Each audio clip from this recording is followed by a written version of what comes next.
Son of a bitch. We're finally back.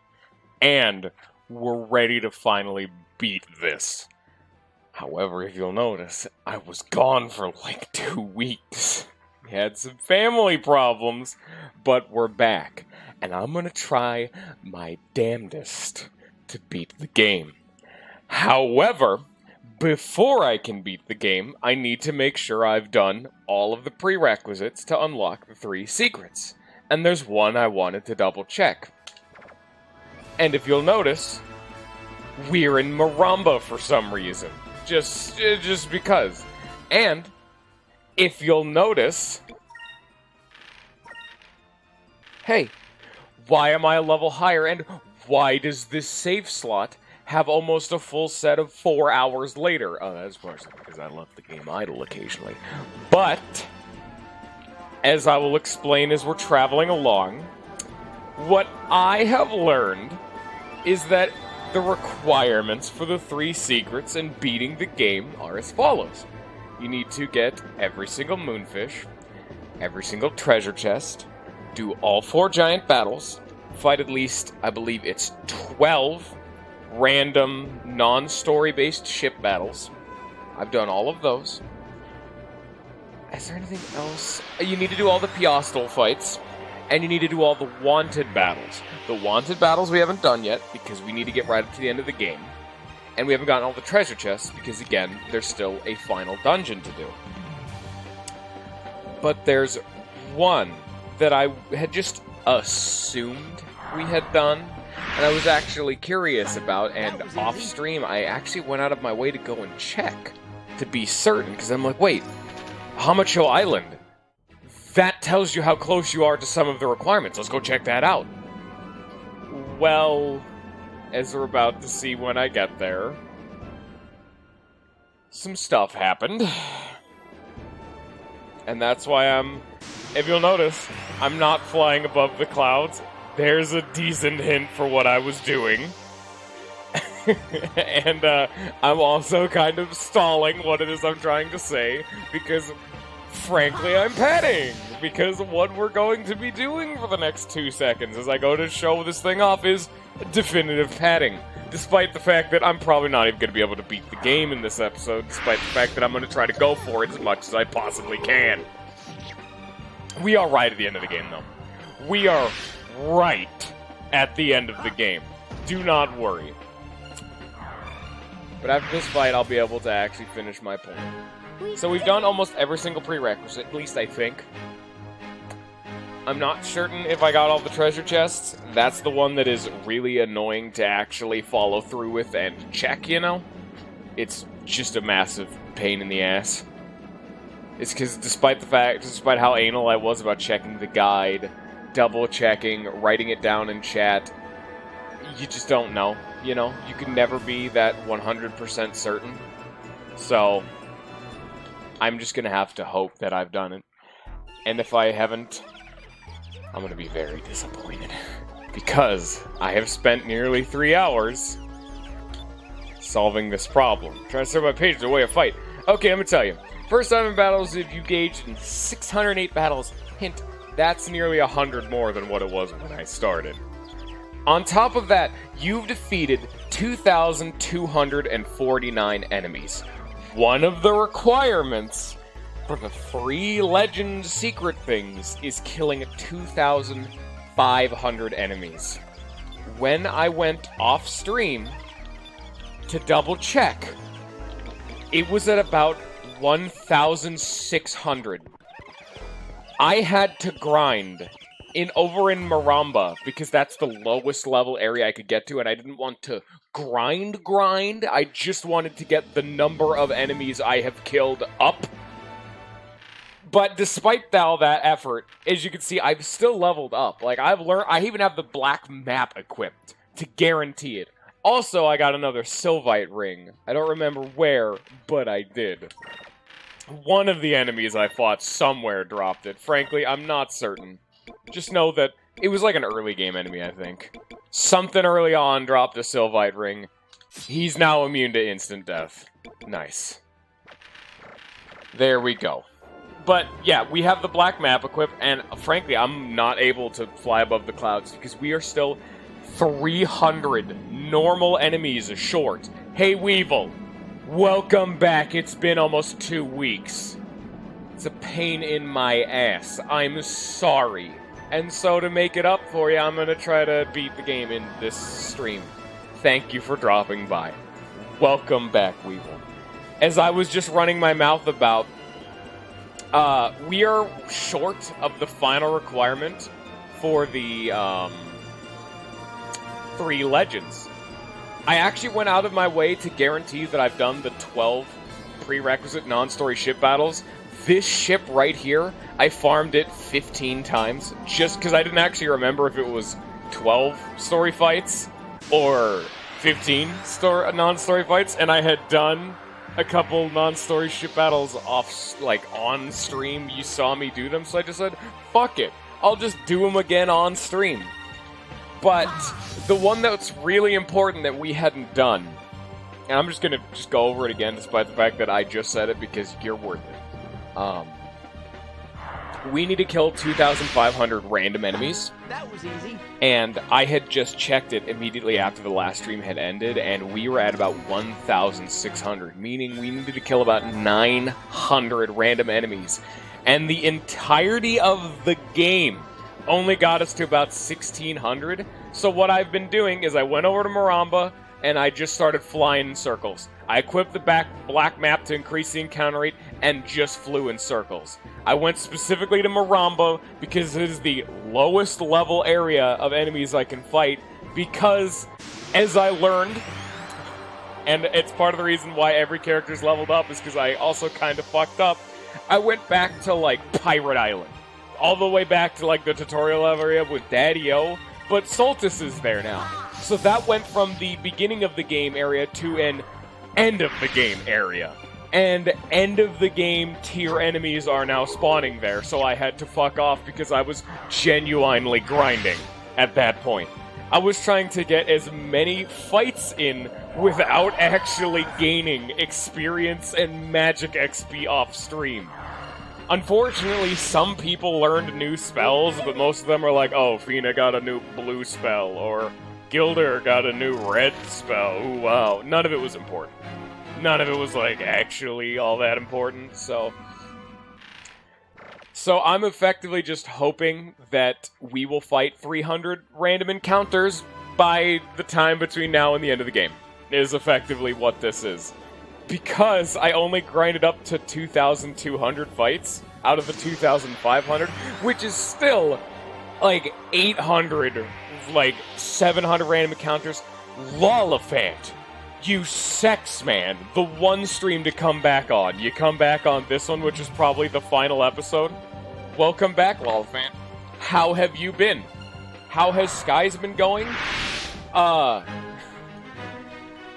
I have been gone for nearly 2 weeks because of family problems that are a pain in my ass. They're the not fun or sad kind of family problems. They're the enraging kind, and I'm not going to go into detail, because fuck it. I talked about it a bit on the Discord, but, yeah, I've been gone for about 2 weeks. It was a massive pain in my ass, and that's really, I felt super bad during the entire time, because I'm like, hey guys, I'm actually going to be able to stream all next week, and then next week comes, and I'm gone the entire week, so I'm just lying. How have you been, Lollifant? Where have you been over these last, almost full month it's been since we last saw you? How you been, man? Have you really just been binging random people doing Epic Battle Fantasy and nothing else? Because right now we're about to beat the game. We got Gilder back, by the way. I wish they were all that easy. He's a cool guy. Let's go beat the game, shall we? Oh, by the way, oh, you watched the... Yo, Lollifant, you sex man. Hey. Oh, actually, one thing I've noticed. Pop quiz, do you see anything weird about the map? Crash Course, Lollifant. Did you watch all of the VODs or just some of them? Because if you watched all of them, goddamn. But yeah, I just did a crash course of it. I've been grinding for about 3 hours off stream over in Maramba to not gain magic XP or actual XP, because we were short nearly 900 random enemy kills to get the 3 legends, which is why I had to grind up like 700. Yeah, the Sylvat Elders seemed asshole-ish. Yeah, every single air rift in the game, so not the stone rifts, the 2 of them, or the dark rift, the normal air rifts are all gone. Soltis, emerging from the depths, completely fucked over this planet's, like, air currents, and all of it. Meaning if this game ever actually had a sequel, there'd be logistic reasons for there to be a different world map. At least air rift reasons. Oh, by the way, here's plot. Remember that Soltis just rise and we couldn't get in there? Yeah, that happened. God, it has been so long. Son of a bitch. We also, technically, we don't know if Enrique's alive.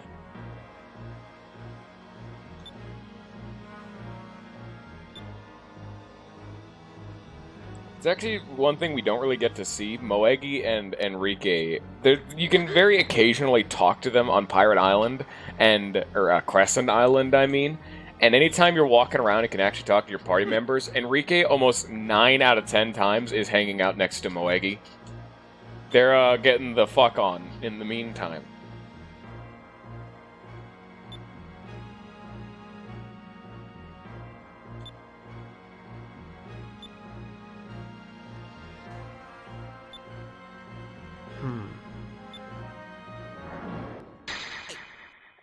Spoilers, he actually lived. Beliza's alive too, nice.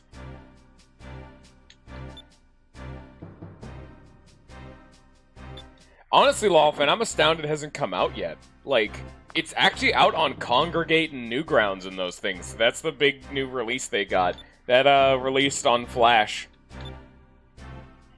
Like, the update. I'm gonna squeeze in Endroll between it because the game's still technically not out.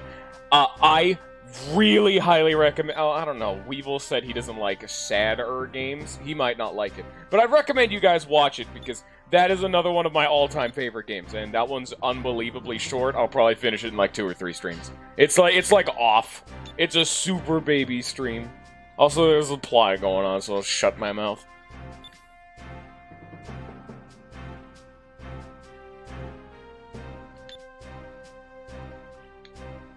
So effectively, Galcian is gonna flex on every single country in the world to assert his dominance and show he's the ruler. But to do that, he needs to leave his base. So, you know. But it's gonna be the entire Valuan army, plus whatever he had in Soltis. All of it. Normally, whenever we've done skirmishes, it's been 1v1 or like 1v5 at best, like with Gregorio, but he did it honorably where it was multiple 1v1s. This is literally us fighting an entire set of fleets of ships. We cannot fight 1v100, you know? Galcian literally just wants to conquer the world. He wants to... See, like, that's the thing, a lot of people are like, I want to destroy the world. No, he doesn't want to destroy the world. He's literally just doing it as a threat. It's literally the guillotine hanging by a loose thread above every single person on the planet's necks. The sword of Damocles hangs overhead, and they have naught that they can do. So he is the one in control. I'll never give up. You told me that once, or have you forgotten already? Oh, shit! God fucking did. There he is. A legend. Soltis is the root of all of our problems, so we gotta send that place back to Deep Sky, where it belongs. If you don't stand a chance against the entire Armada. Well, have you forgot about me already? Oh, what's up? Surprise! We got friends! God, this is one of the most hype moments of the entire game. Clara's an air pirate. She's gonna help. Gordo the fucking black pirate we, like, convinced to be a good guy. And Hans. He fixed his ship. Or, not Hans, Sentime. He fixed his ship and is now coming to say howdy. Well, if we're fighting an army, we need an army.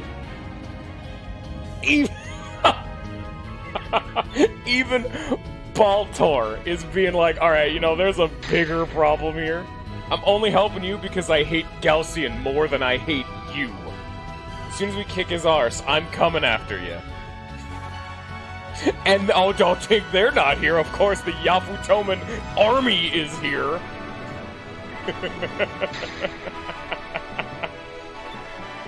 How did they all know to be here at this time? And remember, Gilder and Drachma both have their own ships. So the little Jack will be fighting alongside us, and Gilder's ship. And Dad himself. Remember the first ship you ever piloted in the game? It's coming right back. You thought he was, like, writ out of the plot or something? What are you, stupid? Fucking Daddy-O showing up and being like, alright, time to fuck.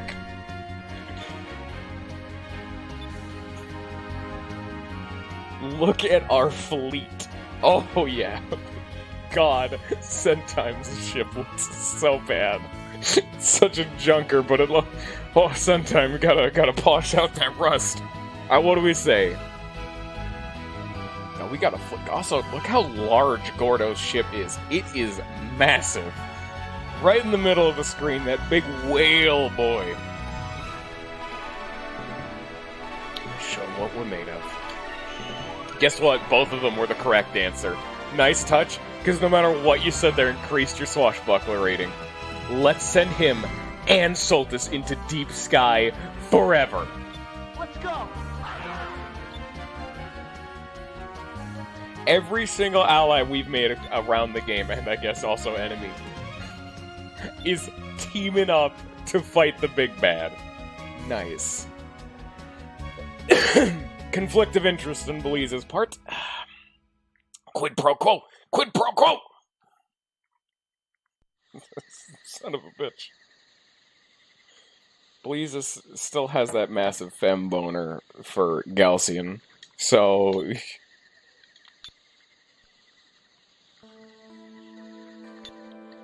Nice.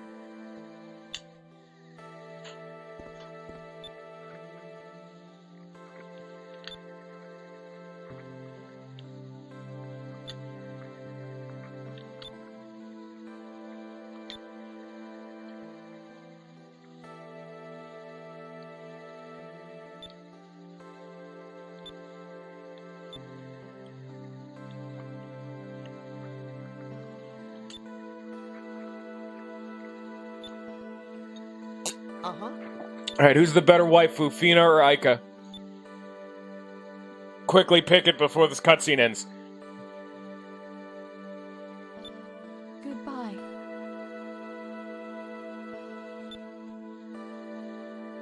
Mwah.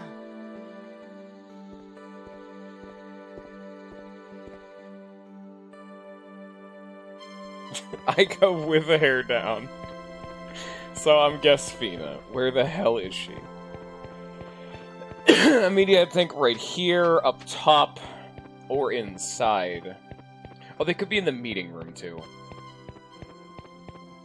That's Fina's ship. Oh, yeah, she is here. Yeah, Aika's like the childhood friend. You've grown up together.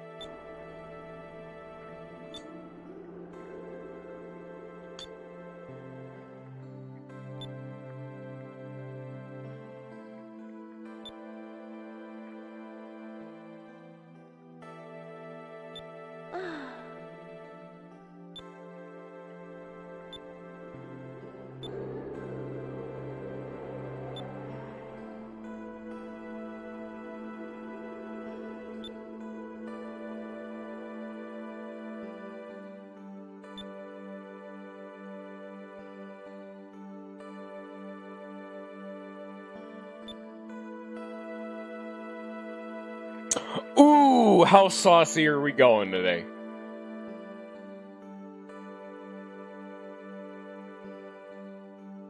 Do be careful. If you pick the bad route, I'll have to censor it, else I'll get banned on Twitch.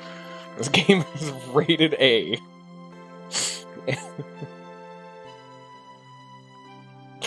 Full sauce. Lollifant does not answer the question. Let's go. Okay, I need to ask you guys, what does sauce entail? Because that's not a definitive answer. What's happening right now? Effectively, Fina is saying, if you're by my side, I can fight Ramirez tomorrow. She's concerned, but as long as we're by her side, you know? There you go. You bet your ass that's the right decision.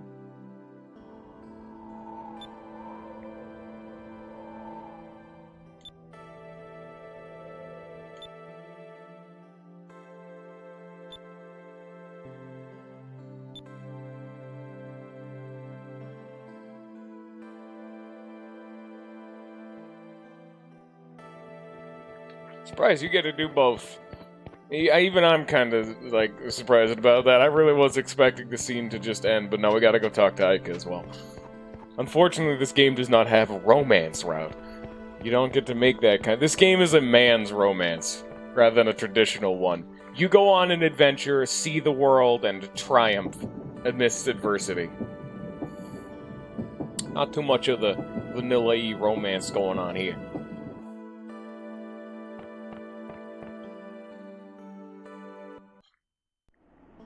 Hey. Oh yeah, just restart the song.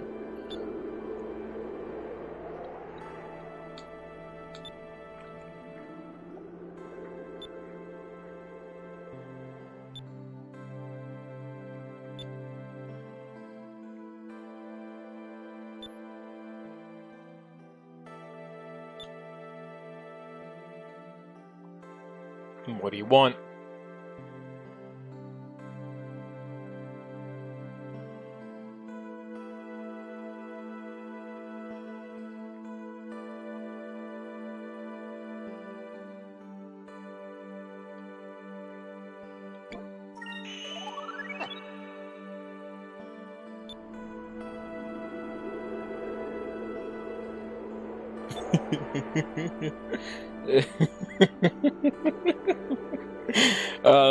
That is the quintessential best friend. In a deep moment, you give them just a little bit of shit. Just enough to know you care. But then, you know, you're still being real. Just enough.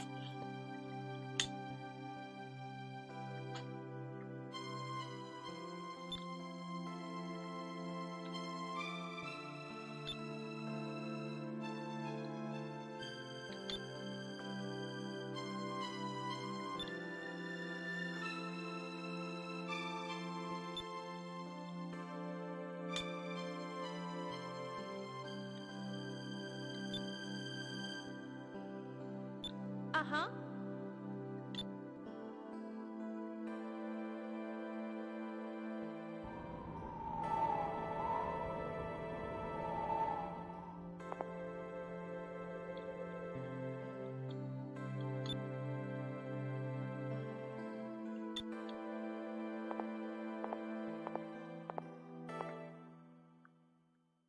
Nice.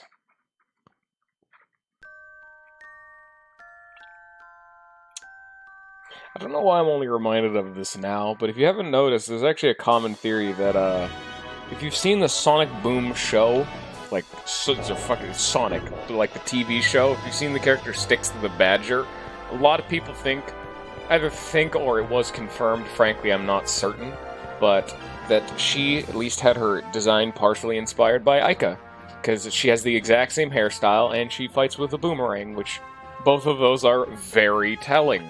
To be fair. I just thought that was neat. By the way, I don't even need to spin when going down this. I do it because style points. Just a little bit of flair for the end of the day. Alright, let's go kill. Let's go murder. Let's hope we fight, 300 enemies between now and the end of the game.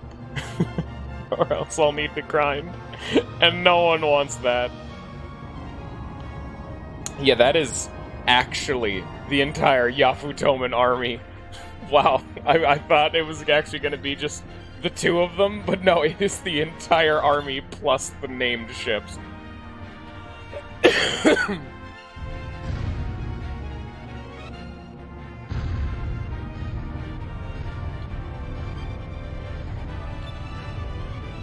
Your men are wasting ammo. That's... I've done every single requirement except for maybe, treasure chest, just because there's always a chance I missed one. And the other ones we can't do yet. Well, I can't have gotten all the treasure chests because we haven't been to the final dungeon. And the final wanted battle is in the final dungeon. So we can't do that one either. But we've done every single other wanted battle. We've done the giant monsters, we've done the 15 ship battles, we've done every Piastel fight, we've done every discovery, we've had everything you could think of. But we still need 300 more, like, not random encounters, but enemies killed. Not ships, we need, like, enemies and, like, hand-to-hand battles, so I may need to grind that out late game. And we need to get through the final dungeon. But we're gonna need to... Luckily, there is more stuff I can show off, so it's not gonna be straight grinding. Also, let's just talk about the fact that the Albatross, I guess an Albatross 2 now, is a really strong name for a ship. Also, I know the Delphinus is the quintessential man. This is a piece of futuristic technology, and it looks amazing, but god damn do I love how the Albatross looks. It is the perfectly polished standard ship, and it just looks like eye candy. And sometimes just looks like piss, but you bet you're at... There is laundry hanging from his ship. So it is the most maneuverable ship in the fleet, because, yeah, Sentime's kind of ridiculous. The entire Yafutoman Navy and the Tenko. Because if you remember back in the Yafutoman art... Oh, there it is! Fighting... We got the fucking Harpoon Cannon back, baby! Oh, fuck whatever I was gonna say. But yeah, if you remember back in the Blue Moon era, it was actually a big, like, airship war of the Tenko versus the Yafutoman Navy, as well as some Valuan ships. But now it's the entirety of both the Tenko and the Yafutoman Navy. You took too long, Weevil. It's go time. To victory. The fucking dolphin. That's a lot of ships. I mean, for this game, that's a lot of ships. But hey, look at that. You want to know why we've never seen Galcian's, like, ship? Because this is it. Actually, that one I believe was his old one, but I believe now it's Ramirez's. Which is, you can actually see, I'll talk about it once cutscenes are over.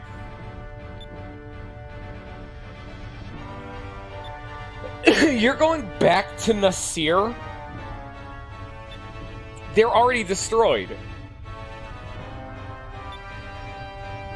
Yes, my lord.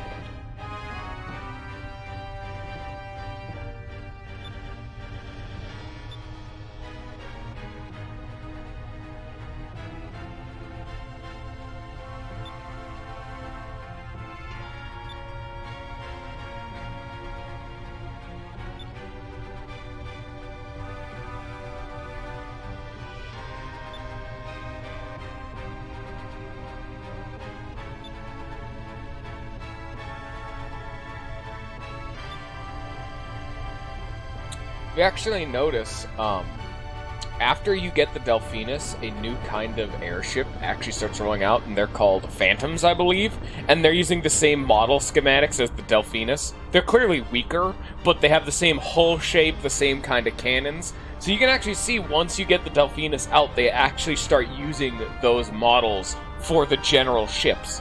We never really got a good chance to look at it, but if you look at, what the hell's his name? Galcian's fleet, you'll see a bunch of his baby ships resemble the Delphinus. they're using that model as their general ship now. Because it's better. They've made a vast improvement in technology. It's a small detail, but it makes it actually, once that happens, a lot of the random ship battles in the game get harder, because most of the random ship battles you can fight up to that point, you fight in the little jack. So they upgrade them for them to be Delphinus level, you know? They're still piss easy, but it's not exactly like any of these are particularly fucking hard. You want to see how I did these fights? That is the exact loadout I did when I was farming non-story ship battles. Main cannon, sub-cannon, Cristalli. Just because I don't have enough energy to fire another cannon shot, but it keeps the damage going. You can already tell this ship is stronger than most generic ships, because that main cannon one-hit anything I fought when I was farming random ship battles. As you can see, enemies still kind of suck. Oh, we got bombs, yeah. Great.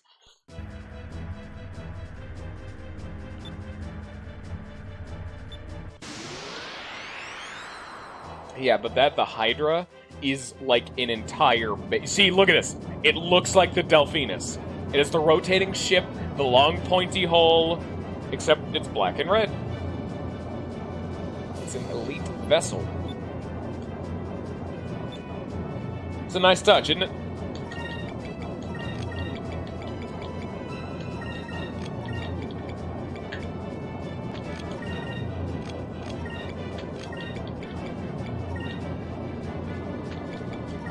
Fuck it. No, I did not buy more regular bombs. I haven't done anything other than doing those 3 hours. Well, like I said, it wasn't actually a full 3 hours of grinding. I did occasionally leave the game idle to go to the bathroom or get something to eat, and I'm fairly sure I left it idle to do the dishes one time.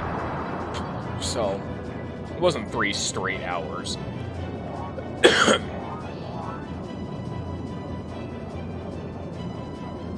Again, imagine this game with a modern HD re-release. This scene right here would be the best, because we're in effectively blank skies. But this scene, oh wow, that Crystallum did nothing. It's just like immune to magic. But imagine this scene, but the entirety of the background is filled with brimstone and hellfire. There is a war going on right now. Every single one of our ships is unloading on every single one of their ships. We don't really get to see it, but it's technically there. This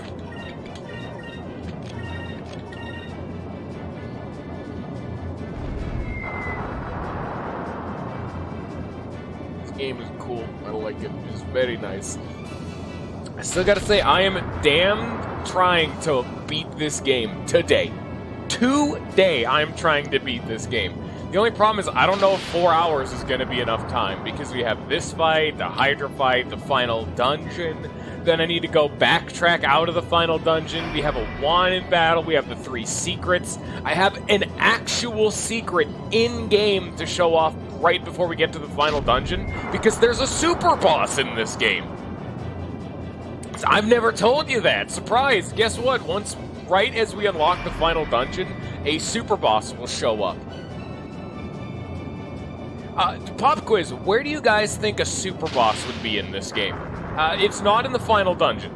Just if a final boss, if like a super boss showed up anywhere, you know, that's obviously not the super boss from the 3. Shut the fuck up, Lava Fan. God damn it. Oh yeah, shit! I was gonna tell you guys, my emotes came in. They finally came in. Now you guys can use hi, and that's it. Because my enemy's running away. Just fucking kick his ass. Just pursue him. I'm not letting him run away. My emotes came in, so that's my high one. This is a fat baby Yoshi. And I modeled all of them after, oh, what's it called? They're all modeled after the dudes from Paper Mario The 1,000-Year Door. They're modeled after those Yoshi, because I like them. That is a chonky Yoshi. It is just a generic baby Yoshi, but it's the 1,000-Year Door green Yoshi. I also have this one, which is me being mad, which is the red Yoshi, obviously. They're very tiny. And then I have by far my favorite one, Melty Yoshi. But, unfortunately, I only have 3 emote slots, and each of them is for each tier, so you get high at tier 1, rage at tier 2, and as much as I love the melty suffer Yoshi, that's tier 3. So that's $25 to just be able to put that fucking shit. Unfortunately, I can't make all of them like tier 1, which is what I'd want to do, because I'm not a money-grubbing shitlord. But Suffer is way too good to be able to be given out to the ne'er-do-wells. And also, really, I had to make High the cheapest one. It makes too much sense. It's Hello. It's the vanilla default. Oh, this is the generic Hello one. It has to be first. You know? I don't make the rules. Yeah. I posted them on the Discord, too. They're emotes on the Discord and everything if you wanted to see them big, because they're very tiny right now. And I didn't actually really have an idea for what my emotes were going to be, but they entirely came around the idea of modeling each of my emotes over different colors of the 1,000-Year Door Yoshis. Yoshi, I guess. I loved that concept so much, I just said, fuck it, let's roll with it. Let's make some generic-ass emotes, because people like that shit for some reason. Surprise! It's the actual boss fight time!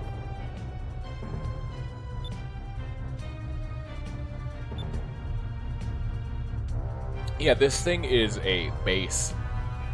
Look at this thing! This is not an airship. This is a thing you would raid in, like, the final dungeon. This is a fortress.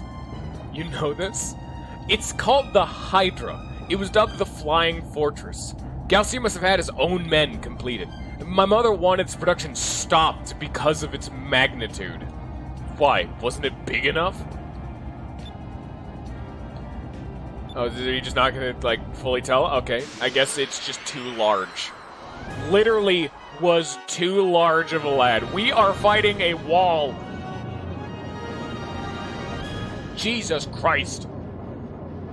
Look at this thing. I'm supposed to fight this. Jesus Christ.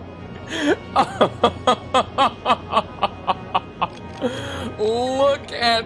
I'm in awe at the size of this lad, you know?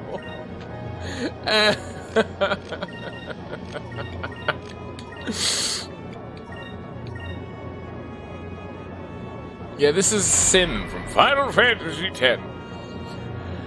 Actually, speaking of Final Fantasy, I just beat Final Fantasy II.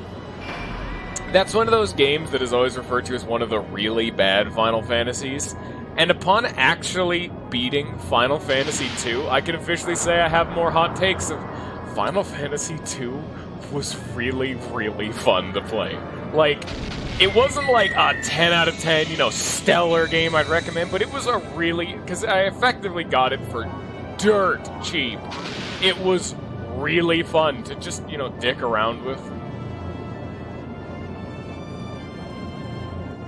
Yeah, that's actually part of the reason why I made Melt Yoshi, which is by far the best emote, because goddamn, it's literally supposed to be like suffering. That's just what that one's meant to convey, you know, just dying. Really, you can use it to be creative with it. It's just meant to imply suffering. Either me or you, it doesn't matter. But it's too good. I had to restrict it. It's too powerful. I can't let its power go out unchecked. You know, not just that anyone can wield the Yosh. Damn it. Ah, son of a bitch. I wanted to, increm before I got this thing off, but I'm not allowed to fire the Moonstone Cannon before this. Son of a bitch!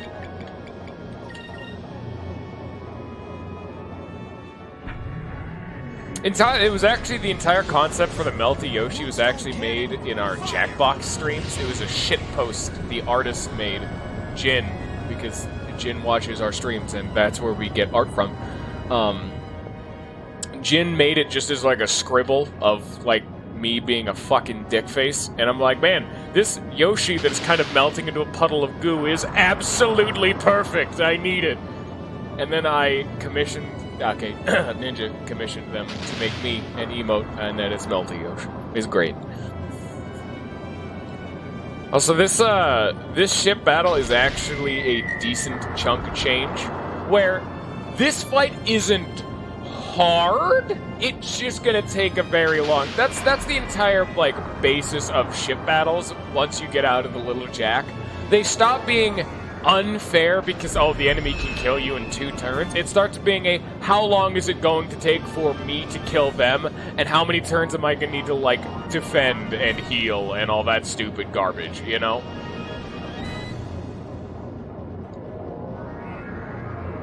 It's really all it is.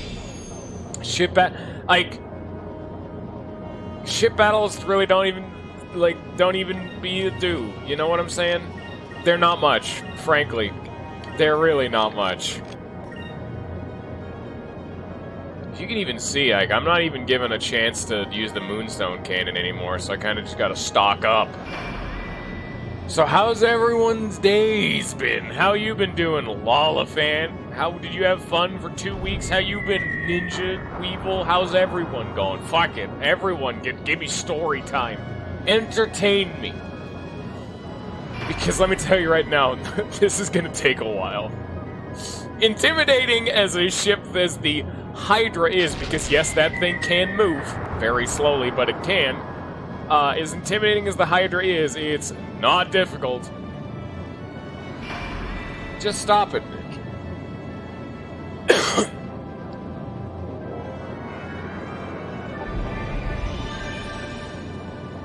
I mean, yeah, Lollafan, that's just because you could write a fucking thesis on Epic Battle Fantasy. Don't even tell me that that's like a legitimate achievement. Everyone's gonna have fun watching me be made a bitch for Epic Battle Fantasy.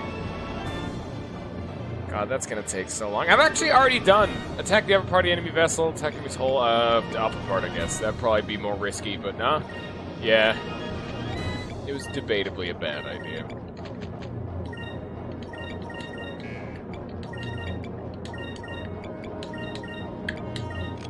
I'm not even gonna give you guys a chance. It's taking too long.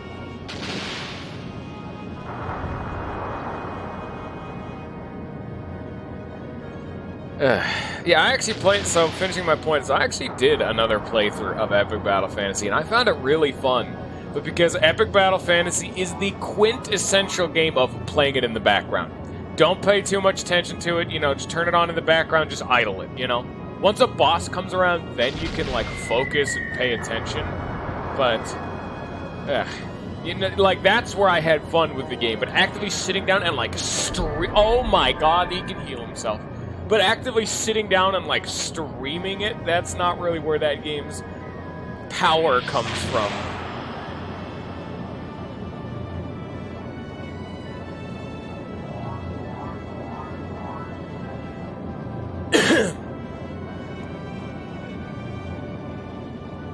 Weevil, goddamn, kiss me right now, you sex man. Stop giving me money. I haven't earned it. I just took 2 weeks off for stupid bullshit. I haven't earned the right for money.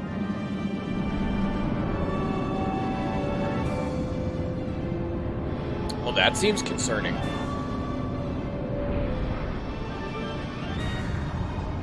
I feel like that's a massive waste. Very efficient, at the very least, for... surprise! There's a penis gun. I'm just gonna guard here, and... It's not gonna die. Look at this. It's not gonna die. I can't kill it in that time, so... Fuck it. Just do as much damage as I can in the meantime.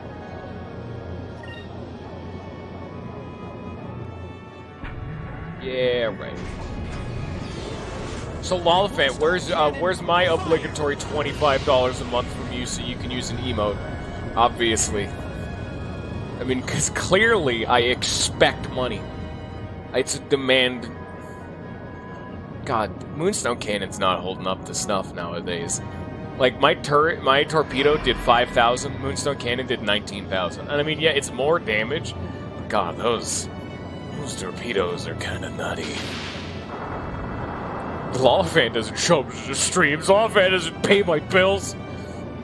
Lollifant doesn't look me in the eyes when we make love.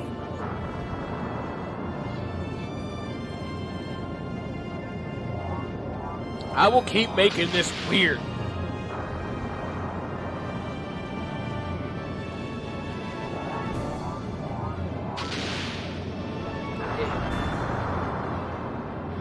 Hey Ninja, after this stream, or tomorrow probably, I'm gonna have to scream at you, trying to, say, hey, how the fuck do I get Enroll to actually run? Because for some reason that shit's still broken, and I'm probably gonna stream it tomorrow.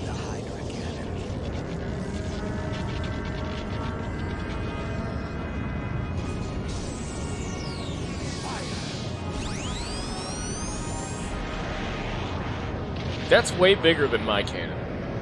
That's not fair. It also did less damage than my cannon. Wow, that fucking sucks.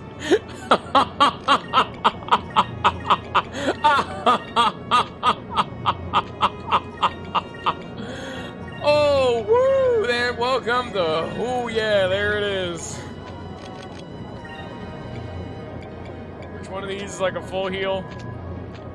Complete kit? Yeah. Holy shit! Thermal grease apparently refills my spirit gauge just to full. And we're gonna save those. Hello, Dank. Are you gonna shitpost and spam ats at me here too? Because let me tell you right now, I will start getting very impatient with you if you do that again. For the love of God, Dank. You drunk or something? You got problems, boy? I hope that's gonna be enough. I should recharge enough to get the spirit fucking cannon. By the way, on that note, Ninja, is there a way to make it so certain people can't at me on Discord other than just blocking them?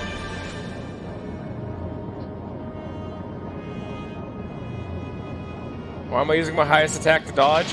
Because torpedoes don't factor into physical strength, and who gives a shit about the sub-cannon because I'm a lazy sod. I actually tried that Weevil, that didn't work.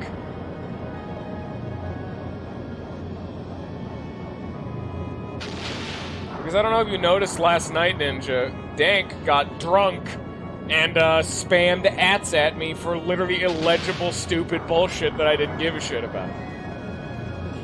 Most of it was literally just slurred garbage.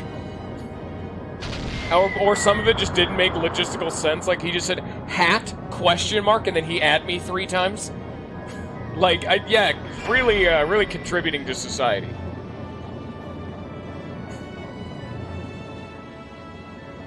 Attack, yeah, okay, well. Don't attack the hole, that's where the cannon is. That screams bad idea. Yeah, no, I was right. Just like, let's be fucking real here. That screams bad idea, attacking the hull at this point. Moonstone cannon, fire!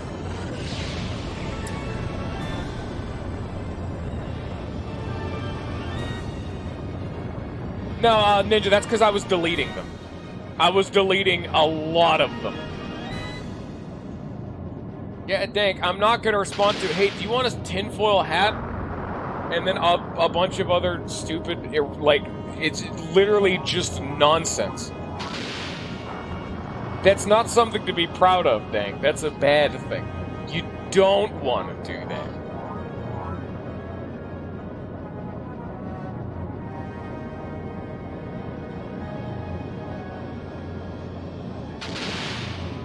Why does this Hydra have so many guns and he's never actually... Like, you could see there's those 3 mounted, like, outermost big boy, big dick cannons, and he's never using them. He's only using his sub-cannons, which are the rinky-dink ones that are, like, in the middle of all the other bullshit.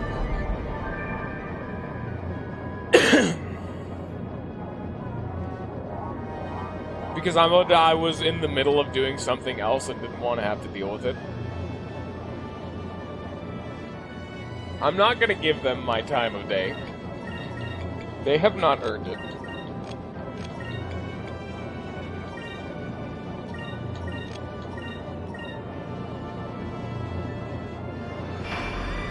Is he gonna fire the Arcadia?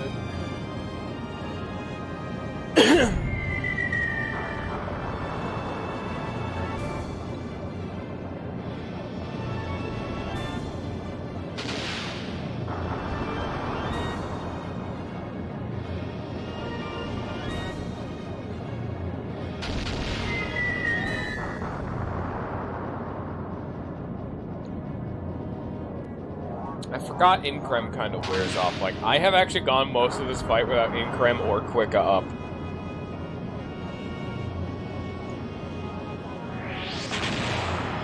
I'd smack you in the face conceptually for a Klondike bar. Ready to hide again. Ninja, I'm not gonna answer a question that just... like what Weevil said. It's literally just nonsensical garbage. I'm not gonna answer it. No. But either way. Blam. There's your torpedo. I'm about to win this fight. It's a very slow fight. Attack the upper part of the enemy's hull, yada yada. It is nonsense, because it's a nonsensical question that has no reason to be said. He's just saying it to make noise at me, and I don't want to be at-noised. I'm not a noise boys.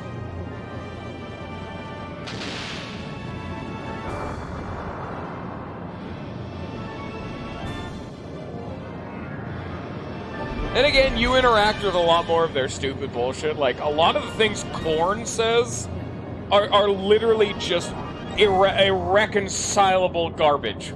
And I just ignore all of it, but you interact with it. And I'm not about to dip into that cesspool of degeneracy. So, you know, we have different tastes on what is a legit, legible sentence.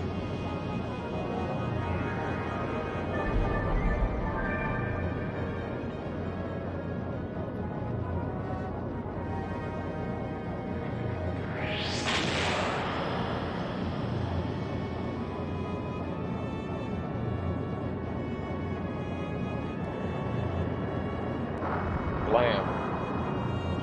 Will you die already, you stupid son of a bitch?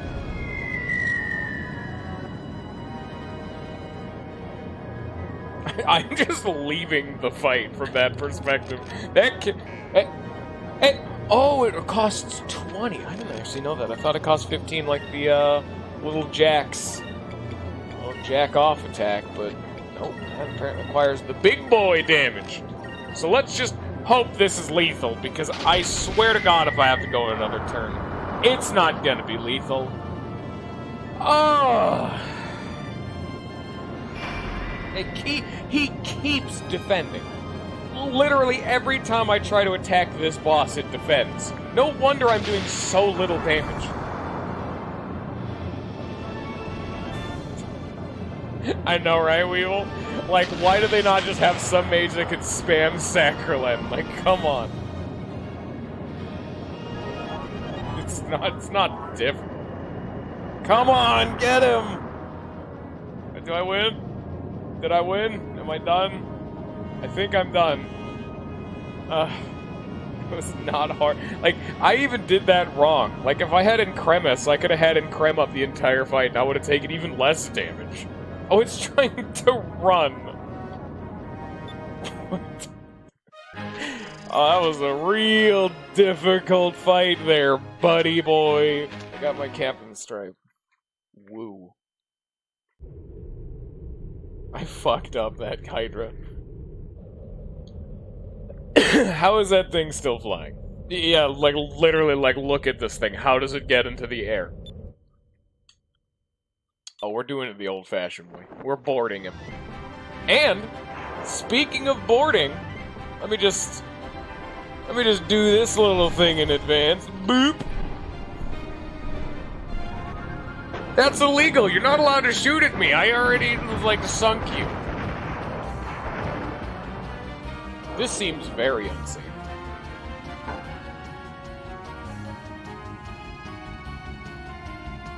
It's very cool, though. I will totally admit, it is very cool.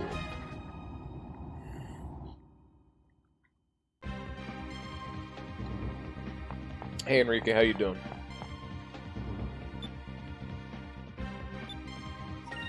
So he's a first aid, like he's a full heal.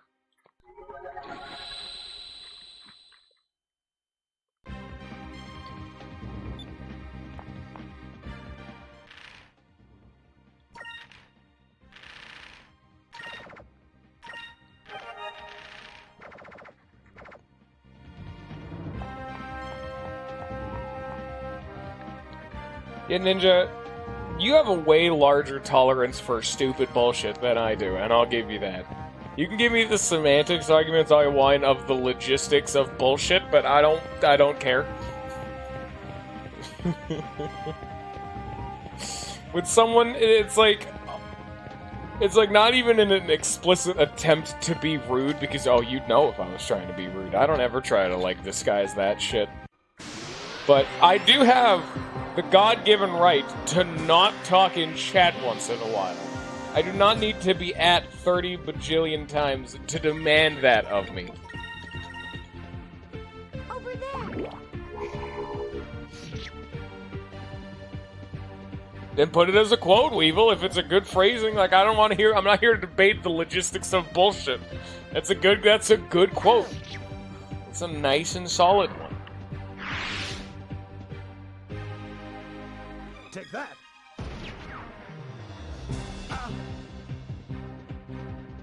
I don't know. Just reading it makes me feel like garbage. So I'm just gonna not...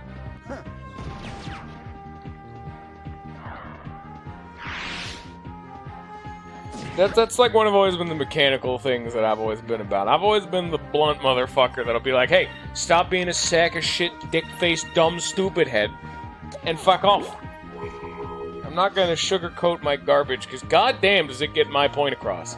And I will explicitly ignore to hell someone that's annoying the piss out of me. Or something that I just explicitly do not want to interact with. Like, it's the reason I have Sammy blocked on Discord. Because Sammy from the Jackbox streams regularly DMs me and, really just does a bunch of stupid garbage just to try to get my attention during the Jackbox streams, and I'm not about that life. I mean, I like Sammy as a person, and I appreciate his visitation, and fuck, I'll interact with the lad, but don't be the dude who's busting out the hot ass, like, hey, I'm gonna, like, call this person in the middle of a stream on Discord, and then when you tell him to fuck off, he just does it again. That is explicit attempt to infuriate. I at least have some kind of an argument for my... Oh, by the way, we can see the fight out there. Is that cool? It's very, very intense. There's some ships over there, but I can't see. Those are probably like 10 go. Oh, there it goes.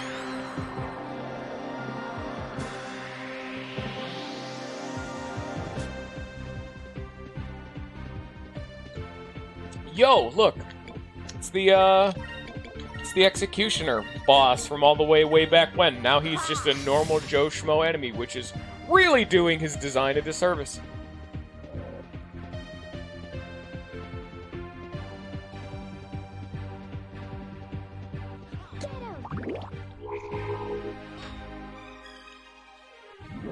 I mean, Ninja, it is... I mean, yeah, it's definitely worse.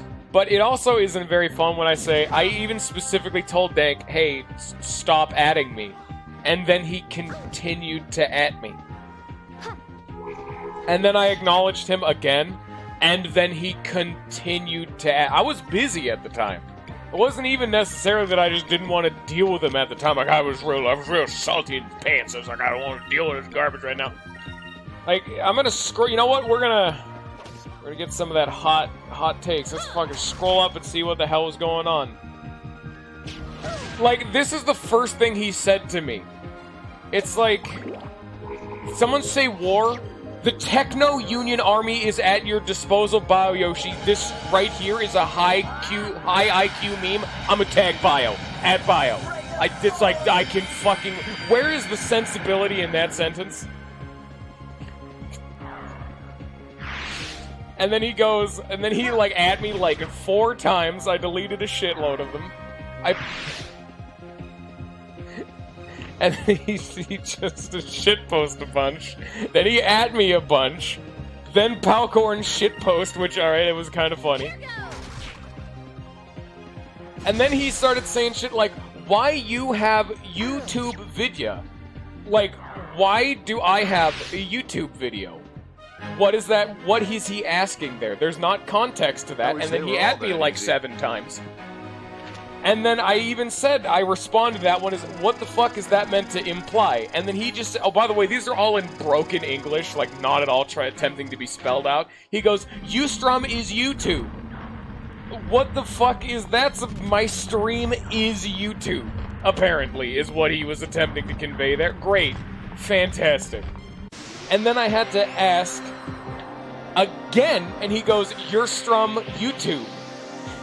And I guess he was intending to say, oh, yes, I put my streams on YouTube. And, like, he was asking for confirmation, I guess. Frankly, I'm not sure. And frankly, I'm not about that life.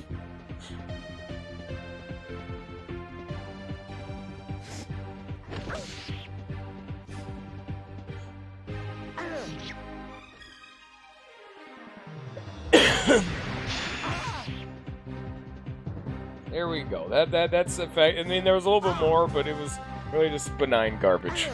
That was effectively it. It was, some of it was like the beginnings of it were literally just nonsensical garbage, and then asking me in completely shattered and broken English, my stream is YouTube, or YU is YouTube, or some fucking like come on, man. I have a reason for getting mad at Dank. This isn't like, oh man, someone tried to talk to me and I was real sad in the pants at the time. I had a stick shoved straight up my ass.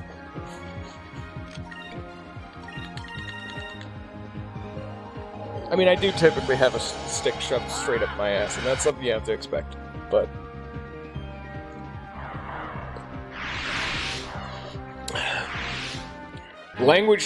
Dank speaks the language of the gods, but frankly, I'm not about to deal with a deity in my chat, so I'm just gonna have to block that.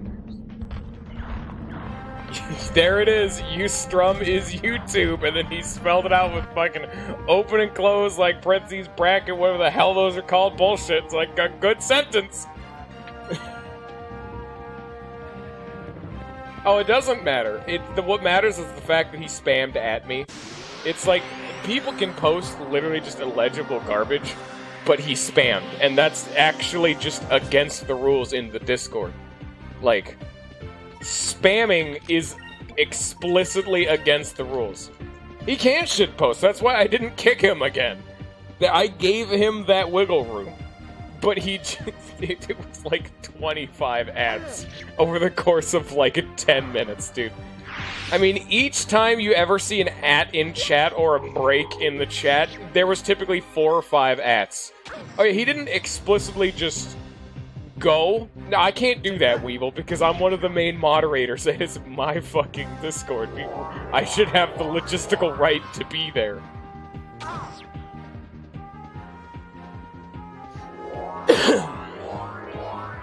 These sorcerers are using the focus command, and I'm getting concerned.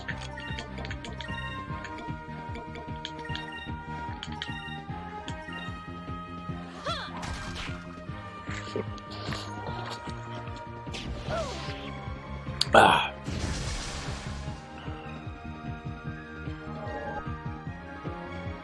Because I have to make the tough call of, like, when is something against the rules enough to be like, hey, I'm gonna have to ban you. Because that was the whole reason I was getting upset, is because it was explicitly just spamming. Like, the rules of the Discord are, you're allowed to shitpost, like, that's even in the fucking rules. You are allowed to shitpost, because, you know, I gotta represent. But, like, you're allowed to shitpost, just don't post stuff that is explicitly, like, designed to derail or to, like, be infuriating, and that was explicitly both. Nonsensical statements that had nothing to do with before or after, and then he spammed, not only did he spam, but he spammed a thing that was designed to get my attention.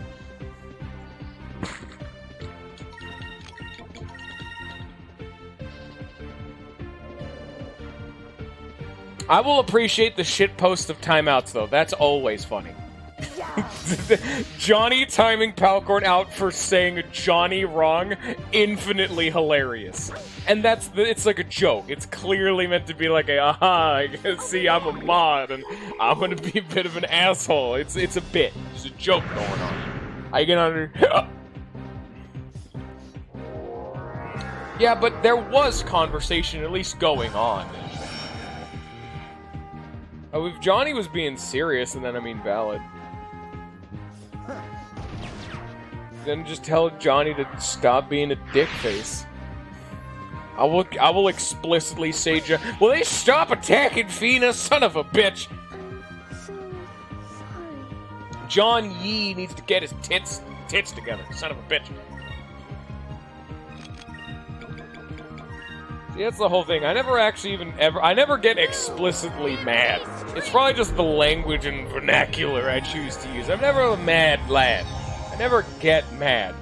I just get kind of tired of bullshit.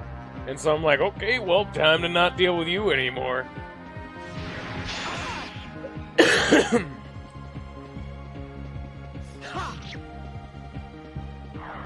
Hello, Ninglo.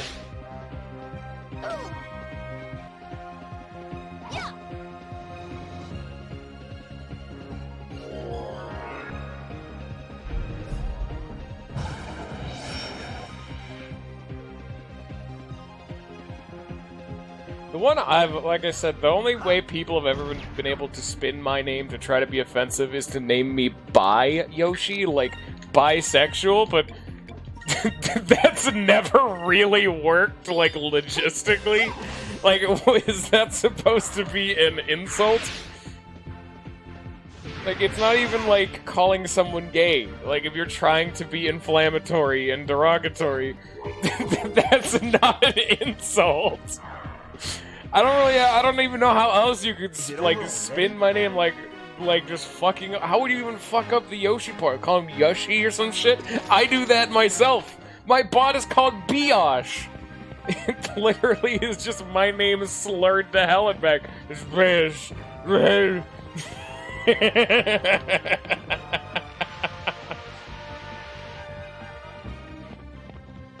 I gotta find... I really hope I don't miss a treasure chest, or else I'll have to fucking backtrack. Unfortunately, I also do have to keep the fucking black map equipped, just so I can be like, hey, you know, I gotta get a shitload of random encounters. Woo. Because, yeah, I have the accessory that ups my encounter rate. Woo, fun. Fuckboy yo shit, that's a good name. That is a good-ass name right there. Hot damn. Good shit. That is a good name. You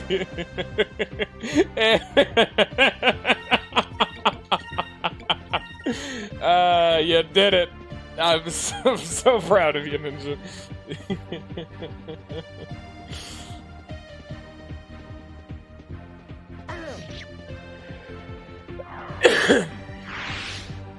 I'm dying. Over there. Someone calling amber lamps. And ever since I've had the flu, this cough has never really gone away. Like, it's not an explicit, like, oh, you know, I'm coughing all the time. But I just occasionally am coughing. And it's never really gone away. It has been like, some days it'll be worse than others. But it's never like a full-blown cough. Like, I'll cough every once in a while. But it's like more than I used to, you know? But it's never enough to, like, I'm not hacking and horking, and I'm not dying in pain whenever I am coughing. I'm just coughing more. It's not really fun, but it's also like, eh?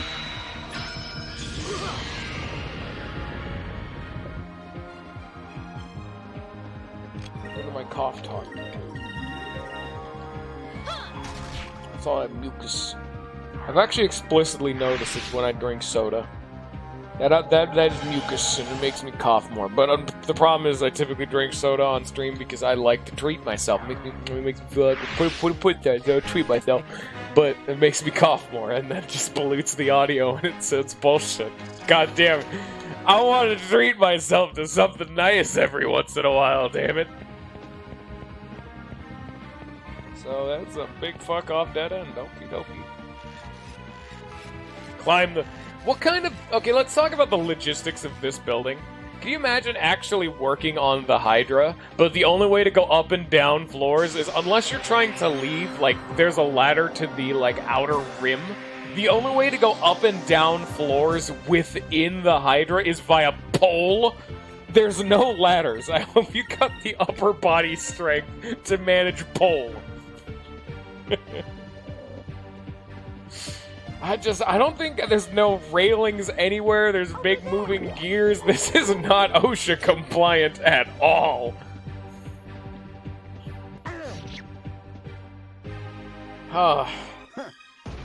This is a lawsuit waiting to happen. And again, who would sue? Who has the power to sue Galcian, let's be fair.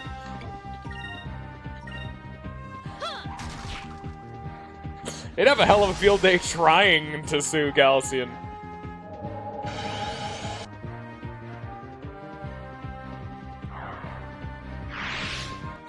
Yeah, to be fair, being like one of the gun loaders, like the dude who puts ammo into a cannon when those cannons are actively being shot at, very high mortality for a job.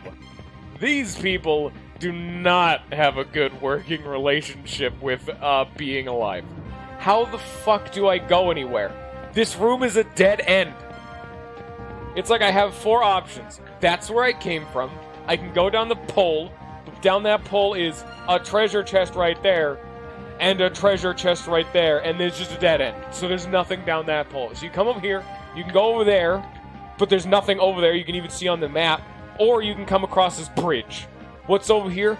Nothing over there, and this is broken. And that's a dead end. Is it the broken bit? Can I just cross this? No. How do I go? Yeah, but no, Weevil, I've been in a hallway this entire time. Are you telling me I've gone through like 3 screens just to get through treasure chests and I need to backtrack all the way to fucking Enrique? What is this dungeon? Where do I go? This place is a fucking hallway and I got lost.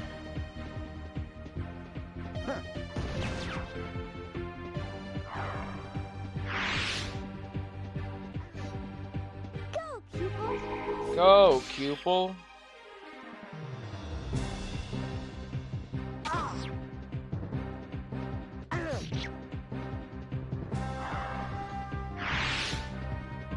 Swear to God, if we do not get out of this dungeon soon, I'm gonna persona myself in the fucking skull.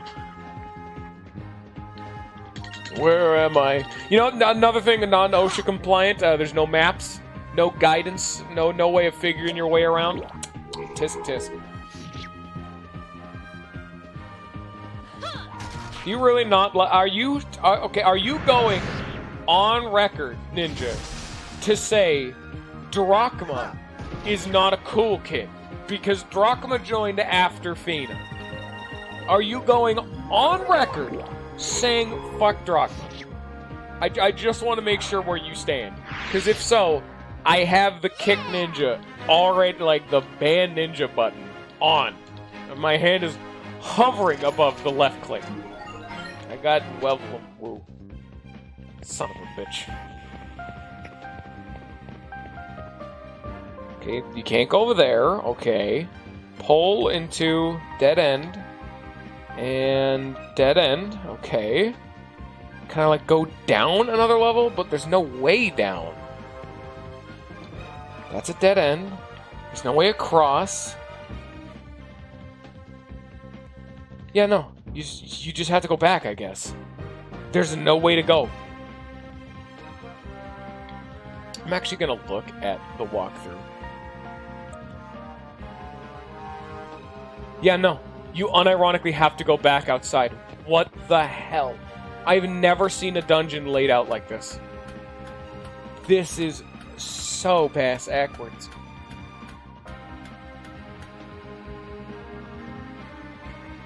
I guess I just need to keep going? So I need to go even further? But this is broken. I can't get past this. Yeah, no. I can't get past... Where do I go?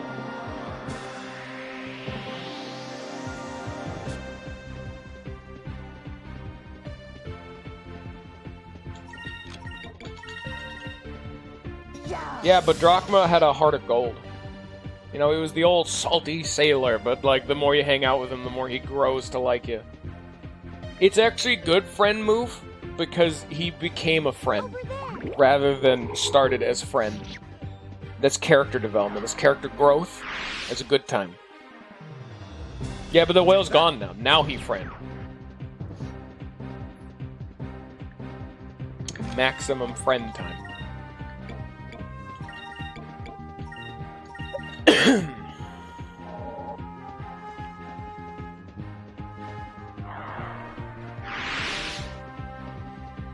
You can even see how much of a this is a boss recolored enemy this is, because it has like a really in-depth getting up off the ground animation and everything. This is just the executioner from earlier.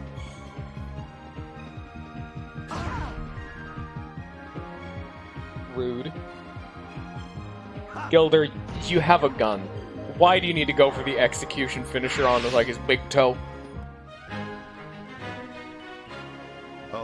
All in a day's work.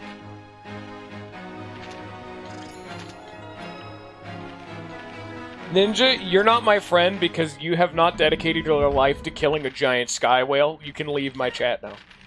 You are definitely not friend status. Okay, so I can't go over here. We actually technically started, like, down there. That's, like, around where Enrique was, like, right down here. Some garbage. So I can't go over here, so that's the wrong way. That's where I came... Oh. So you needed to go left instead... Why are there so many places I could potentially go? This could be another dead end. Wow, this dungeon sucks. It's literally just... This is the pick a door level in, like, Mario Maker. I actually just looked at the walkthrough, and yeah, this is another dead end that just leads to a treasure chest. Unbelievable. It literally is, except at least unlike the pick a door in Mario Maker, these don't lead to death, they lead to a very minor treasure chest I don't really care about. Oh, I need to get them, but... Let me scroll up. Alright, we're done. Put that at 0. There we go. There's Bish. At least this one's really obvious, because as you can see, it is... There's one way to go. There's no alternate turns. There's nothing else to confuse you. It's literally a hallway / poleway into a treasure chest, and then you backtrack back out. Really easy and convenient to see. The other one was, like, screaming, this is actually a part of the dungeon.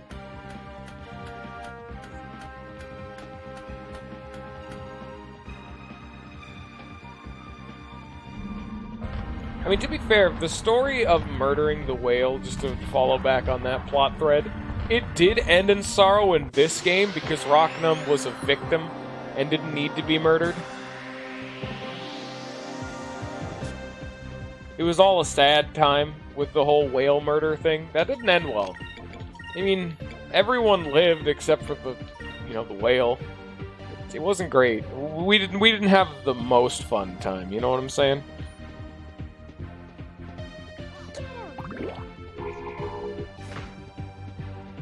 How did the whale save Drachma? Drachma's ship was so shot up it couldn't actually fly. The only reason he lived is because the harpoon cannon was stabbed into Drachma's hide, and it effectively just dragged the little jack to wherever Drachma landed.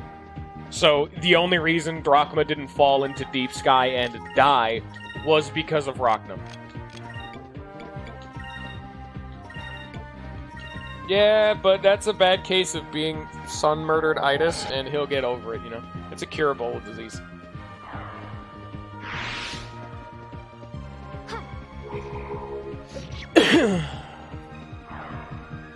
Yeah, it really just happened, but Drachma repaid it by, you know, dedicating the next few months of sitting with the whale until it died. Because it was kind of just bleeding out on the floor. It took a very long time for that whale to die, to be fair. But it couldn't that was been a miserable way to go. You kind of just can't do anything. You can't move, and you know you're dying, but you know it's gonna take a while. You're just kind of wasting away. You're just fading. It's not a good way to go, you know?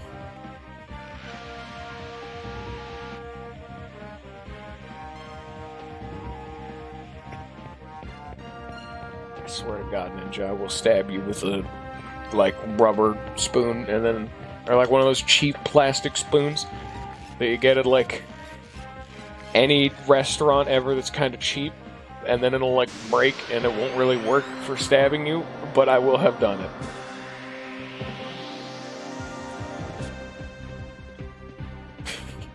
Yeah, Drachma was the only character who has joined the party who went straight for the, oh, you're not working with us, now you get to die option. He went as hard as humanly possible, and I have to respect it. Drachma threatened to murder so many people.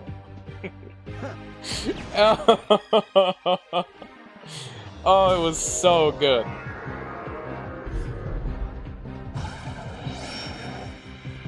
Stop I mean, at least Silenus is their best thing they can do. It is effectively skip turn move, but it just takes a while because it has a long animation. Speaking of silence. Oh, there it goes again.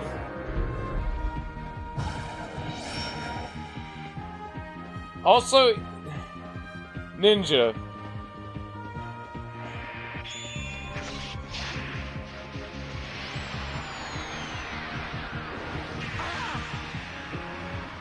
That is exactly a character. What are you talking? That's not. Don't give him fair.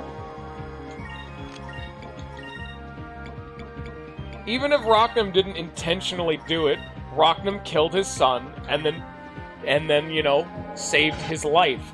If Rochnam was not lethally wounded, I would imagine Drachma still probably would have gone after him. But in repentance, as repayment for saving Drachma's life, he's like, fine, I won't leave you here to die in the cold alone. We don't know what would have happened with Drachma if Rochnam had saved his life, but, you know, Rochnam still lived. We don't know what he would have done. That would have been a decent bit of character growth, but it didn't happen, so we don't really know. That doesn't necessarily entail he doesn't have a character. It's just his decent character building moment we didn't get to see because that's just not how the events played out.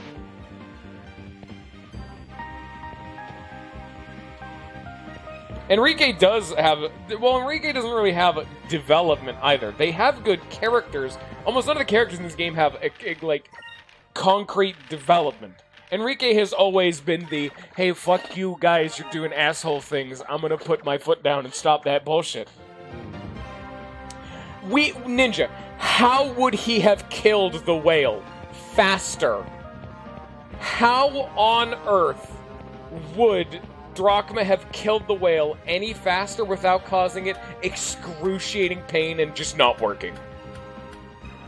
No, that's not a good answer, Ninja. He couldn't punch it to death. That was a building-sized whale. Also, surprise, the ship. There it is. Yeah, we found Galcian's bridge.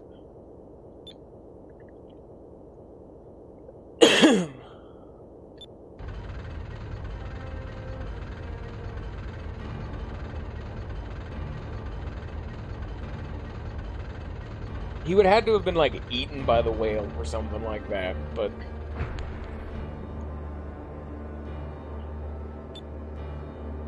Gilder's the only one that I'm not even arguing that Enrique and Drachma are the two cool guys. Gilder's the only one who hasn't explicitly had, like, some real deep shit. Gilder has, of course...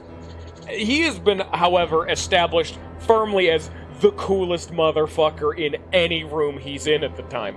Because, goddamn.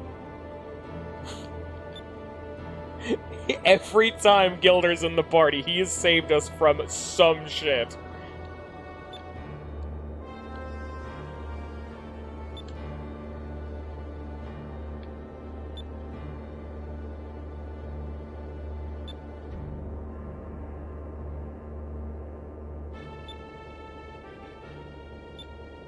Look.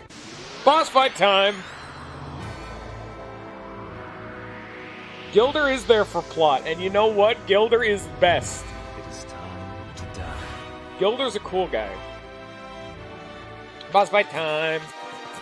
I kind of want to heal up, because I'm still kind of, like, almost dying with Vice. But I'm also not some bitch. Oh, I don't know, you know? Where are the fucking strength? There you are.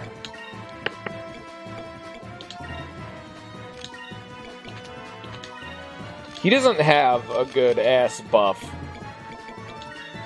So, yeah. Fortunately for everything and everyone involved, Gilder kind of can't go up to snuff. And we actually know Boss Fight Man over here does actually have the Attorney spells, like Eternum, Attorney, all that kind of garbage. So I'm gonna not bother trying to buff Vice, because he's the only one not immune to instant death.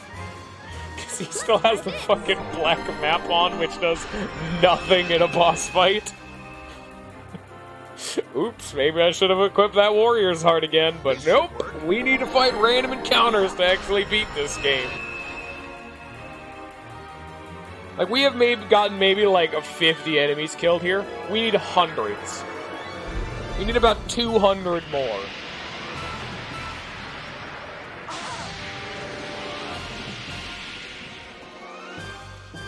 I don't understand at all where Ninja's coming from saying Drachma didn't have a fucking character. It may have been done fast, but that is just explicitly wrong. That is factually not at all what happened, you know?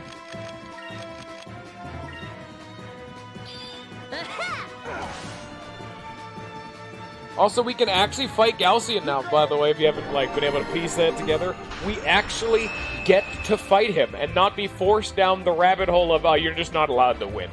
Like Ramirez. If you notice, we're actually still not allowed to fight Ramirez. You have to fight Galcian first. Before me.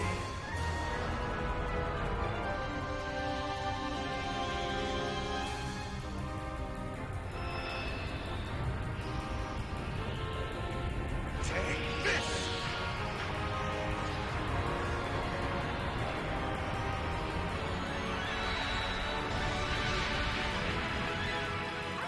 That actually was super cool. We don't have Enrique's Justice Shield. No, impossible. My one weakness. You know what? I am actually going to have him buff himself. Just in case. Which are the ones that have like a shitload of? Sacrum? Yeah, it's Sacrum. I'm just going to have you defend just in case. No! Gilder! God damn it. The fucking controller ate my inputs. Son of a bitch. Let's try this. Yeah, Gilder's definitely the cool kid. Gilder, it's really unfortunate that Gilder kind of... Oh, we're getting another unique move? Okay, damn.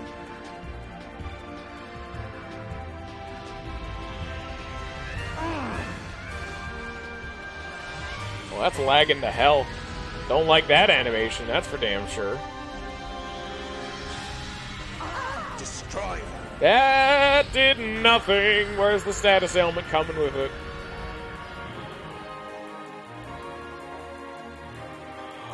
Oh, God, it gets rid of buffs. No! Impossible. Unironically, my one weakness. Holy shit.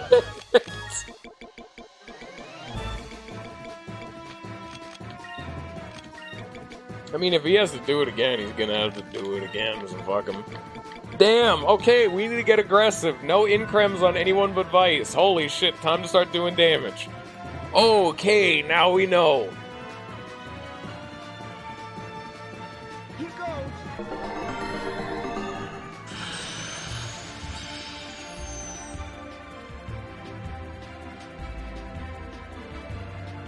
Let's try this.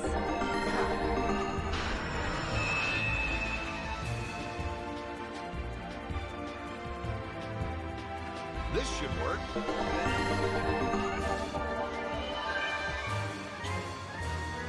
I mean, to be fair, Weevil, Drachma probably is unironically a boomer. This cursed... God fucking damn it. Of course you target Vice, the only one who can actually be instantly killed. Are you telling me you wouldn't target anyone else in that situation? Of course the dude has fucking incram on him. Son of a bitch.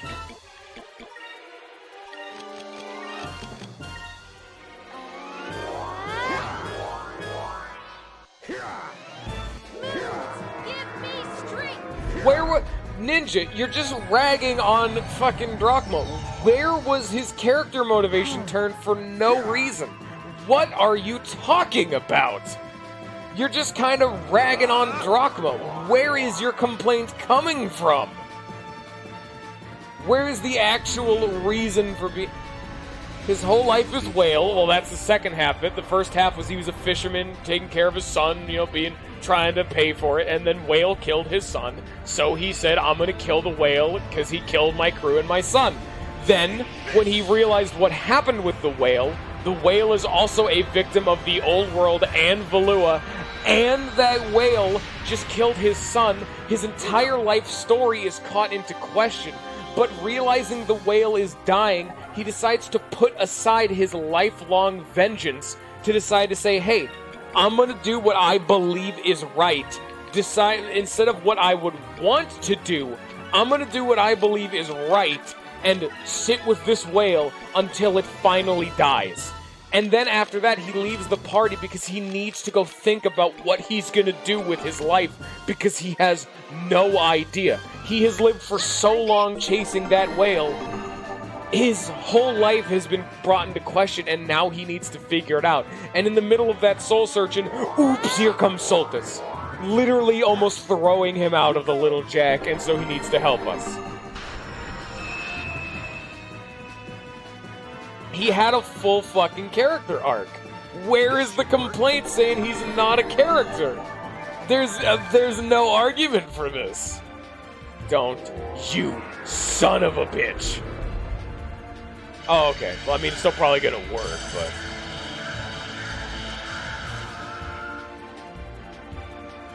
Well, it was off-screen is the problem. Like, Drachma went through all those revelations, and then he told us about them. I mean, sure, there's the argument of that's not good storytelling because it was off-screen, and I can at least give you that. But if it wasn't off-screen, it also would have dampened the impact of Drachma having to stay there for a while. But also the fact that, you know, he almost died. There's that big dramatic reveal. I guess they could have kind of made the reveal not directly tethered to his, like, pseudo-death. But either way, there is a reason to change. Ninja, there is a reason to change. How do you not see this?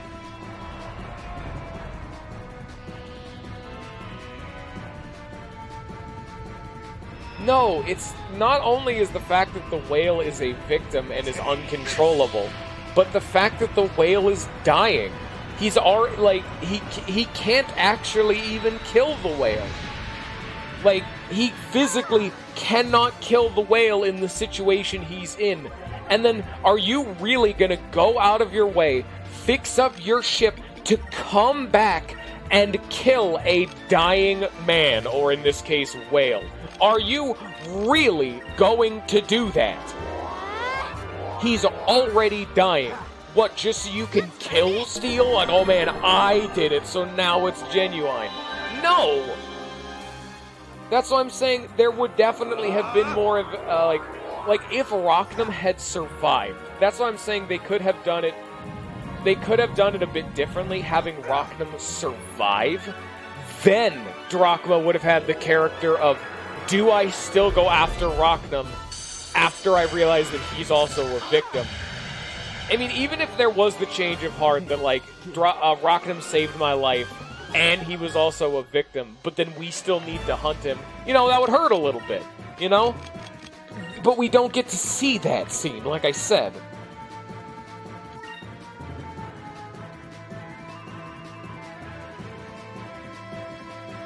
Ninja, it was never the reveal that Rochnum was a victim. It was the fact that Rochnum was dying. If that goat, like in your example, if your goat shot your son, but if it turns out the goat had its mother stolen by someone, but that goat also just saved your life, and that goat is bleeding on the ground, dying, that changes some factors. It's a culmination. One thing alone isn't enough.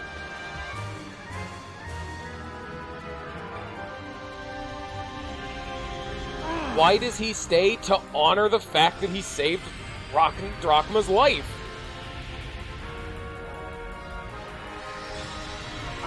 Destroy them. Because he never hated the... I mean, he did hate the whale, but revealing the whale was a victim made him not hate it as much. And so, because if he truly hated the whale, he would have left the whale to die alone. But he didn't, because he realized the whale was the victim. And because the whale was dying, he decided to use a little bit of his time to let the whale die with at least anyone else. I mean, it did only save your life accidentally, but that doesn't change the fact that he did. You know? Like, you're logistically not making sense. I've already pointed out every single piece of evidence to prove my point, and you're just saying, no, that's not real. Where the fuck is any of this coming from, laddie? No. Drachma, I mean, it could be done better. That's always the case. But saying Drachma is doesn't have a full character arc is genuinely just wrong. It is a hard situation to empathize with, because none of us have ever been in that situation. I think logistically it makes sense. But, I mean, that's the whole thing. A lot of the characters in this game could use more time in the oven. The whole game could use some of that. This was a fucking Dreamcast game. This whole game could use more polish. But that's always the case. If this game got a remake, you bet your ass they'd include more for Drachma.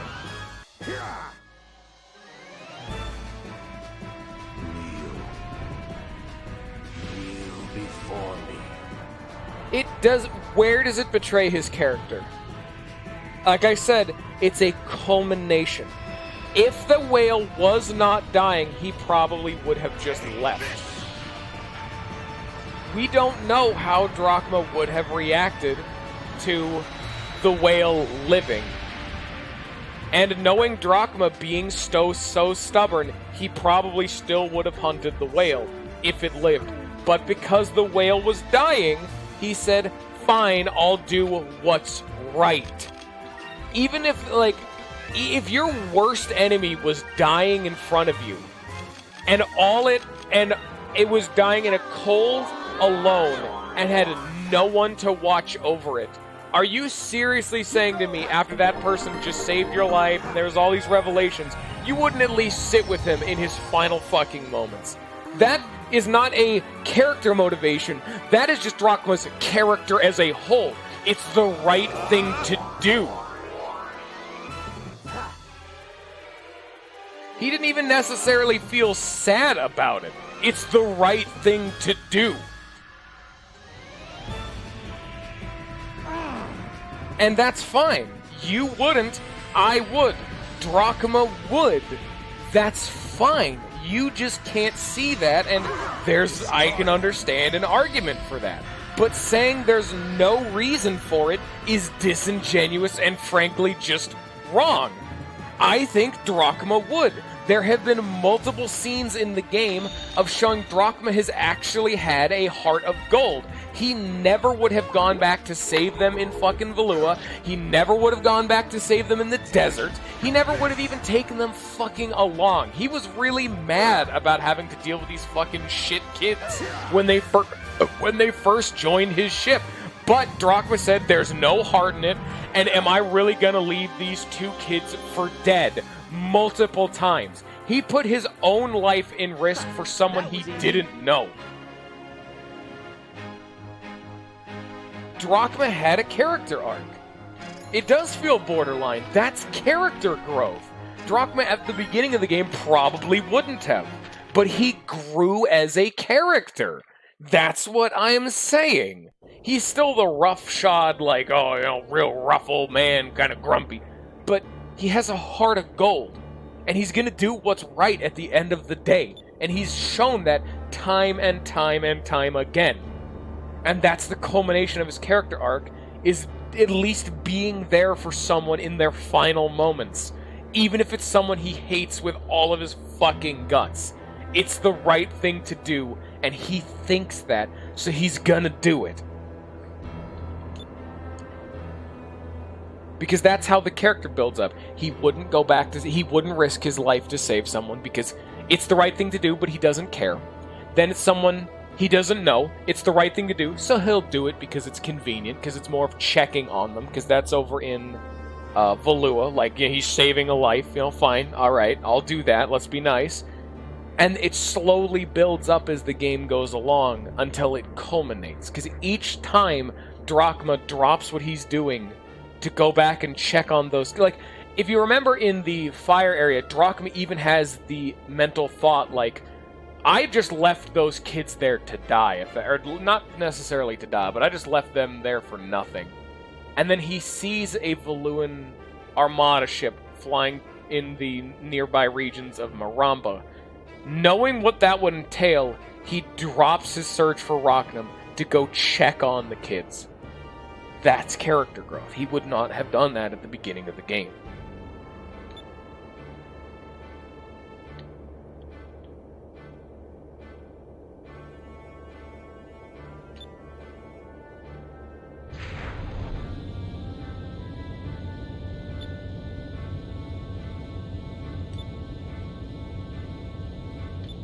Oh, by the way, we beat Gaussian, but surprise, his entire bridge is an escape pod.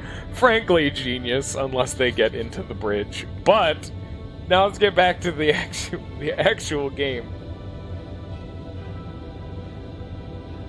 That's exactly fair, Weevil. That is a very fair sentiment. People think Alex from Golden Sun is well written.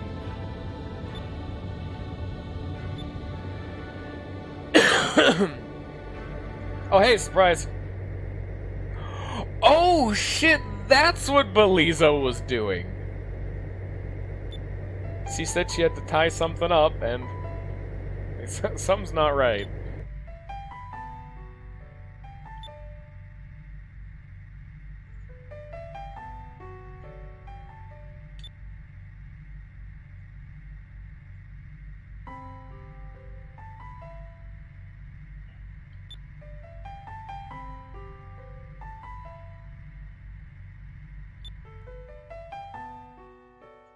Goodbye, my love. What? You did not need to do that! Oh, God. Okay, that's a really dramatic scene, let's be entirely honest. Okay, I don't... Could she have shot him down? Oh, he's just super dead. Fucking Belize, I don't give a shit.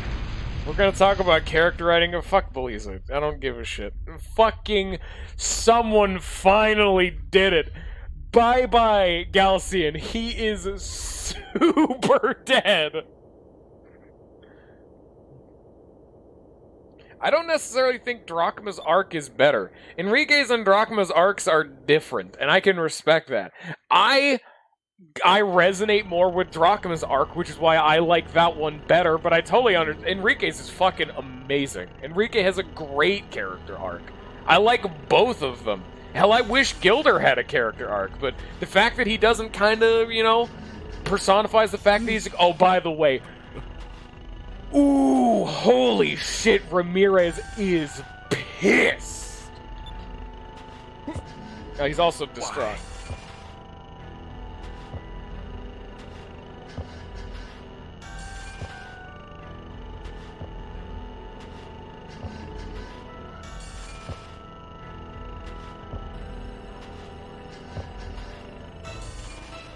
Now's a good time to put Yoshi Rage, except unfortunately... Oh, no, that's more Baby Rage. That's more valid, because he's just a whining baby. But unfortunately, no one has that emote. Only I do. Here, you know what? No, my Rage emote doesn't really fit in this situation. Oh, he's pissed. This is way more of a Baby Rage moment.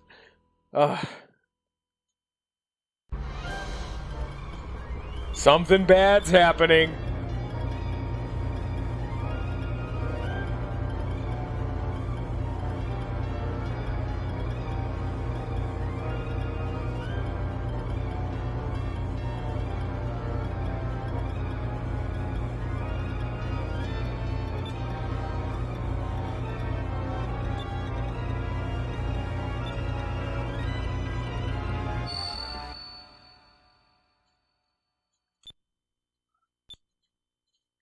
The Elders. She just had like a... Oh my god! What the...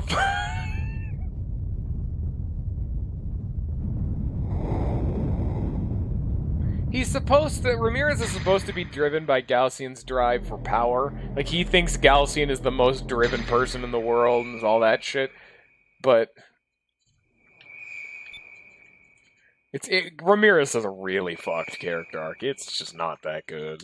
If we're talking character arcs, Ramirez's. That's the bad one.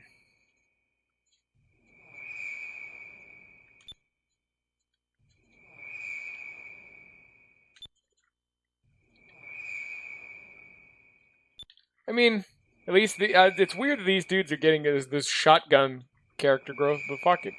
Oh, by the way, I think it's supposed to be Fina's room, which we actually never got to visit, like, her house.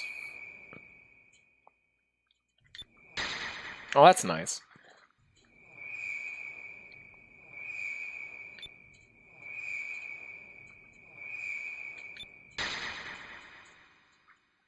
But you guys were wondering how we were going to get through that shield?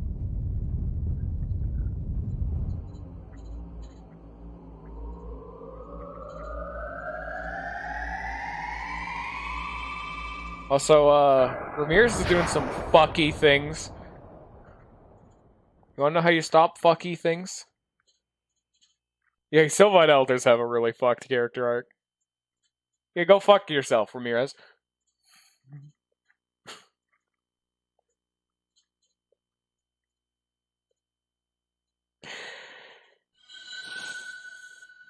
Sylvite Elders didn't have...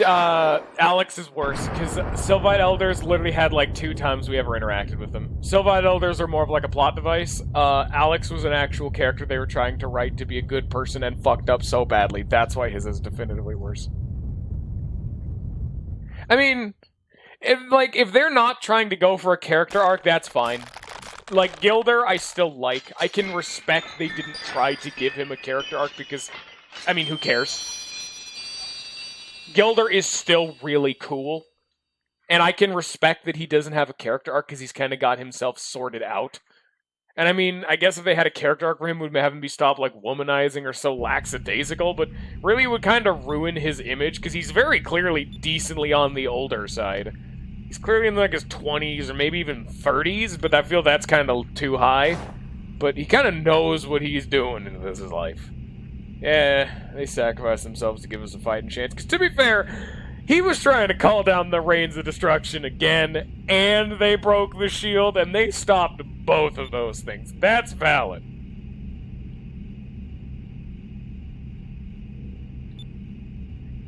His motivation is he just wants to have advantage. Surprise, the best character, fuck you! He defeated the Armada, most of the ships had fled once the Hydra was destroyed. It's actually very valid you guys have had this big debate coming up. So here. So Shannon was a part of Soltis. Yeah, I already showed that off. It's either getting the Soltis through there because we gotta get in somehow.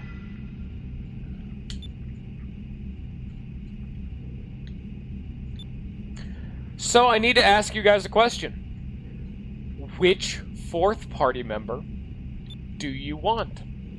Do you want Gilder, Enrique, or Drachma? Because we're at the final dungeon of the game.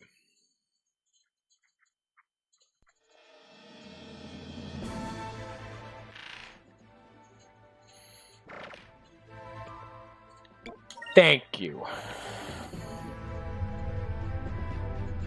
Who's in the team right now? I actually can't check because I'm a fucking... Oh, we haven't actually, like, looked around the ship now that we've had new crew members. Like, like, we have not looked at the bridge the whole time. Moegi's hanging out. There's Hans. There's... Wait, that's Vash? What the fuck is Vash?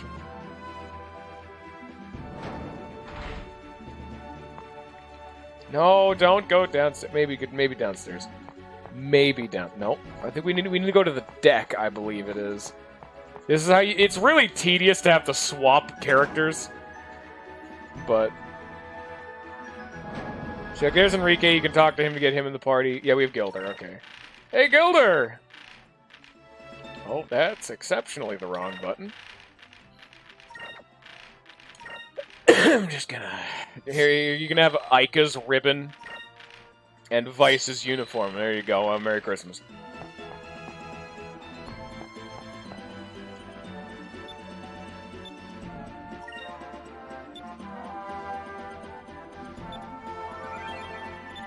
Oh, it's good to be... You guys... I actually showed off in the... He's actually... I actually don't know if that's the level he left the party in. I feel like that's higher. Either way... This is the party I beat the game with. Even back in the day, it's always been Drachma for me. I even showed off my previous save from earlier where yeah, I beat the game with fucking Drachma. He's fucking loud. Anyway, the final super move in the game was the one you guys wanted to save up for. Drachma crushes one enemy with his mighty arm, causing instant death to most. Hand of Fate. The final super move in the game was the very first, like, final tier super move you guys wanted at the beginning of the game, but he left the party before you could get it. And by left, I mean he fucking died. He still has green.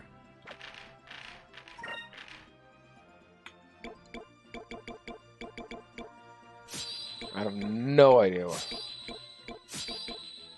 Ooh, no, that's not worth it.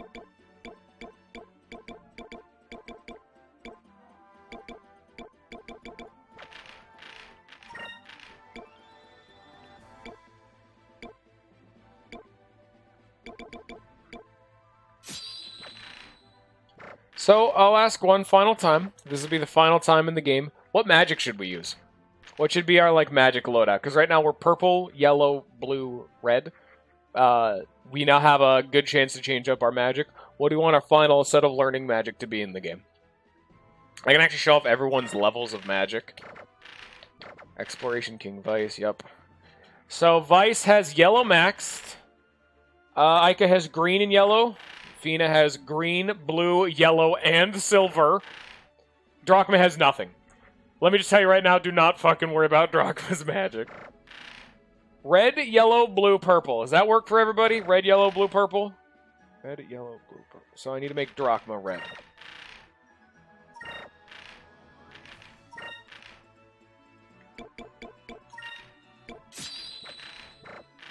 Does this... Okay, yeah. Does that work? Alright. If you're all cool with it. Yeah. Because remember, Drachma and Enrique both have amazing moves. Because Drachma has the best method of generating spirit in the game with, spirit charge. And Enrique has Justice Shield, which gives every single member of the team defend every turn.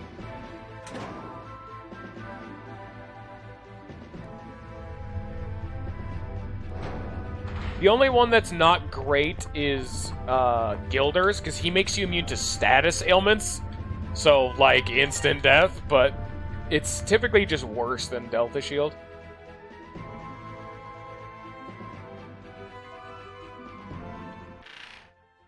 Our max spirit is...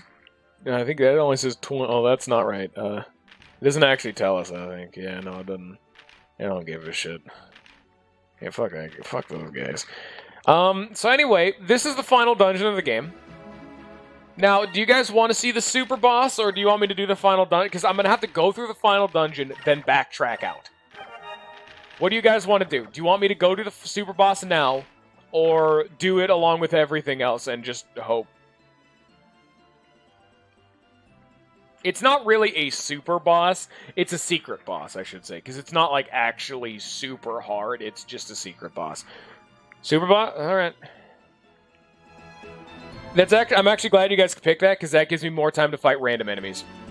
Because, frankly, I still need to fight more random encounters.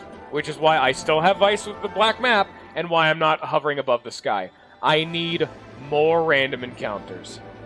However, you guys are actually super on the nose. Wait. What the fuck? How you doing? Okay. Oh, alright. You guys say so.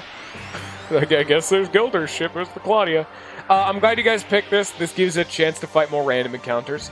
Once we're actually done with this boss, I'll go check the amount of fights we've done.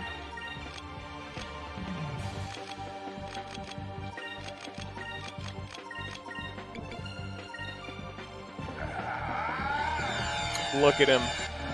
There he is. God damn, that was like 6.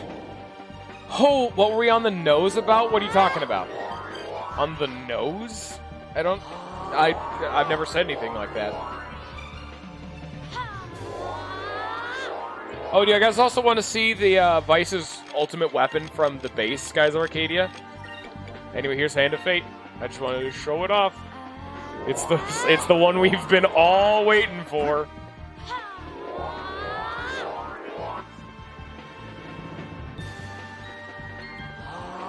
I don't know what you guys are talking about. I don't remember saying the phrase on the nose. Oh shit! Oh, I do now.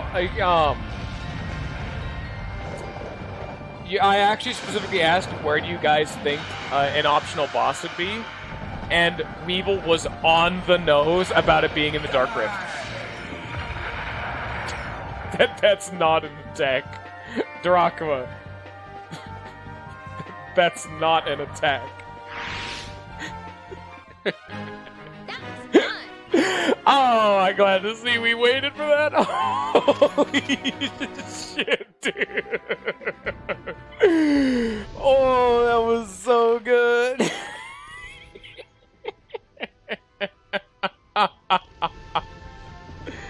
Oh, wow, that was good. God damn. You know what? If any super move we waited for the end of the game, that's fucking top tier. Oh boy, there it is. Son of a bitch.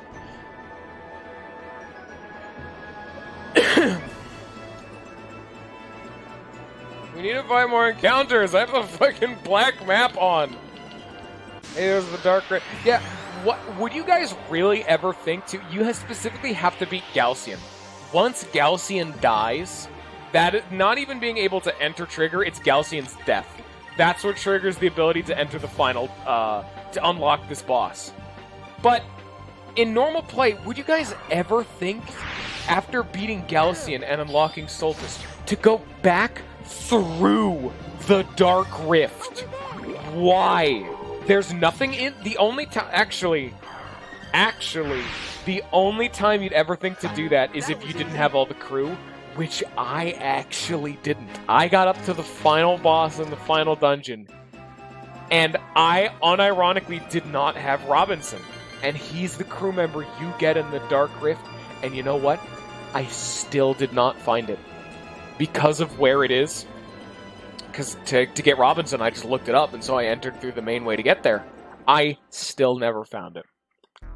Because you specifically have to enter from the Yafu Toman side. So you know where we fought the boss? Yeah, you have to enter from that side. Otherwise, you'd have to go through the entire thing. How many have we fought? So we only fought about 60 enemies. We need another 190. Yeah, we're not done. We still need way more. See what I'm talking about? We did a full dungeon, as well as a little bit of travel time. To be fair, a lot of games have that to where you get to right to the end of the game, and you, right at the end of the game, you unlock, like, endgame Superbot. Tales of Symphonia is the most egregious I can think of. To where you like, the thing that triggers all of the endgame secrets is you're in the final dungeon, you've gotten to the end of the dungeon, and you specifically, like, you see the final door that you're told, hey, you go through here and there's the final boss. You know, like, this is the point of no return. The door screams it. What you have to do is you have to enter through the door that, if you didn't know, would scream point of no return. You enter into the door. You can see the final boss area off in the distance. All of your characters give their final dramatic cutscene, like, oh, okay, let's finally do this, ladies and gentlemen. You're on the teleporter that if you hit A, you're fighting the final boss. You have to back out of that door. Anyway. The Yafu Toman size. Skies does not have a post-game, but there's no point of no return as long as you're not at the final boss. How to actually unlock the 3 legends is you have to be at the save point right before the final boss. Alright, guys, pop, just off the top of your head, name an enemy in the game. Just a random encounter enemy, name an enemy.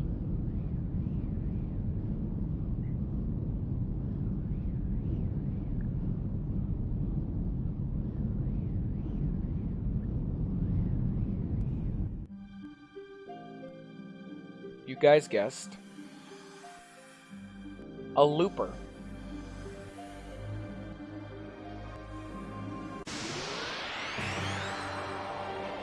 Except for Weevil, who said gross. This is Elsie.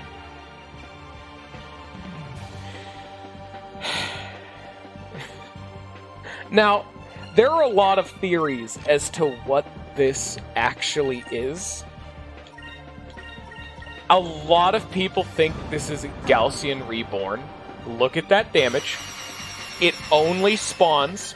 The reason it has a huge, like, look at this fucking thing. It's kicking my ass.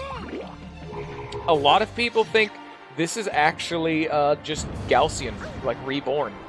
Look, it's kicking my ass. It's him again. Because he only ever spawns in the world after Gaussian dies. His name literally rhymes with Gaussian. And he only appears in the Dark Rift with a bunch of weird shit going on there. Look at how much damage it does. There's never been reported to be a dark or a black looper before now, which is why this is kind of like a big deal. And so it's a really popular theory, of course, that this is fucking Gaussian himself. But you can see why this would be considered a boss. Because it's just a looper, and it can only basic attack. But that damage, like, I'm unironically, I might die here. I actually unironically might die here because he killed Fina, and Fina's, like, yeah, this also gives me more credence to the theory that if this game had a sequel, it would be entirely based around the Black Moon. Because you never see anything related to the Black Moon.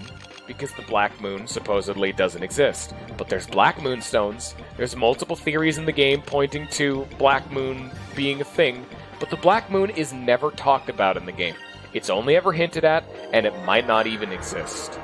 But and it's always said in games, if there's ever a legend or lore or like any like urban, like, you know, all of that kind of shit, 100% of the time it will be true.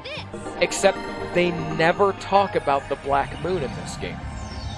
There's also supposed to be a looper of every single color of the moon, because as they get older, they migrate to those areas and they turn into those colors. There's only one Elcian, and it's black. Does this not scream? There's more to this. This game never got a sequel, and it's never ever been confirmed of a Black Moon being real. But come the fuck on if you're trying to tell me the Black Skies of Arcadia 2 Black Moon would not be the perfect sequel to this game.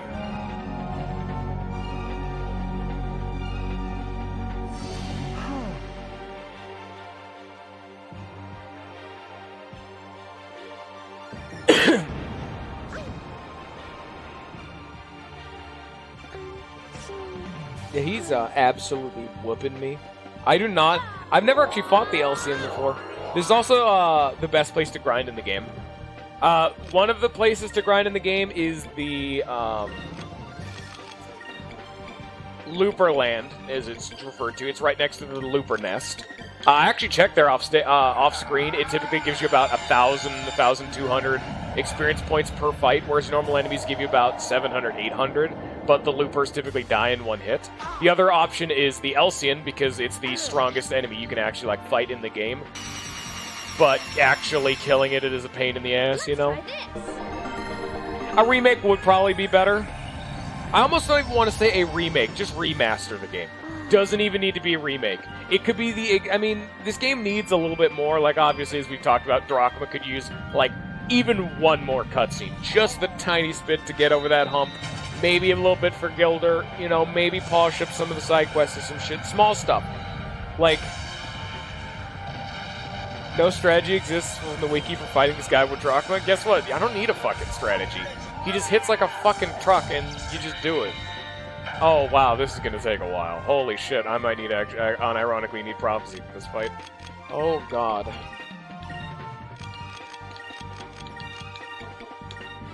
I hope he hits Drachma.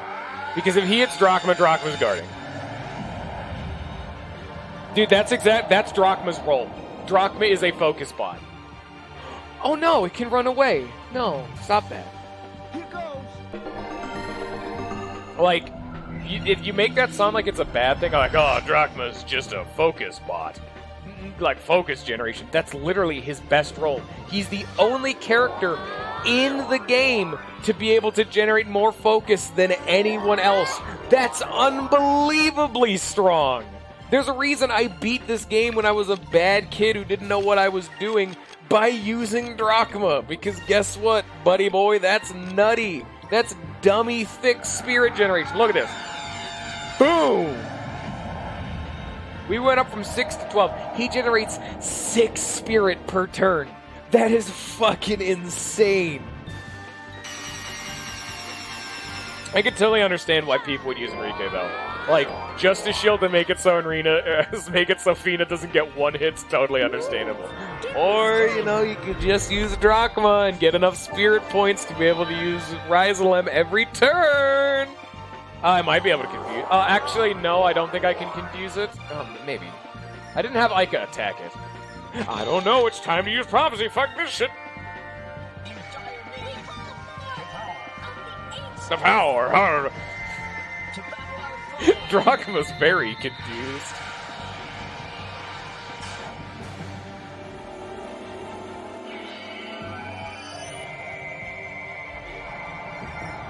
Not an impressive statement out of context. We're throwing the yellow moon at people now, boy. Huh. Fuck you, Elcian. Oh, prophecy piercing defense. God damn it. They keep fatiguing Drachma so he can't generate focus. No, don't put me to sleep. Oh, that's such a pain in the dick. Don't do it. Oh god, I'm gonna have Fina use Lunar Light just to wake everyone up. God damn it.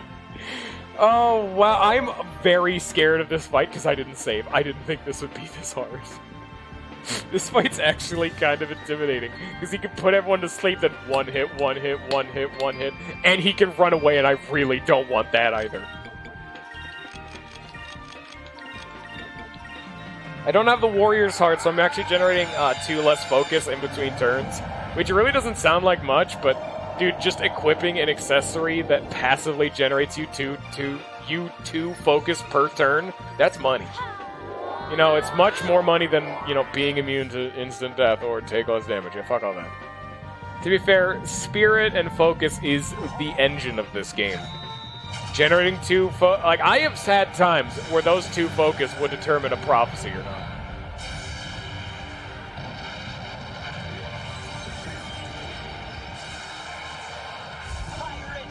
I could totally understand that, Ninja, but then you could also equip Drachma with the Warrior's Heart, and then he would generate 8 focus.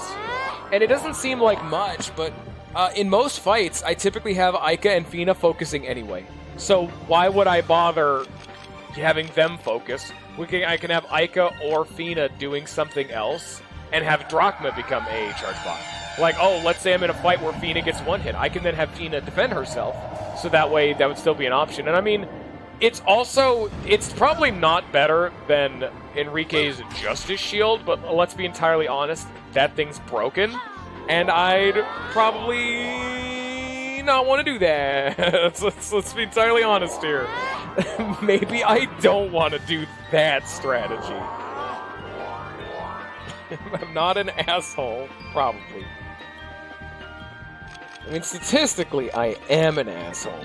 We don't talk about that part.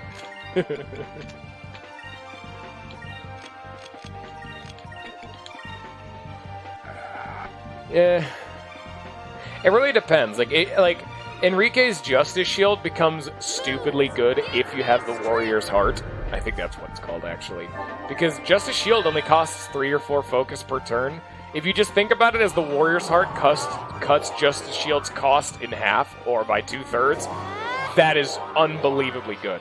The reason why it's also stupidly good and why they recommend it more is because of Delta Shield. That's what every single walkthrough ever recommends you spam in any fight, because it makes you immune to magic. We've talked about this before. It only costs 2 focus. If you equip her or anyone with the Warrior's Heart, it literally makes Delta Shield free. Unironically, I'd probably want to get rid of Aika. Enrique, Drachma, Fina, Vice would be a definitively better team. But that's only because I'm not using Delta Shield. Like, Fina, I could never logistically kick out. She's too good. Fina is actually really good. She is the quintessential... She's actually the best, like, cleric I think I've ever seen in a game.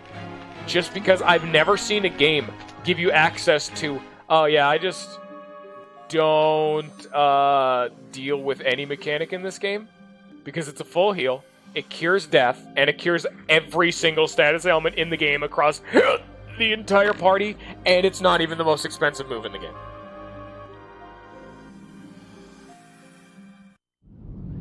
Oh, by the way, another thing that really ties up Elcian and Galcian being the same person is the Elcian can drop a Valuan medallion, which can only be dropped by Galcian. Another thing that, like, ties the two of them together. I think at this point that's more of an intendedly, you know, thought-up theory rather than something like the gamers are just like, maybe. You know, what if? Speaking of which, what is, like, that Valuan medallion I just got? What's that? What's that doing? Okay, get here. Oh, it literally just negates Eternity spells. Oh. Why would I mean, I guess. But I have the Sylvite ring. It already makes me immune to death. Is it better? Oh, yeah, no. Oh, wow, it's way better. Just from raw defense. I guess, you know what, actually, statistically, it's worse, because there are other things in the game that can inflict instant death. But this only makes you immune to Eternity spells, whereas it doesn't make you immune to every other instance of death. Like, specifically one off the top of my head, Le Pen's, like, death shot attack that he did back when we were fighting Loose Cannon Le Pen. He had that attack that, really just, he shot you and you might have died in one hit. It was just like a roll of the dice. Sylphite Ring would make you immune to that. But with Medallion, it wouldn't. Oops. Yeah, unfortunately we do need to actually do random encounters again, so sorry. Sorry, not sorry. I'm actually also more impressed at how low of a level I am. I remember getting to this point of the game, and I just now was getting to the point where I could start fights with Sword Rain. We're at the final dungeon, and I still cannot start fights with Sword Rain. We need to kill like another 200 things, yeah. I could just wait until after the final dungeon, but if you remember, the Hydra was it was a bit of a smaller, but it was still a dungeon. It only let us kill about 60 things. So I'm going to err on the side of caution, and I'm going to fight enemies along the way. If we really need to farm, I'll farm. And if I overkill by 40 or 50, it'll be annoying, but at least most of the enemies in the game just die in one Omega Cyclone, you know? Also, I'm going to show off another fun thing that I can do. If you guys remember, the Varelium or whatever it was called? It was the stuff we got in Deep Sky. Remember that, weird metal we gave to Ryukan from the Deep Sky? We gave that to him to make him a weapon. If you come back... Oh, by the way, you could have actually done this before we left for the, to go fight Galcian, but I forgot, because I had not played for 2 weeks. Oh. Son of a bitch. Yes, it also does give me a chance to get Incremis. I know, right? Was final boss knocking on my door. Hey, you got Incremis?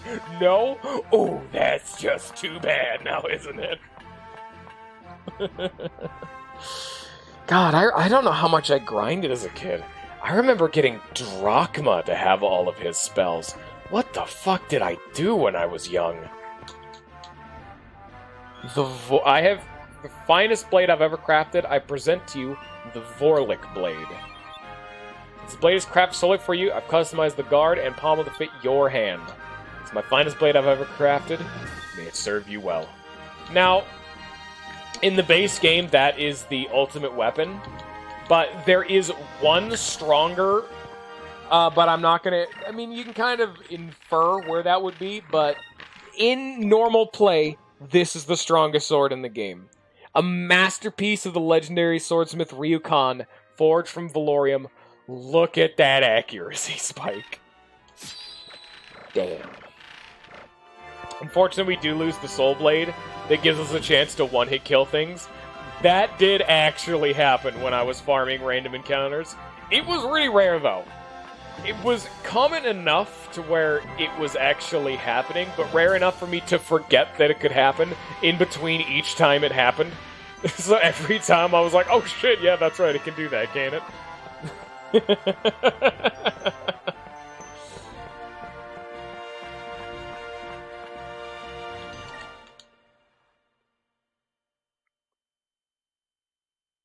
No, you don't need to do that, Ninja. Once we get back out of Sultus, because, again, we're going to go all the way through Sultus and then back out, because that sounds like fun, but the game demands that of me anyway. Once we get all the way back out, I can fly over to Hamacho Island and just check. Frankly, we should be nearly done by the time we get through all of Sultus. I don't believe it's a crazy long dungeon, but we're going through the entire dungeon twice, if you'll remember.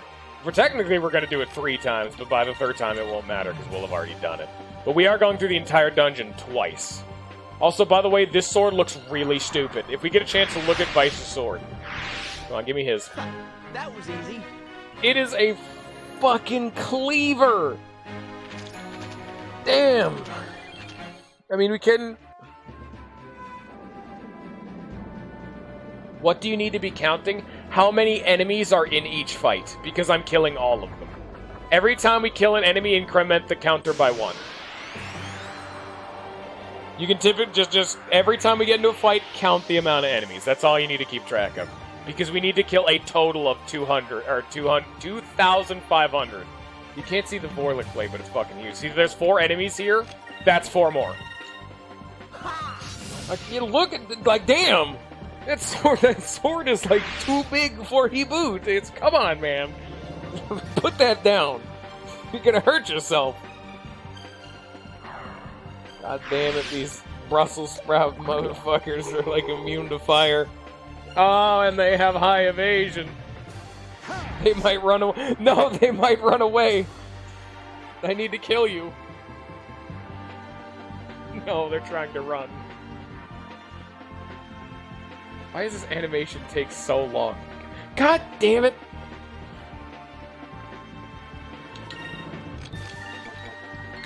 Man, isn't this the best? Man, Lolifant's been lurking for a long time. Doesn't this sound like a blast watching me just struggle to kill Brussels sprouts as I slowly make my way over to the final dungeon?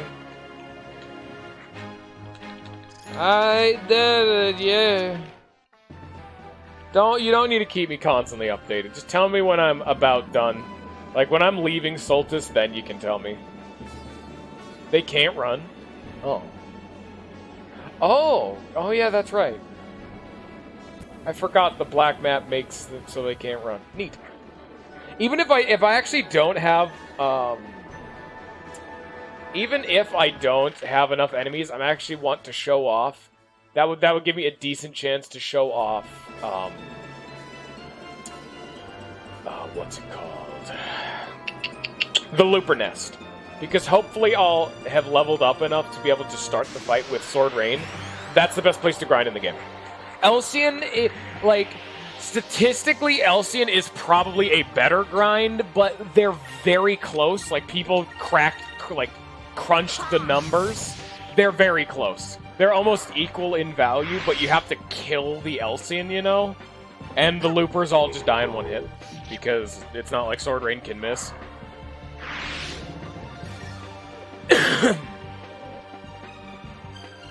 See, this is also part of the reason why I grinded around these areas. See how many enemies there were? Damn. That was easy. Hey, Weevil. Hey, Weevil. Hello. Weevil, Weevil, Weevil. We're going to Soltis, baby. It is actually a nice touch that you can just see these fucking ships just hanging out. But unfortunately, I've only seen the, I've only seen the Claudia. Man, look how big this is. Damn. This is lad-sized. Now, where the hell? Oh, it's right over there.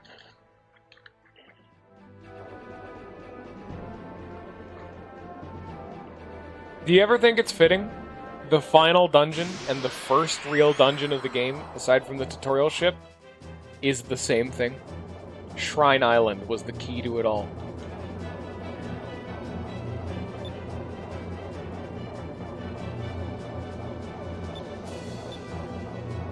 Hello, we got another ship battle. Oh, son of a bitch. Actually, let me check the walkthrough. I haven't checked in a long time. Like, I stopped reading it around the fucking Galcian time. Oh, wow, this guide assumes you're taking Drachma along. Nice. You guys apparently made the right choice. He's the guide saying, the rest of the guide refers to the Soltis ride as, Drachma Town. Does this count? No. Ship battles don't count. Oh, wow, you suck. Oh, I got a new cannon. That's right. I need to equip that. And if I had known how weak this was, I would have just attacked.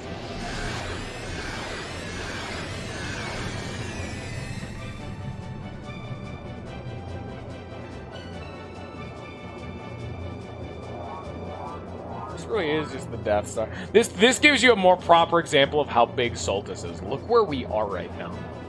This game's scale is inconsistent, but I like to think moments like this are how it's supposed to be. These are supposed to be continent-sized. Like, America as a whole is a continent. I'm gonna try to finish today for sure. I mean, I normally stream for about 4 hours, and we're at the final dungeon, dude. We're at 2.5 hours right now, so that's a guaranteed another hour and a half. If I ended the stream early, it would seriously just be like... It would be almost nothing. It would be like another hour of content. Well, that's fine, Ninja. You can just watch the VOD. It's all cool. I wanted to specifically do a longer stream as a way of apologizing because I haven't streamed in a while. I wanted to say sorry for the people who actually do like my stuff. I do care. I'm sorry. I haven't had a choice in the matter. I had no control. Can I done the cutscene? I'm just floating. Oh, it's Shrine Island. Oh, we're supposed to do that.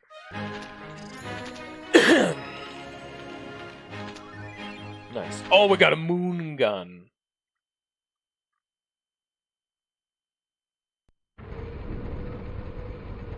Now that is ominous. Welcome back to Shrine Island, everybody. Woo! It was like the X cannon. Yeah. Oh, wow, that hits harder. Worth it! Fuck, I don't care about the spirit cost. I have built-in and my spirit full options. And that's just strictly better. Do I got any better torpedoes? Torpedoes? Nah. Yes, moon torpedo. What is that? Oh, I also have a moon cannon. Where's the moon? The moon cannon's also better. What is going on? This is not okay. Oh, it's so much better. Shut up, Ninja. Don't you give me shit. Like, yeah, you can fucking see. Shrine Island landing. Scroll all the way down. Boom. Final. Actually, how many hours? Damn. Oh, you can see I took 7 more hours to beat the game in my old file. And I'm actually at the same level, though. Huh.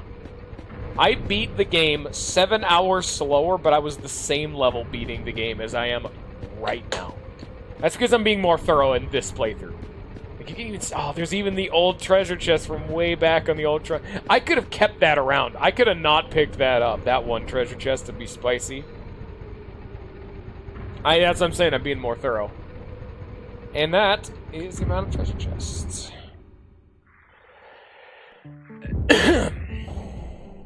Let me,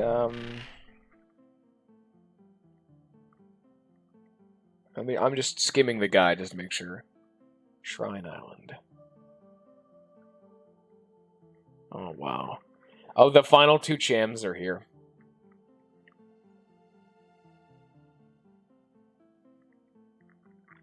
Yep, once we get through this dungeon, alright. We gotta just do what we did before of get to the bottom. Now that you know what Shrine Island is, it kinda recontextualizes what you're seeing. I absolutely adore this kind of narrative nonsense. The first dungeon in the game is the final dungeon of the game, but like, recontextualized, you know? How do I get down there? Isn't there a faster way to get down? Could have swore there was. I had to do it before.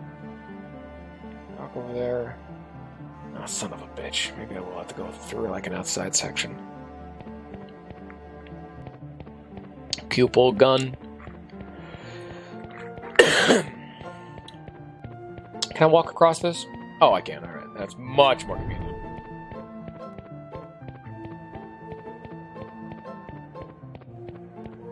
No, Weevil, I will not ignore that message. I will study it for sin.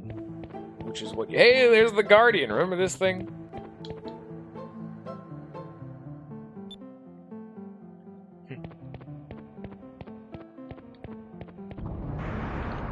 Welcome to where we're supposed to be going.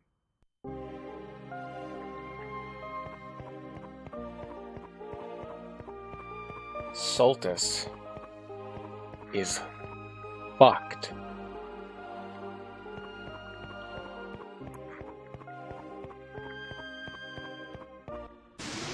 I like that song. Hey.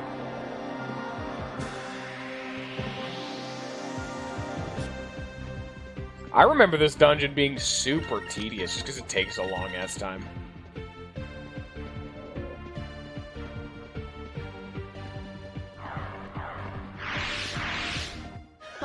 That was easy. Like, this section in particular is like a maze. Like, there's a bunch of caved-off, like, ruined areas that you can't pass through, so it's a pain in the dick to get everywhere. Also, there's the final 3 treasure chests in the game are here. I'm gonna try to fill out the map in the bottom right as much as I can, you know? By just walking. Like I'm walking here.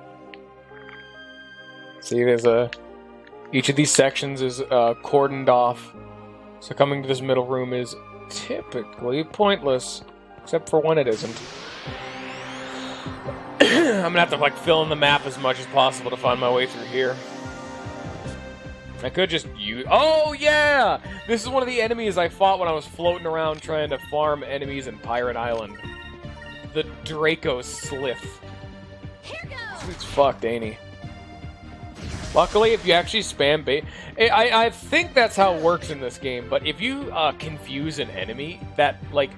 So, let's say Ica went before the enemy, but then Vice also went before the enemy, and attacking the enemy breaks them out of confusion. Because the enemy was confused at all during that turn, they don't get a turn. So even if you hit the enemy to break them out of confusion before they would actually use their confusion turn, because they got confused, they cannot act. Which is part of the reason why this is so unbelievably strong. Not only is confusion a really nice thing because it may let enemies hit each other or themselves or whatever kind of garbage. Confusion's a stun lock. Which you wouldn't think of, and even I wouldn't think of. I only noticed it by pure happenstance. Like you see, like here's some like crowded off bullshit. Is the map not going to show me areas that are caved off? Oh no. Oh no. It's not gonna. Ah, oh, son of a bitch.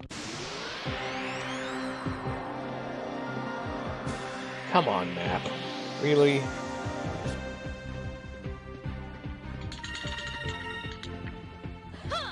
The only thing it can do is counterattack, which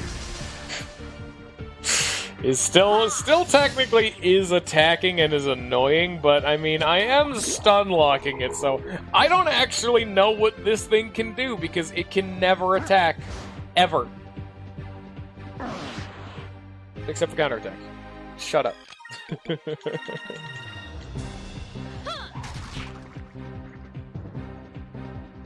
That didn't confuse!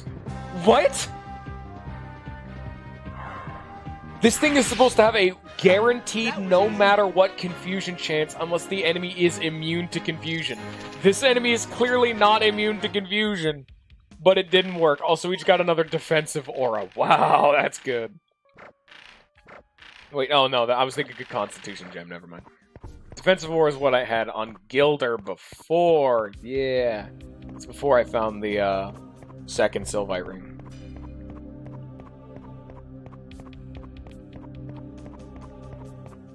So how are you guys liking your final dungeon experience? Isn't musty hallways great? Also, the fact that I'm fighting one enemy groups is really, really fun for when I need to fight large groups of enemies to increase my amount of enemies killed counter. Like, here's 4. At least that's respectable, but I'm fighting, like, 1, 2... Oh, I'm gonna have to fucking grind. Son of a bitch!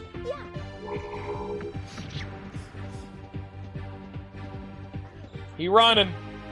Look at him strut.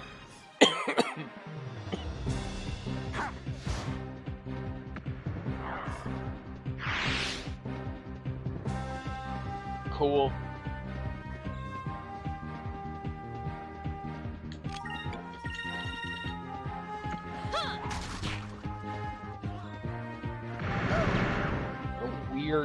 What a weird machine.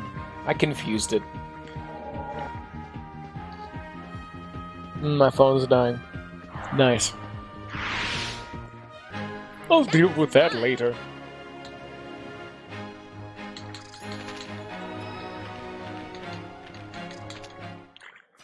Still banking on that in Cremis. Still Still banking on that increment. Did I accidentally go the right way? Because I'm going a very large amount of distance without seemingly running into any obstructions. Why can't I go this way? It...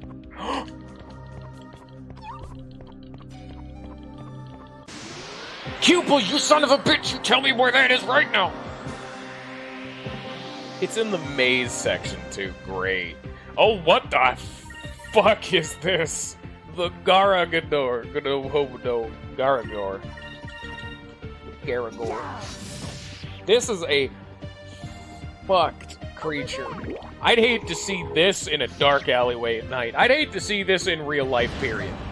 If this thing existed in my world and shooting like smoke laser beams, I would not want to live in this world.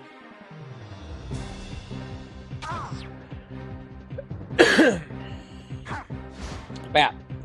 Also, Drachma still does a stupid amount of damage. That was Drachma's role before. He basic attacked really hard, and he still does. That was easy.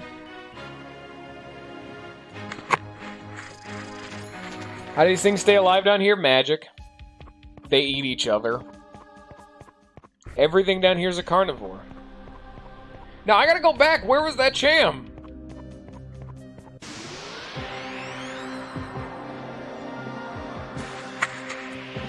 My chin is itchy. Hey, can we stop fighting big things? I like them conceptually, but the big things take a very long time to kill, and by a long time I mean 2 turns, but that's longer than most. And they only increment the murder counter by 1.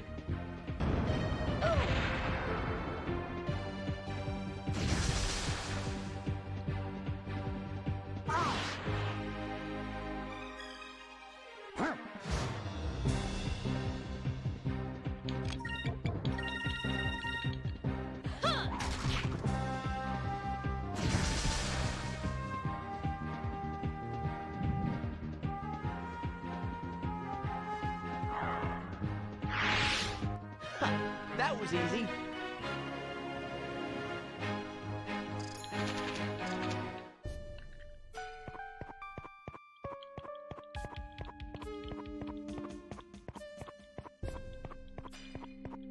I'm starting to think it might not actually be in this hallway, but it might be in the room above, because Cupel only activates right here, but he doesn't show up. Yeah. I'm starting to think Cupel's lying to me, and it's picking up a Cham through the wall. Really fun that might be what's happening. But if not, I can get it on the way back. Actually, what does the guide say? Where does that tell me where this thing is? Over there.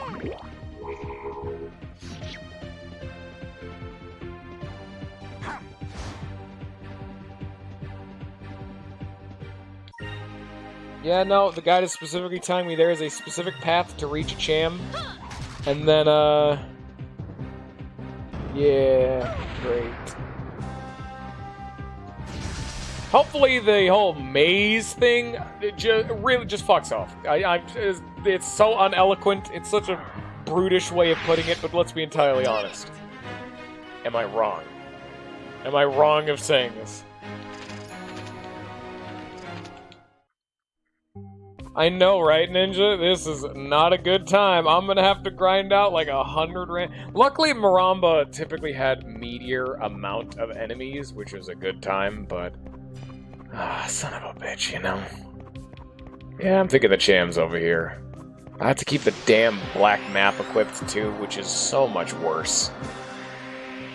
I gotta grind out those last 200 kills, but it's consistently 1 enemy fights.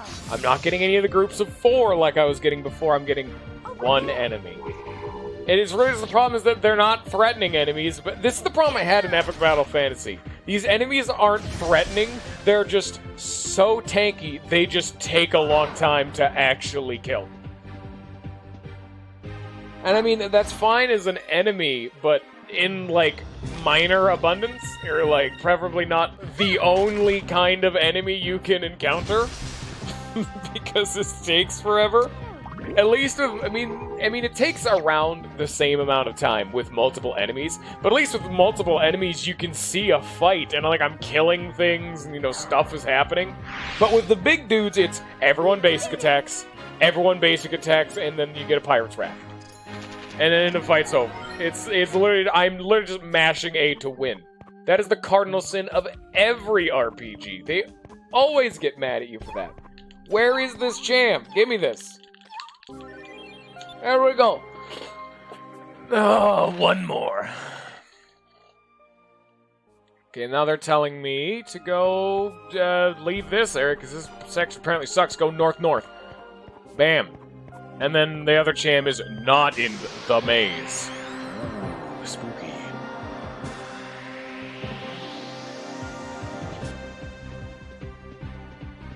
Oh, thank God, that's a 6th fight. What's the counter at now, Ninja? Because now that we've gotten another 6. Because when we first entered this area, we were at about...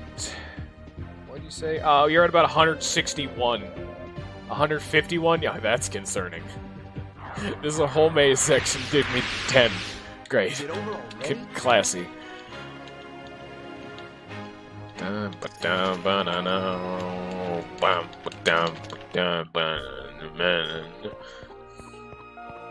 Luckily we're leaving the area. Now we're out of the old Assaultus. Of old musty, old mold, and colored mold. I lied. Oh, that does not seem safe. OSHA would have a field day again! Where are the chests? Good question. Not here yet. I'm actually, like, scanning. Yeah, no, we can't get at them yet. One of them. 2 of the, they're near the end. They're right before. They're later. Welcome to Soltis! Hey!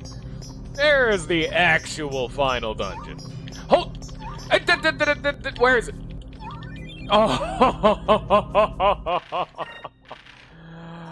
Oh! Final... That is not a fighting name. What is that? You're not allowed to just call it Final Cupel and not tell me what that means. Cupel's final and ultimate form. It looks very impressive and packs quite a punch. That's bullshit. Tell me what it is. They're lying to me. Oh, I remember this area. This area is really tedious to navigate because it's a maze, but with teleporters. Woo! Oh, like teleporter mazes, everybody? Oh boy! Like, do we go through this one or do we keep going and go through the door? Oh boy! Let's have some fun. I mean, obviously it's the best Cupel, but... Here goes. Can we stop fighting one enemies? Cupel's evolving. Now I'm gonna hook B and we're gonna give him an Eviolite. Go get him! Holy shit, he does eat him! That's dumb. Well, I'm gonna have to double check that. I mean, he did have 300 attack and 100 accuracy. That was pretty meaty. I'm gonna have to fact check that myself. Not that I don't believe you, but the fact that that would imply Fina becomes the best attacker in the game makes me scream in my soul. I feel like my insides are dying. That might not at all be related to Cupel and might be involved to the amount of Tide Pods I've eaten. But these are entirely unrelated matters.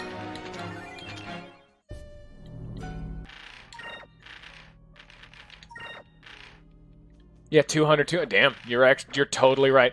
310, 200. I mean, to be fair, I would almost like.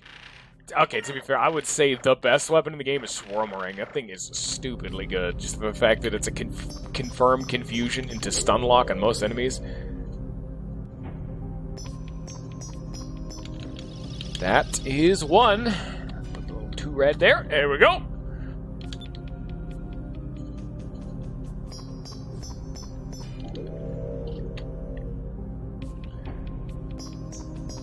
I'm just gonna give Fina an infinite amount of the, I think they're called Piranha Seeds, the attack up ones, and make her my carry. as I've already done before in previous playthroughs and accidentally broke the difficulty.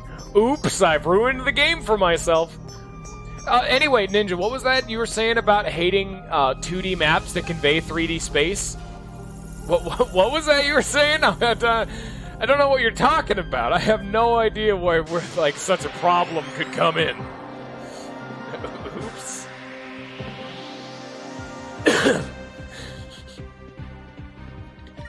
Speaking of the secret vice weapon, I mean, we're working towards it. I am still trying to 100% the game. I hope I got all the treasure chests up to this point.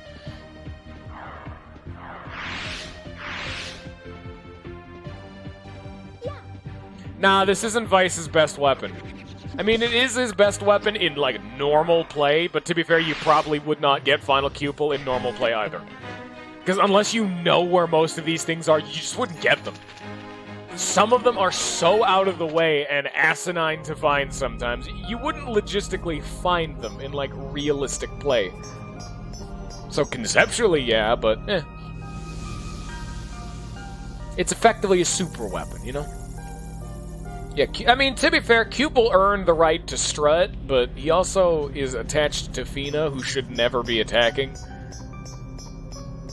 Why couldn't, like, it would be way better logistically if Cupel became a defensive weapon, like, upped her defense. Surprise! Hey, you guys are wondering where the final, wanted battle was? That's not what it was supposed to be. It's not Lena. Wait a minute, what? Don't think you can lie to me. I'm not. You can't pull the wool over my eyes. This isn't right at all.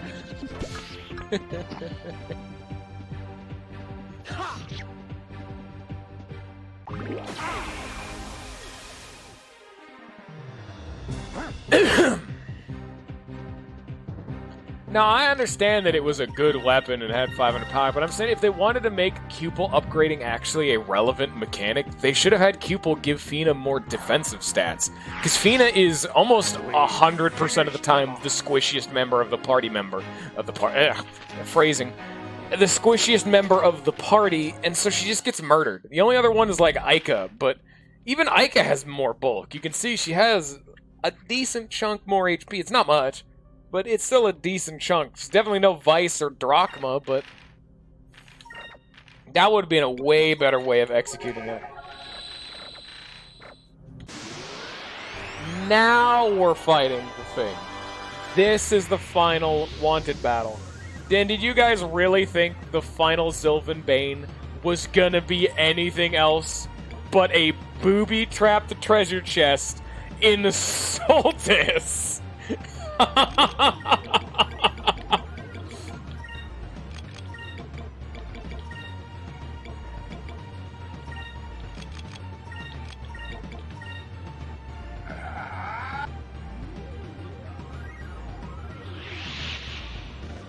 He is a bomb. Oh, that's exceptionally not okay. Oh, wow, that's exceptionally not okay. Let's try this. God, I'm gonna have to use like 3 Sacralins just to undo that kind of damage. Jesus. Here goes. So we want to bust up Prophecy in this. Prophecy's too good, though, but there's also a normal Sylvan Bane, and killing him is gonna be a pain in the dick. I still don't how she's dead. Oh yeah, there she goes. Great job feeding, really contributing to society. Your corpse will feed us for a millennium. But, God, I wish I had Incremis. Why did you guys make it so I couldn't level it up until this point?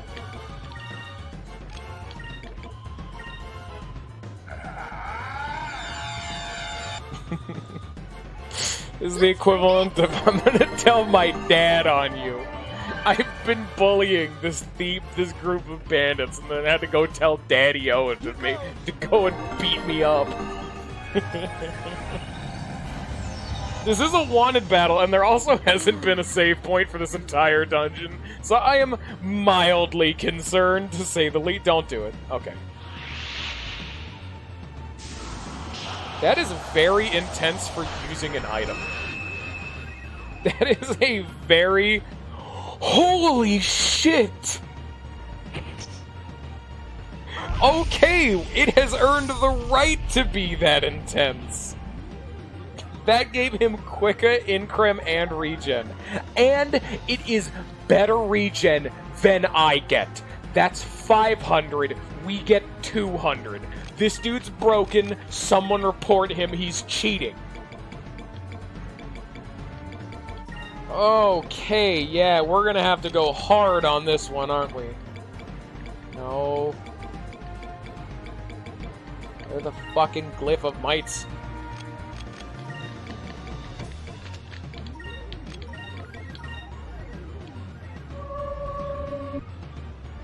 There we go, nice and healthy. It's probably a bit overkill, but having an AoE heal is difficult without using Lunar Light. Sacrum is nice, but it's typically just not got enough of that oomph that we need. Okay. I don't know what this is. That's probably a calling for another one. Yep. That did the same animation. He's probably going to use another explosive powder after this, because he's only shown off new moves and he's cycled through them. So, we're about to have a bad time, assuming I can't debuff him before next turn.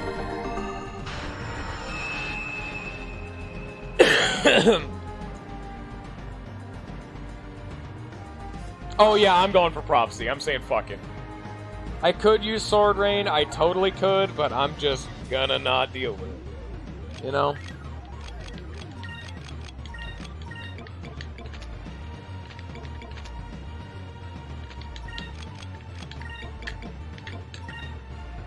We're actually getting to the point of the game where, it's like enemies aren't... Oh, that's new. Where enemies aren't hard, they're just like, they're high risk enough to where it would take a long time to fight. You son of a bitch. Where they're not hard, they would just take a long enough time to where I'm getting fed up and I just want to use Prophecy to solve the fight faster. God damn it, I don't have a crevice. I can't. So do these guys count? I don't know, probably.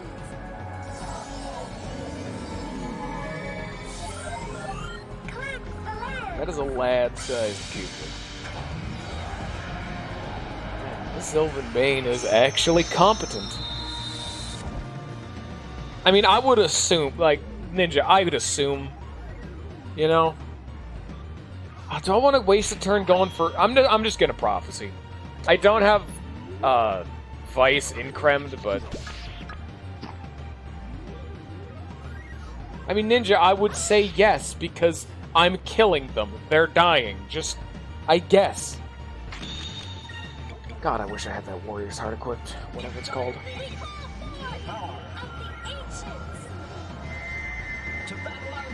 I'm coughing a lot. I gotta knock that off.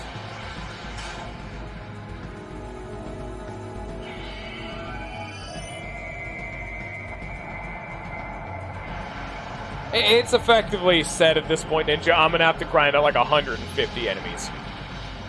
To get the 3 secrets, I'm gonna pretty much guaranteed have to grind at least 100 enemies, you know?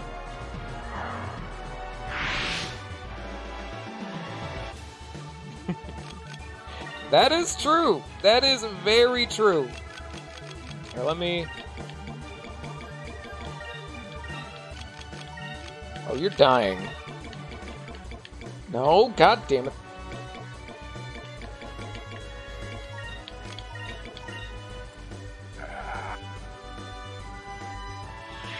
Stop that. Stop it. That's bad. I kind of want to buff up to make him do the, to make him debuff me.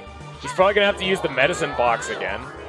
Frankly, debuffing him and buffing myself just makes him waste turns so he doesn't use explosive powder. Oh, also, Ninja, we are way past 10 moons. We're probably at like 20. I've used Prophecy. I've been trying to not use it unless I really needed to or I didn't have the patience to actually fight the boss. But yeah. Dude, you just saw Sylvan's basic attack. He has big 2 murder claws hidden somewhere underneath that cloth. I'm gonna try to hit him. Let's see what happens. I should be able to generate enough spirit to get prophecy up. Maybe. It's gonna be close. I think we might actually be just short. Okay, yeah, there it is. It doesn't even matter. I'm gonna have to debuff before next turn anyway. I just kind of want to see his basic attack. I want to see them claws. Also, he's regenerating again. Yeah, you're a real fun sponge, ain't you? We will. Maybe. We don't generate 15 per turn, though. That's really cool.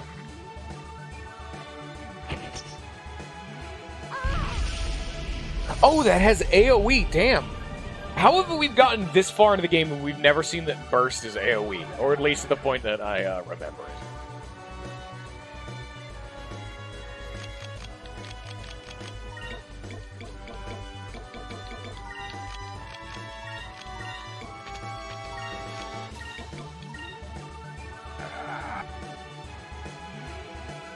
I truly do just wish we could actually skip enemy animations. I wish we could just turn animations off, to be entirely honest. I love them, they look really nice, but when you've seen them as many times as I have up to this point, it just gets a little bit old, you know? It's like, I've been there, I've done that. I could have attacked more. But, I mean, attacking doesn't do... It really just puts Vice at risk. Because counterattacks... I mean, it doesn't do much damage, but it's something, you know? Oh, he just guarded that turn. That's free. Now I have Vice being increm. I don't know if that factors into it, but I would assume as much. Either it doesn't work, it would scale off Vice, or it would scale off of all of them being increm, which that sounds stupid. And that would be too much damage. So I'm just going to assume it's going to scale off of Vice alone, and so I'm now increm. So if this does more than 6,000 damage, we'll know. This is a good test. I guess. I can almost see that as like random. I mean, it did like 200 more damage, which is not 25%. So frankly, I'm not sure. You son of a bitch.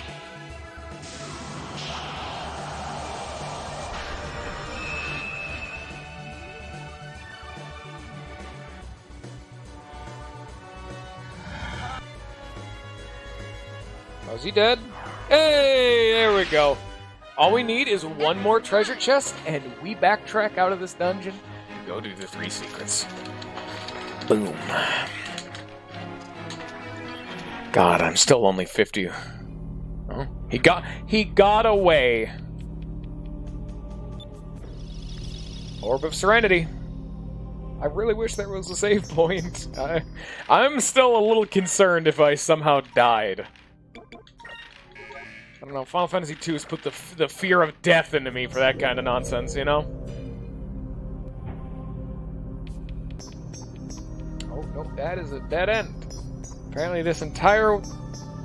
Maybe? Frankly, I'm not sure. Something about something.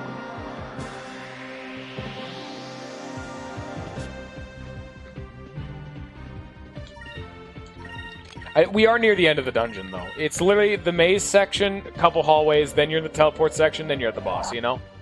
But we're gonna still have to back out. Over there. Hey, Ninja, nice job setting up your stream. I seen that. I see you putting that in the Discord. What do you think you're doing streaming without me? That was easy. It's against the law.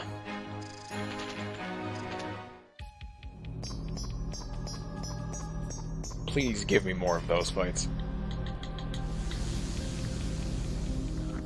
I'm gonna assume the Banes count because we're still fighting an enemy.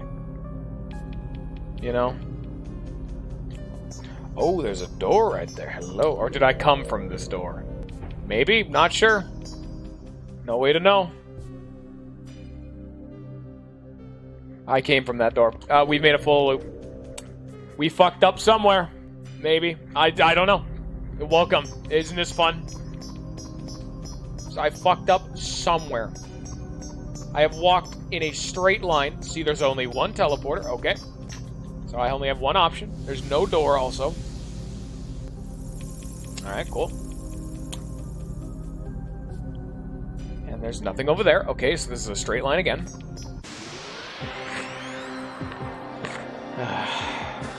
Well, at least we're getting that farming in. Oh, yeah, at least we're getting that farming in. Yeah. Ooh.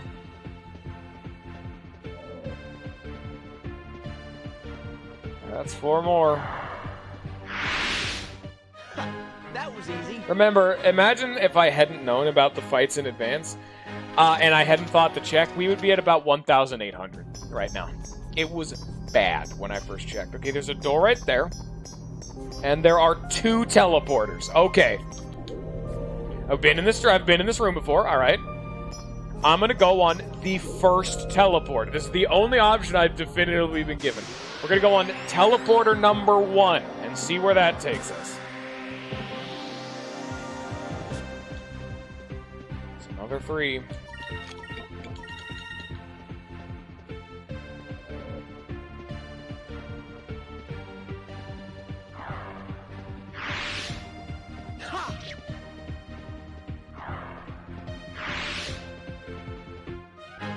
That was fun.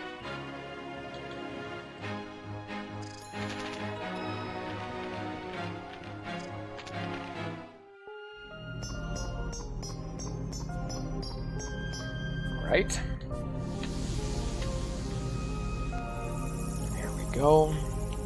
Yeah, I believe we have 1 more treasure chest. That's we also have to turn in that wanted, you know? Okay, here we are. Also, you can't backtrack, so now that I've gone... Yes, okay, so this is the... I went the right way this time. That is every single treasure chest in the game. Maybe. All of them.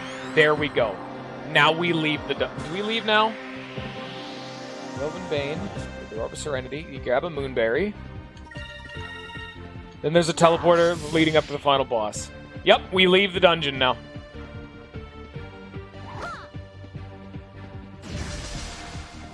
But we have to like go all the way through, you know, and I'm gonna go through just to show it off. This is also a save point, and frankly, I want to really save. And yeah, it also gives me a chance to fight more enemies.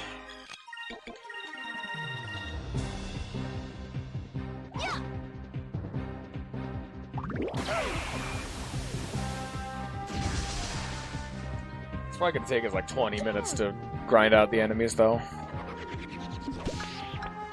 Yeah, that does fair damage. It's not great, but it's definitely not bad. Final Cupid's okay. But frankly, at the end of the day, it really just says Cupid's not super worth it to level up. Like, Chams are neat and all, but... eh.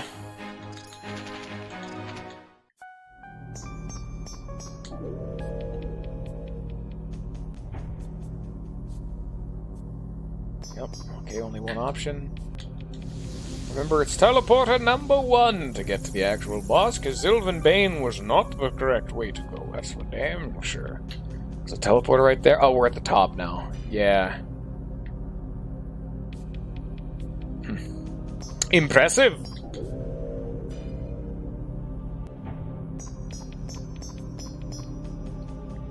And hey, y'all remember this from Deep Sky? It's the same exact... You know where we are. You know damn well where we are right now. And there should be a save point coming right on up. Let me just... Of course there's a save point right before the final boss. I don't even have to err on the side of caution for that. I was thinking, oh, this like screams final boss door, but no, we're not there yet. Luckily, we've seen this before, you know?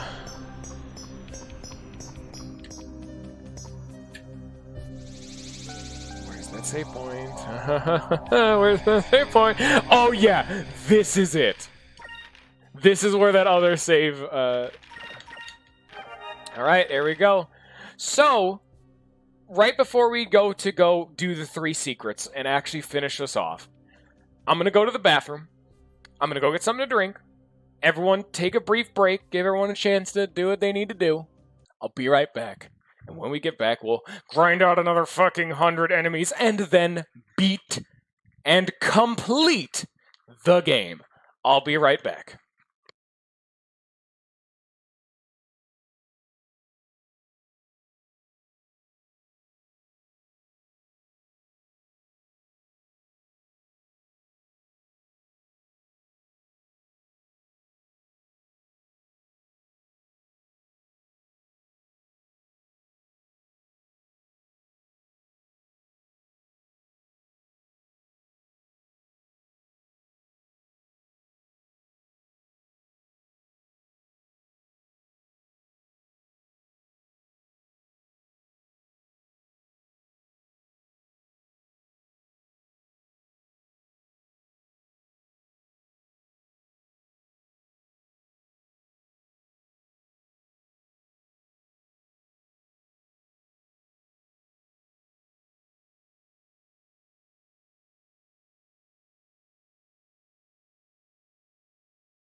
You know, something I thought about whilst I was gone.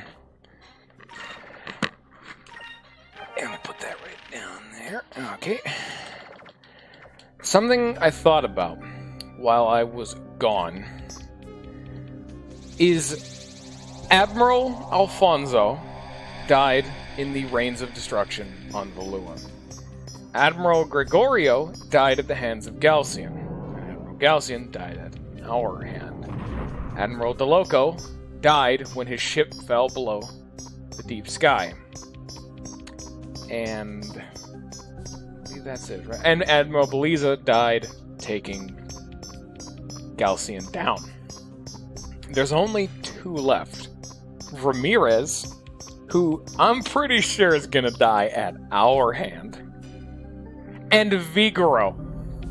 He just lived. He's the only admiral that has lived up to this point of the game. Fucking Vigoro, of all of the admirals, is the one who lives to the end, because you bet your ass I'm not letting Ramirez get out of this one alive. I bet none of you were expecting him to be the one to survive to the end of the game. But oops, there it is. Oop, there it is. Anyway, now that we actually know a way through the maze is going to be a way faster trek. This dungeon is technically designed to be backtracked through. Once you know your way through both mazes, it's pretty easy to find your way through, you know? You just follow the, for the most part, complete trek all the way through that I've already, like, charted out. So in the meantime, both of you bad boys are still here. You're both having a fun time.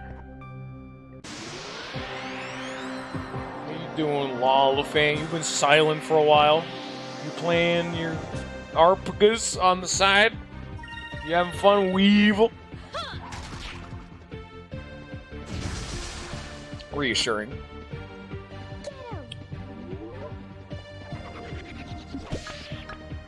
Alright, good to know. I mean, that is what my my stream does tote that as a feature of no fun, not allowed. Good to know. I don't think Lollfan's here. Lollfan died. I was specifically bringing it up because I actually wanted to specifically mention Lollfan by name, saying, hey man, show up next time I stream because it's end roll and you'd like that, I think. Did he like Lisa? I think he did. I know Palcorn did. It's one of those kind of games, you know? It's a bit more of a, oh man, that's a fucking meaty one kind of game. It's not necessarily like, yeah. It's one of my favorites. It's one of my all-time favorite games. And the main reason I wanted to make such a big deal about playing it is it's where my avatar comes from. It's Tabasa. He comes from Enroll. And frankly, like, Tabasa isn't even like a super important character in the game. Frankly, I just liked his design. But by the time I had started streaming, he was the one I happened to use because I kind of cycled through different characters for my avatar. I typically used characters I liked their designs of. I know the one I was using before this, and was one of the ones I used as a regular, was Zachary from Off. Because I like masks, I like hoodies, I like all that kind of bullshit. And so I was using him, but I swapped over to be Tabasa. I'm like, alright, let's change it up a bit. But then I started streaming, and I'm like, well, I don't want to change it, because it's kind of become the thing. Because it had been my avatar for like 4 months, and I was too lazy to change it. So now Tabasa's kind of just me now. And I mean, that's totally fine. I like Tabasa. He's a good lad. He's one of my favorite characters from the game. So that's fair. Unfortunately, it doesn't have like a super dramatic or interesting story behind it. He's a cool lad, though. He's dead as hell. That's not a spoiler. It is a spoiler. It's not a spoiler, though.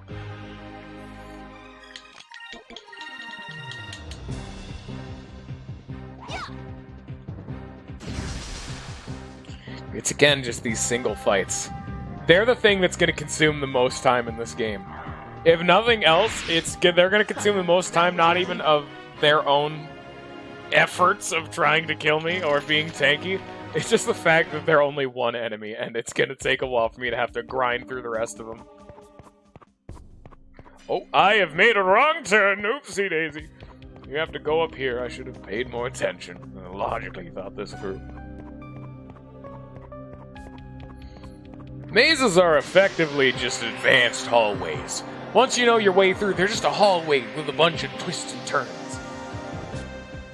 They're kooky hallways. No running. No. None of that. Over there.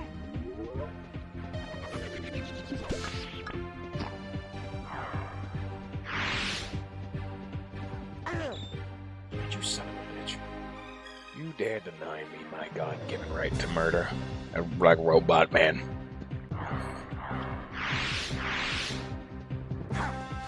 I'll go check out, after I go to Sailor's Island and drop off this wanted thing, I'll go by Hamacho Island and see how many need to grind out. We're almost at Incremis, guys! It's only as if I've done everything in the game before now.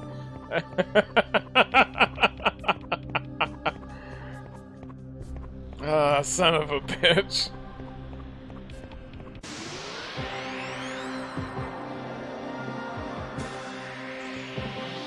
I did not think you guys would have shot me in the foot nearly as much as you did by not giving me Increm early on. I know it was the joke, and remember, I was only able to learn red magic when Gilder joined the party for the first time. That was a really every single thing we did with Drachma, we never had anyone learning any red magic. So as long as you learn red magic before Gilder joins the party, you'll have Incremis at a, reasonable time. Well, but let me ask you, did you actually expect Ramirez to be the final boss? With how they purported it, you'd think it'd be Galcian, because he's the one who, commands Ramirez. No! Ramirez is the final boss. That's why we've seen more of him. He's the one who got the backstory. He got all the fun events. He's the one who has common history with Fina. And, I mean, it gives him some kind of a fucking character. Because, oh, Galcian died. Yeah, but you'd expect it to be Galcian. Because Ramirez serves Galcian, so Galcian's better. No. Wrong. You would have assumed wrong. Yeah, no, Galcian's a bitch. You just slap him and then he dies. I mean, even if he's still technically alive, he's in Deep Sky and will be dead soon.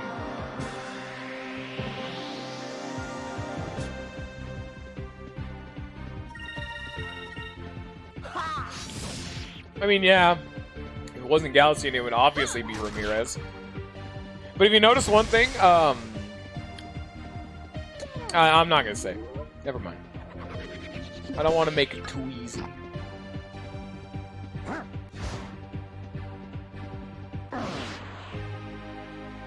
Frankly, I think a cool final boss would have been both of them. Like, it was both of the Force Lost battles throughout the game fighting together. I think it'd be neat, but it would probably lower the impact of having them be two... Because if it was both of them at the same time, they would have to weaken them to make it a more fair fight, because you're fighting both of them at the same time. So the boss is designed around fighting two people, rather than fighting one person. So... I got Wevlin! Hey, we finally did it! After all of this game, we've learned Wevlin! Yeah! I remember talking about it right at the beginning of this game, was saying there's two elements that do nothing for you. All game. That's purple, and that's yellow. You get blue, red, green, silver, and you win the game. I mean, I'm shitposting about Wevlin, but once you get Quicka, you never need blue again. Like, you can just turn blue off. Yellow at least has Drilln, but Drilln doesn't fucking work. Nothing is ever weak to Drilln. Or, it's a common thing in a lot of RPGs of, there probably are things that can be Drillned, but it's so uncommon and so rare, you would stop trying Drilln because there's no reason to waste the effort attempting it. Because, I mean, there probably are some bosses that definitively are easier if you drill them. But why would you run the risk of drilling every single time? And there's only, like, what, 5 bosses maybe in the game that can actually be drilled? There's probably early game bosses that can do it, but they're piss easy anyway. Why would you care? And late game bosses, they don't give a shit. They just shrug off drill. That's the case in a lot of RPGs. It's like, you normally can't put bosses to, like, sleep or, like, paralyze them or whatever. And then there's the one boss in the game that can be put to sleep, and if you know that, it's the easiest boss in the game. But otherwise, it's difficult. Welcome to RPGs. It's a blast, ain't it? Anyway. Yeah, that's super good. High transparency for... I mean, it takes some of the, like, you don't get immersed in the game, but a game like Epic Battle Fantasy, that's not the point. It's for gameplay. Like, if a game told you what a boss was and was not weak to, that'd be very weirdly immersion-breaking unless you have, like, a scan ability. But even in games that have a scan, like, off the top of my head, Persona. Almost all the Persona games, like Persona 5, that game has a scan ability, but it doesn't tell you what ailment susceptibilities that boss has. Because it would either be one of two things. Either it'd be irrelevant information because the boss is resistant to everything, or it would tell you, this is how you break the boss. And so they can't tell you that information. Oh, God, it cremis. They can't tell you that information because it's too important information. And so if you just Google it, you're breaking the game, like, fundamentally. And that's why most enemies are immune to every status ailment. And that actually brings around to another of my favorite things. One of my all-time, like, the best game I've ever seen do turn-based RPG, the best, is Lisa. Because that... Oh, what the fuck? Did you guys hear that? My microphone being nutty. What the hell was all that about? Actually, let me move that. Let me move the microphone a bit. It was Lisa. Because in Lisa, there's a bunch of those more debilitating status ailments of, oh, the enemy can't take a turn. And you'd think, that's really strong. But even bosses in that game can be stunned or put to sleep. But they balance around it by having a lot of characters only be able to do certain status ailments. Or have them be rare. Especially King Vice, there's wanted list. Give me a sec. Sylvan Bane.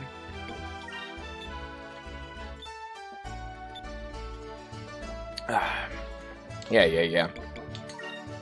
But it's like in Lisa, it's like, let's say a boss is susceptible to paralysis, and you have a couple options for that. You can get the character who can inflict paralysis, but he can inflict a bunch of other things, so typically he's worse at it. Or there can be a character who only can inflict paralysis, but he's typically way better at it. That's not universal, because paralysis was actually kind of a weird example. That's one of the hardest status elements to actually apply in that game, and most of the people that can apply paralysis aren't good at doing it, because paralysis sucks, frankly, because it's too hard to apply, but it's just an example. They balance it around, because, I mean, it's still meta-defining in Lisa, being able to stun-lock enemies, but it doesn't always work. And Lisa's the kind of game that it's balanced around that first playthrough, that first impression, which logistically it should be. Once you know what you're doing, that game kind of breaks. It's almost too easy to do good in that game. But that first playthrough, you wouldn't know about a lot of the meta-defining things in that game. So, it's just good, really. I think I finished my point off okay. It's good. It makes me happy in the pants. And that is also why I have streamed Lisa like 5 times. As well as the fan games, like twice each. It's kind of ridiculous. I adore those games just because not only are they a story-focused RPG, which 9 times out of 10 story-focused ones have bad content and gameplay, but it's also one of the most fun RPGs I've ever played in my life. That's why Lisa is one of my all-time favorite games. Of all time. Gotta be redundant, say that multiple times. It's the only way to get the point across. Go play Lisa if you want to hate yourself. But I guess that's almost a problem with Lisa. I can't easily recommend the game unless you hate yourself and enjoy having your soul torn out from your body. Because that game is one of the most depressing and sad games I've ever seen. It's hilarious at the same time, but yeah. Now let's go see how many rando enemies I need to farm up. Because once I get to 2,500 enemies, it's time for the 3 secrets, and then it's time for the final boss to tie all this background to, you know, the game I'm actually playing, Skies of Arcadia. That's the thing I'm doing.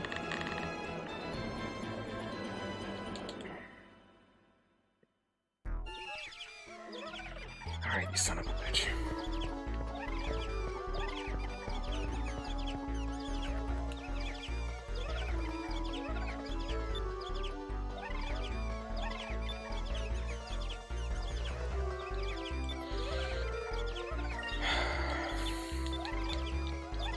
I need to kill exactly 100 more enemies. Gilder also is going to beat the game having never died. Nice. 100 enemies I need to kill. So I'm going to need to go to Maramba and just fly around in circles.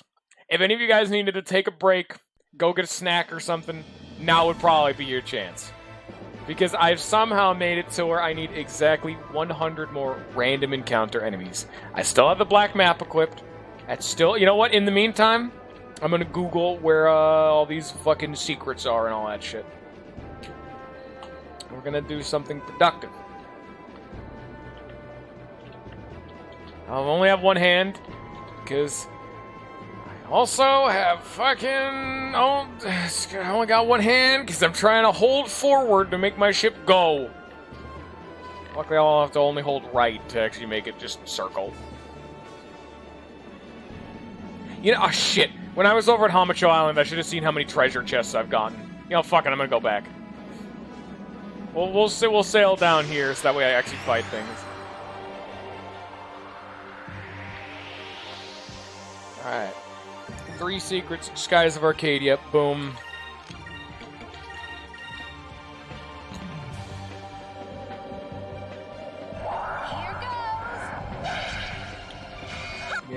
Yeah.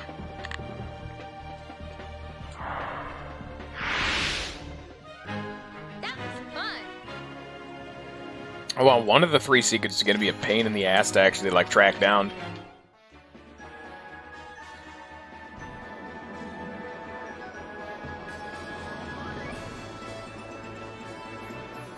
By the way, none of you guys can see it, but you know how earlier on in the stream I was talking about Dank spamming ats? It was right at the beginning of the stream.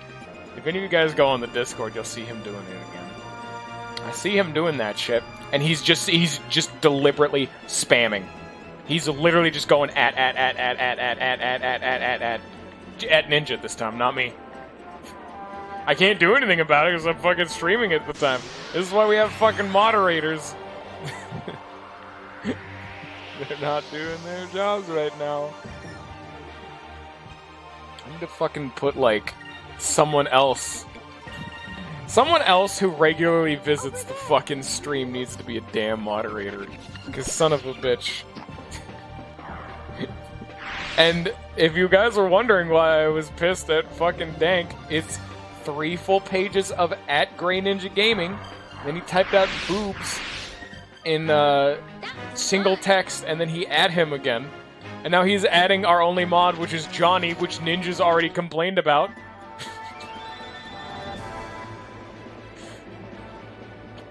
Fucking Dank. It's a super weird thing to have a character like this. So what would you do? Dank, like, I've talked about Dank multiple times on the fucking streams, but what do you do with the dude who regularly donates a shitload of money? Like, the first time... Hey, give me a sec, I want to read this. 99% of treasure chest. I missed one. Somewhere in the game, I missed a treasure chest.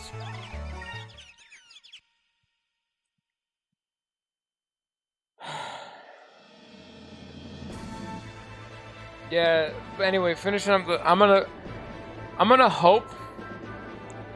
Yeah, no, Johnny, I was actually just talking about him. Kick him from the fucking Discord. I can't do his shit right now, just kick him.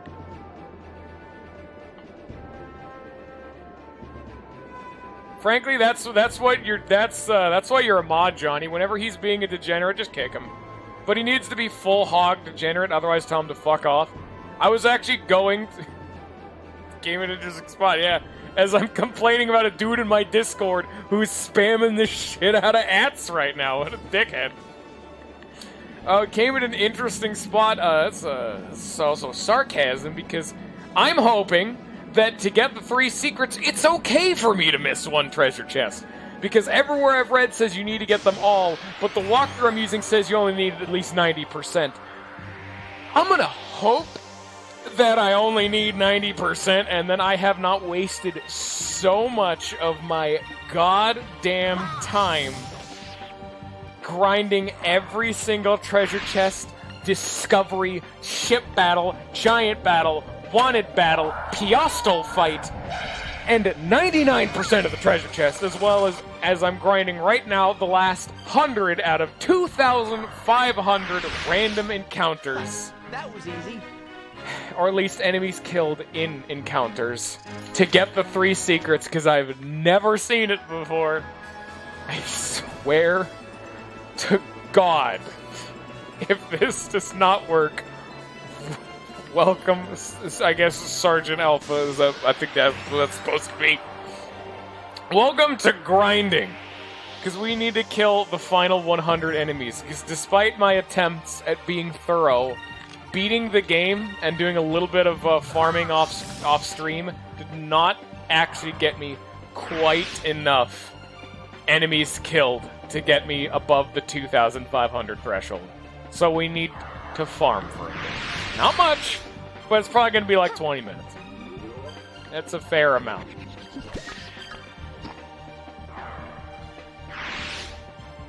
Here, let me... Serves them right. Fucking... secrets. Let's see if this...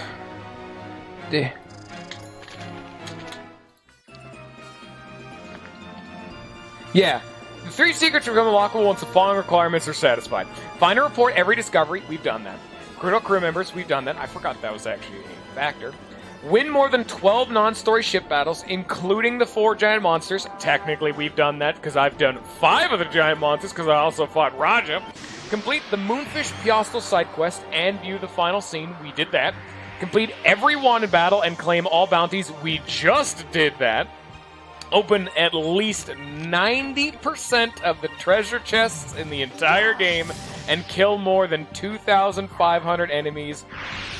We're working on it. Okay. There we go. How do I be entertaining when grinding? I don't know. How do other streamers do it? Answer, they shouldn't be streaming grinding.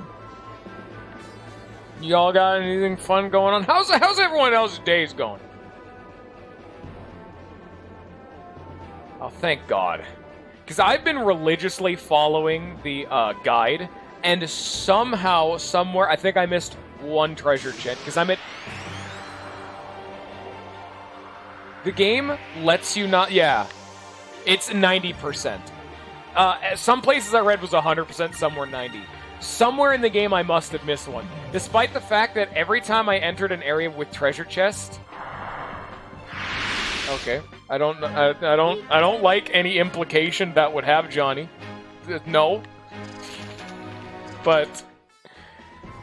Despite the fact that I've religiously checked the guide, and I physically wrote down every single treasure chest in chat, somehow, somewhere, I've earned a follow.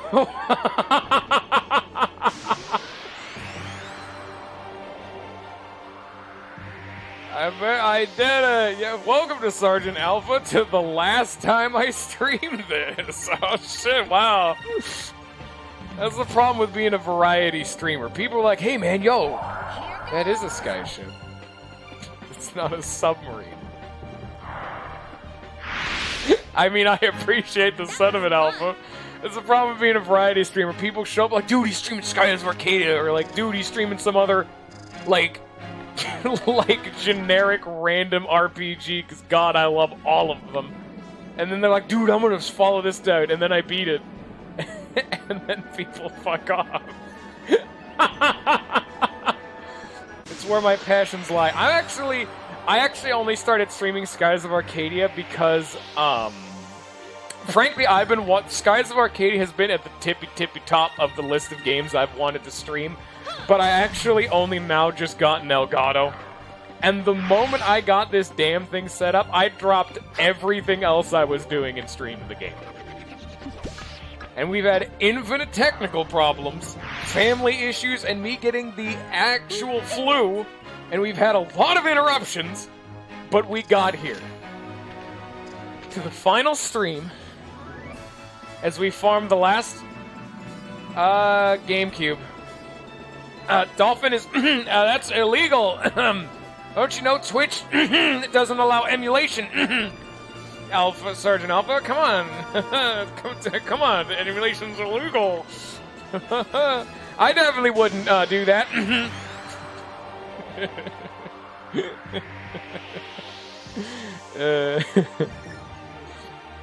Nah, I got an Elgato because I tried to actually run this. I mean, yeah, Twitch doesn't do shit about it, but I don't... Frankly, I find it funny. I find the whole bit a joke. That was easy. Yeah, I couldn't actually stream Dolphin and shit just because on my... Actually, I got a new computer. I probably could now, but on my old computer, streaming and running Dolphin caused a little bit of stutter, you know? Like, it could never run Dolphin great, but also running the stream and all that stuff, it put just a little too much stress on my computer. And I mean, it worked, but it wasn't watchable. I mean, don't you love the stutters, the music's cutting out randomly, just, great, I hate myself. But I have an Elgato now. Unfortunately, it kind of came in late. I've actually been letting the chat decide a bunch of various things, like what magic I level up, what my crew is, as irrelevant as it is. I mean, now I let them decide what my fourth party member is, and I also let them decide options and dialogue, just to be like, hey, you know, chat interaction's fun. They decided to add... The really relevant one, though, is they decided to fuck me over for as long as possible by not giving me Increm. And the only time I was ever allowed to actually level up my red magic was when Gilder joined the party, because he started with Increm, and they said, yeah, right, that's fine. I got Incremis now.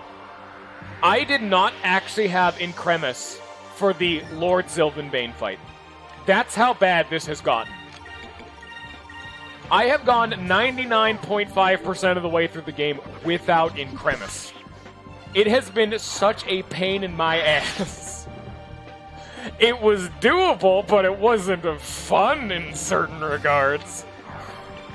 It was even worse early game. I didn't have Increm even back then, like, because even back then I was a little shorter on money, and Glyphs of Might I could buy, but I was a lazy sod and didn't want to buy them until I realized how broken items were. and now I have an inventory full of Glyphs of Might, Glyphs of Speed, like every crystal. Because items are stupid in this game. You already get to... There's been multiple things I've been trying not to do because this game is way too easy to break. I typically only use Prophecy when I absolutely have to, or fights that are too easy.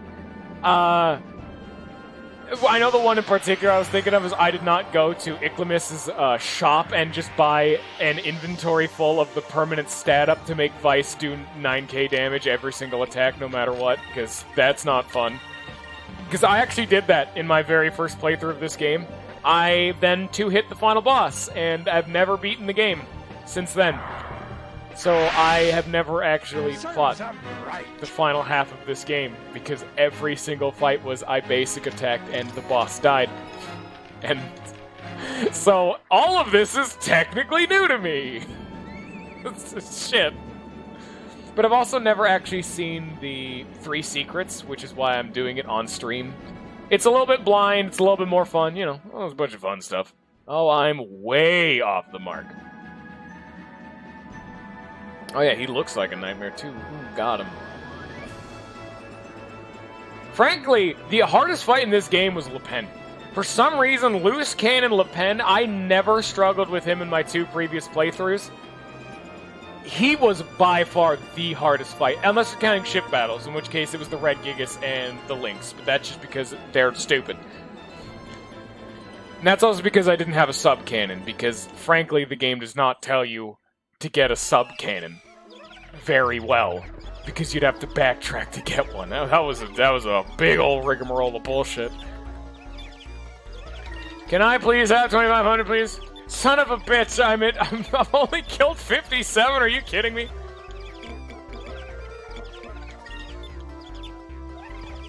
Yeah, but none of the other bounties were hard. Like, before I set myself up to not use Prophecy most of the time, like, I one-hit nearly the Ixanis demons, and I remembered them being terrible to fight, but I used Prophecy one time, and then I basic attacked all 3 of them and they died.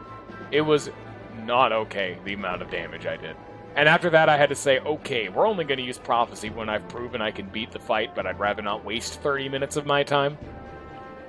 Like, I used it in the Lord Sylvan Bane fight, just because I could do it, but it would take forever. I don't know if I use it against I think I use it against Gaussian. I'm using it a lot more now late game, because fights just start taking longer and longer and longer.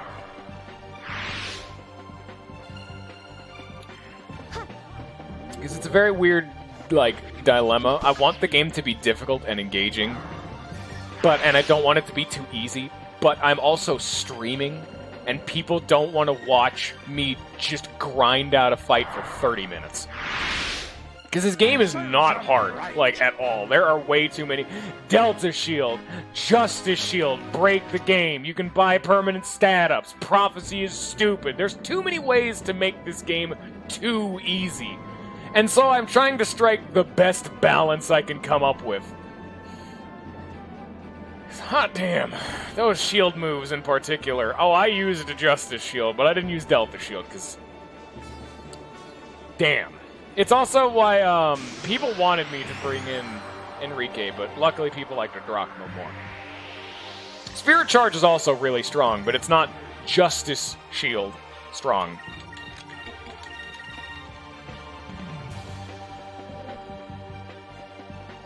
I'm just gonna have to hang around this area and keep checking out Hamacho Island. Serves them right.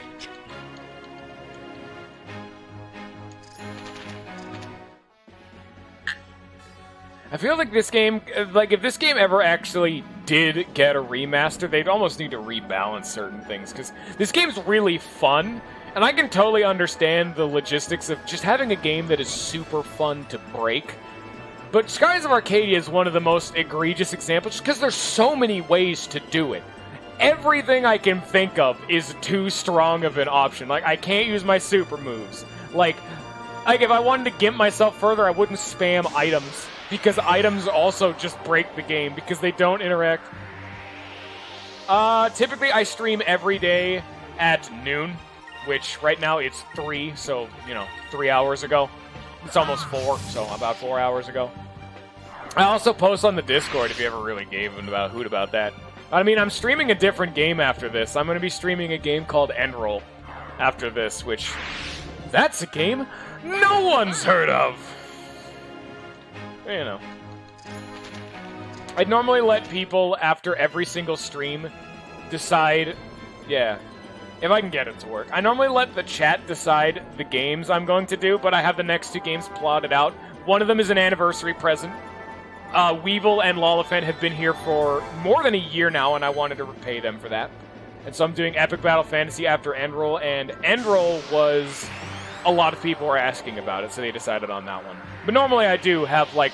I would be having a vote right now, like, going on as the stream went along for my next game. But unfortunately, we've planned ahead a bit, so we got a backlog. But, Wait, did she not inhale that? She, like, spit at it. Either way. Fuck Pupil. We did it. Fuck him. Oh, Blue Cupil is so cursed. Any cupel that's not silver cupel is just... It's just wrong. Alright, see you later, Alpha. You have fun there, laddie.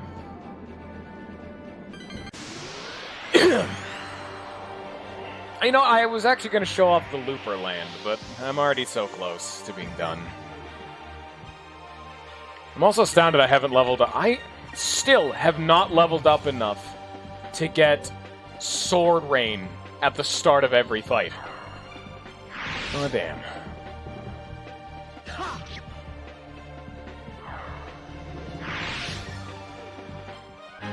We did it!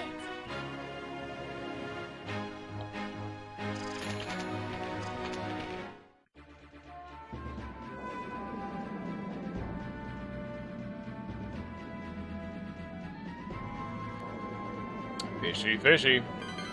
Luckily, that title is not required of catching 1,000 fish.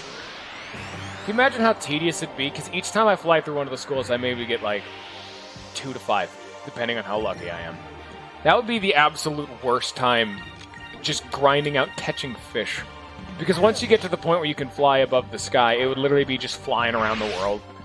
Maybe like doing like a reset when you go into a town. So you just, it would be like, hang around like Iclamus Island or something above the sky, enter there, leave, catch some fish, enter there, leave, catch some fish. No one would have fun with that. No one at all. I don't know why they grade you on how many fish you've caught. They don't do anything. They don't sell for almost any money at all, and you don't need money in this game, and they don't even heal you. Frank, I don't even know what the point of them is, actually. I've never interacted with them. Like, I just catch them just because I raise a fish, I gotta get the fishies. Hey. But I don't do anything with them. They're just in my inventory, taking up my nebulous hammer space. Hope you like fish dinner, because, oh, we got a lot of it.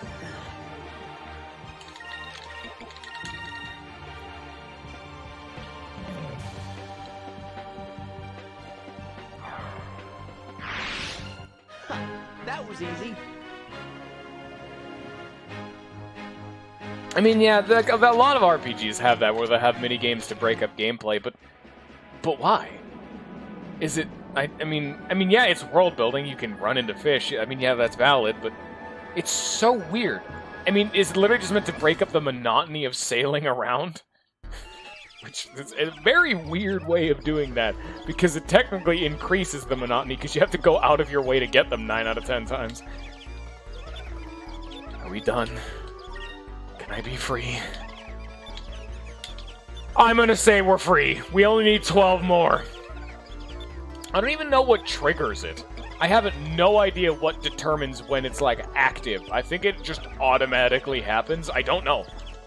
I don't know if we're gonna get, like, a text box or something. We need to kill 12 dudes.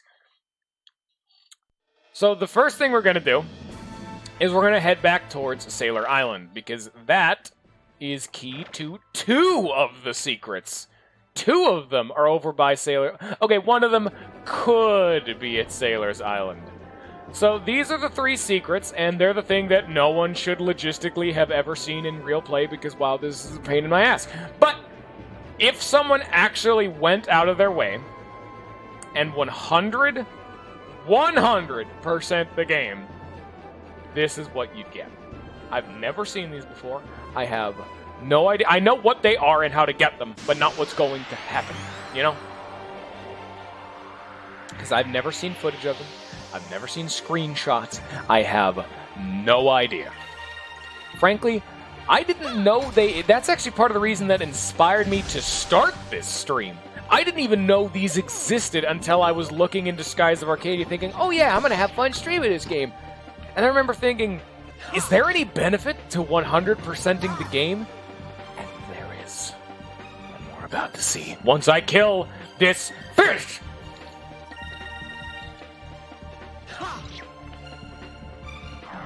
It's gonna take a while, though. Now we need to kill 11 more things.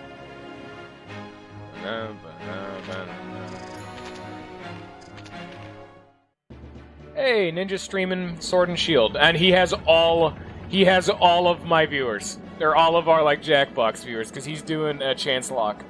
where when it's a Nuzlocke, but a bunch of people could donate bits to roll a wheel that do bad things. It sounds really fun. I'm actually going to raid him after this if he's still streaming. It'll be the first time I've ever raided anyone. Really, all raiding does is saying, hey, all you guys are just going to automatically go to his channel because he's a good lad, and we stream together on Fridays. It's a fun time. So this is 6 more, so that'd be 5 left. God, I can unequip the black map after this. That was fun.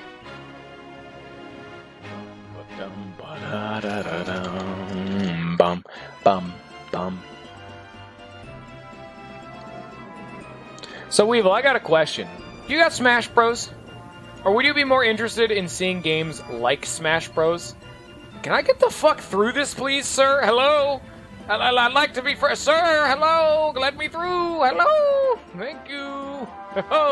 Or more games like Smash Bros. Some more of those, like, filler-y games that can be played a lot, like Mario Kart, Smash Bros. Just games that are, like, more open and anyone can play. Because I was planning on doing them on Saturdays, and we've had a lot of technical problems with fucking Saturday streams. But I was planning on having Saturdays be the... Oh, that doesn't sound like fun. I didn't even mean specifically you joining in. I was just saying in general. Of course, that's 4. I have to do one more fight. I was just saying in general, because I was going to stream those kind of games, Mario Party, Mario Kart, Smash Bros., that kind of nonsense, on Saturdays, and just let boys jump on in. I was actually going to play Mario Parties in particular. That's what I was going to start out with. I actually do them through Parsec. If I got it all set up, it would have to be with Ninja, though, because Parsec is a pain in the dick. Because Parsec, actually, for Parsec to work, you actually require more internet, like input or output or whatever garbage, I don't remember specifically, than my computer has. Like, I don't have enough internet speeds to use Parsec at all. And then I'm also trying to stream it. It does not... I drop like 80% of frames. It is bad.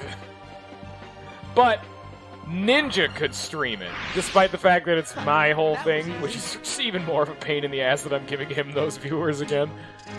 I know, real minor of a problem, but...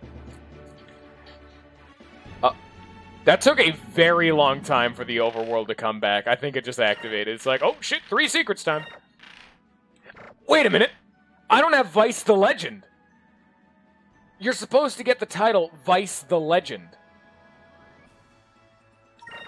Hello? Sir?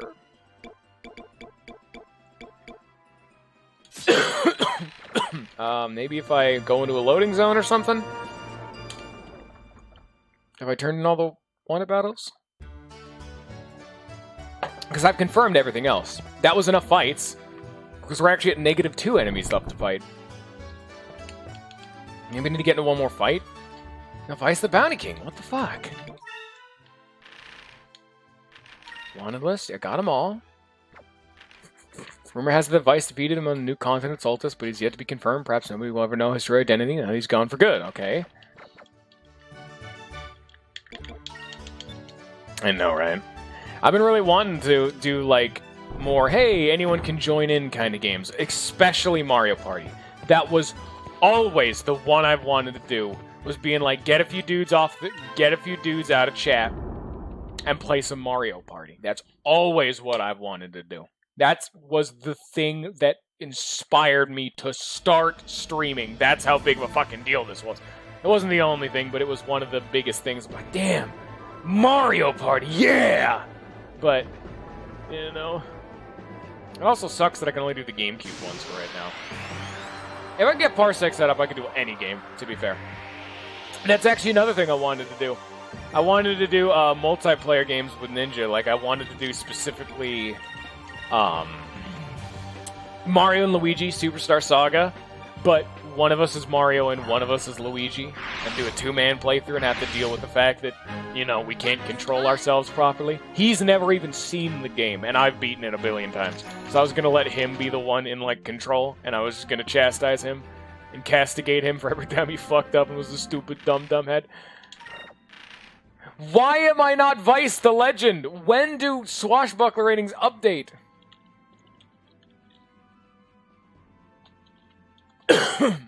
Like, where is the problem here? Swashbuckler rating, okay. Increase, run away with too many battles, you fight all battles you can, okay.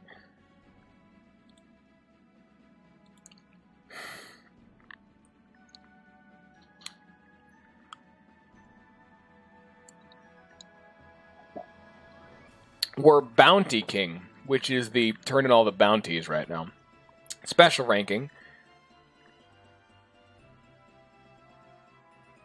The fact that I'm it's so weird because my wait.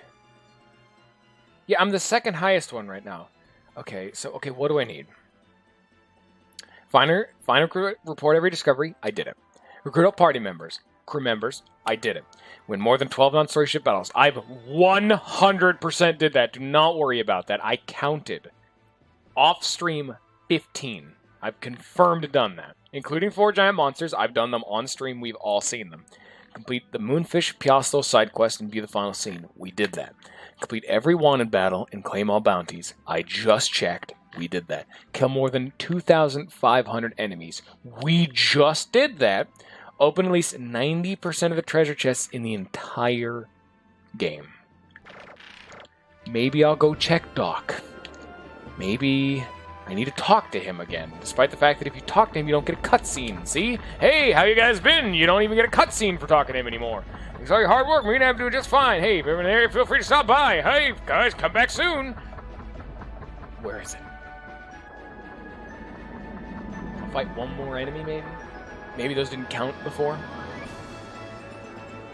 What have I done wrong? Is that a ship? Oh, that is, though. We don't want to fuck with that. Oh, that might be Baltor, actually. Never mind. Hello, random encounter. There's a Piasto cutscene. She's not over there. Maybe. The walkthrough never said anything about it, though, you know? No, yeah, no, there's no Piasto scene. The final Piasto scene is a Doc scene. You fight Piasto, then you go to visit Doc one more time, and that's the final scene. Oh shit, these fucking rocks again. Where is a fight? Come on, laddie. Oh god, wow, the black map was apparently doing more than I thought. Fight me, please. Thank you.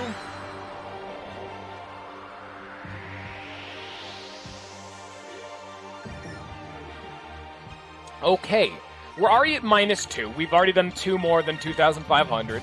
This is bringing us to 2,506. I've already turned in all the discoveries. I was the Discovery King before, if you'll remember. That means I turned in all the discoveries. That's the title I had just before, like Battle King or whatever the hell I am right now. I thought maybe, you know, Bounty. No! Like, logistically, what am I doing wrong? Maybe it just works. Maybe it just works. I'm gonna go check.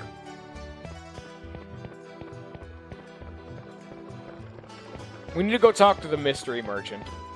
He can randomly appear in any of the towns. Please, for the love of God, be here.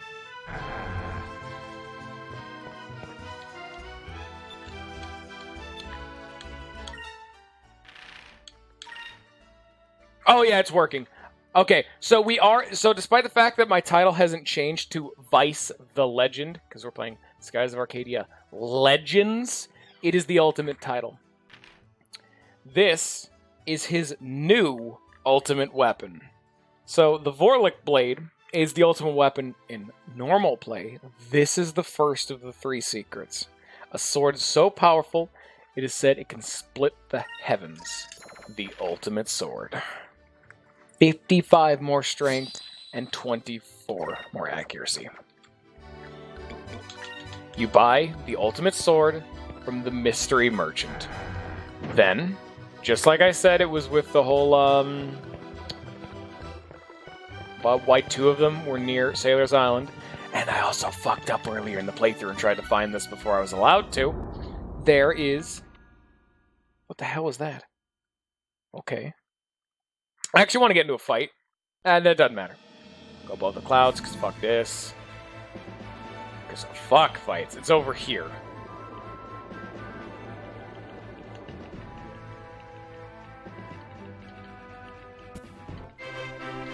The golden hamacho.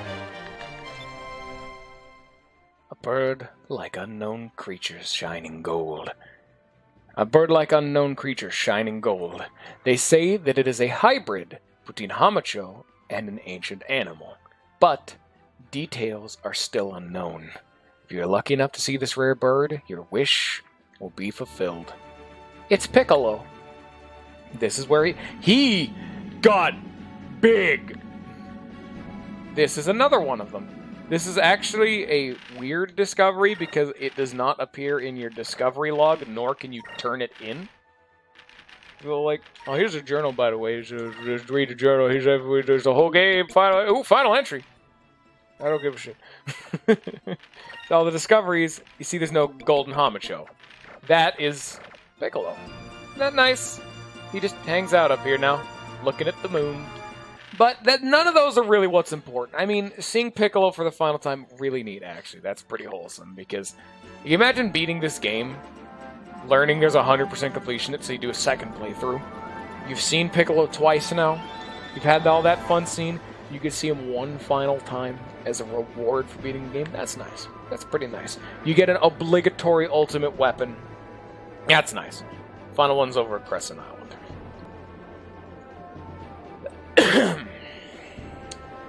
Am I going the right way? Yes.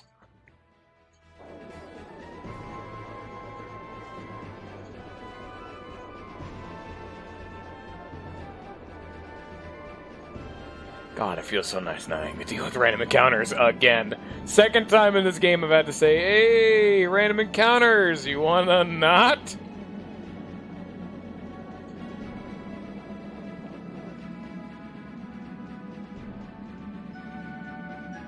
Save right here.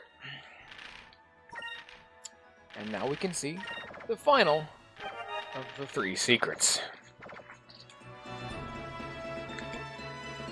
Do you guys want to fight a special air pirate?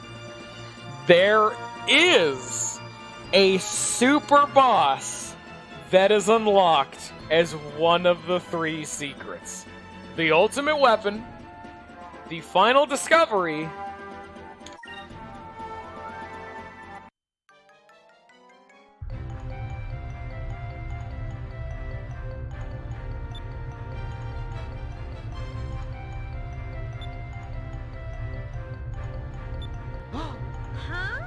and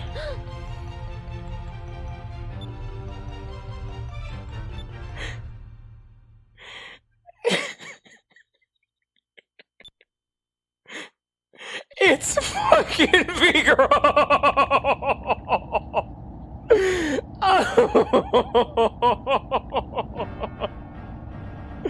He did become an air pirate. A fucking legend, this man. Yeah, let's go. A son of a bitch is feeling nauseous all day. Figaro, you're alive. I've become an air pirate, as you can see. I've searched the world for the strongest sailors I could find and picked fights with all of them. Fight after fight, I emerge victorious, and I am stronger than ever. This strength, you won't stand a chance against me. Fight again? Of course! I did everything to rob the Empire way. I boarded your ship, and I'm challenging you to a fight. Come on, Vice. What if I'll become king of all air pirates? Oh shit, One Piece. It's doing the Galcian-like boss fight theme. What the? What the fuck is Vice holding? Vice, what are you holding? Vice, no! Put that down! Oh my god, Incremis is so fucking expensive. I did not know how expensive Incremis was. I've never done this fight. I've never seen this fight. I don't know what's gonna happen, and I'm not looking it up. Let's go. This is the only fight in the game you're gonna see I'm doing this 100% blind. I've not looked at the walkthrough. I've not even seen a screenshot. I've never done it before, fully blind. Vice. It's Gaussian Sword! But like, and then there's like a hooky thing. It's like a recolored version of Gaussian Sword. That's kind of cool. But, I mean, Gaussian Sword looked terrible, so, Hey! Oh, God, that's annoying. And there it goes.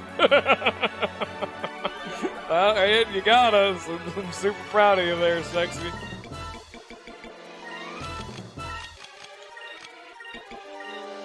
There we go. We can finally see Incremis in the super boss of the game. Yeah! There it is! It's way too expensive, but, you know. I mean, to be fair, that's actually balanced. It's way more expensive than just casting Increm 4 times, but, you know, it saves you so much time, though. And time is valuable, and money in this game. Take this!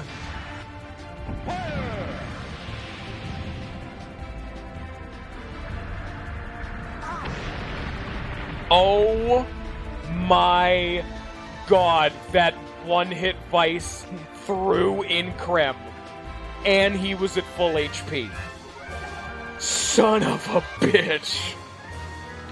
Vigro's not fucking around.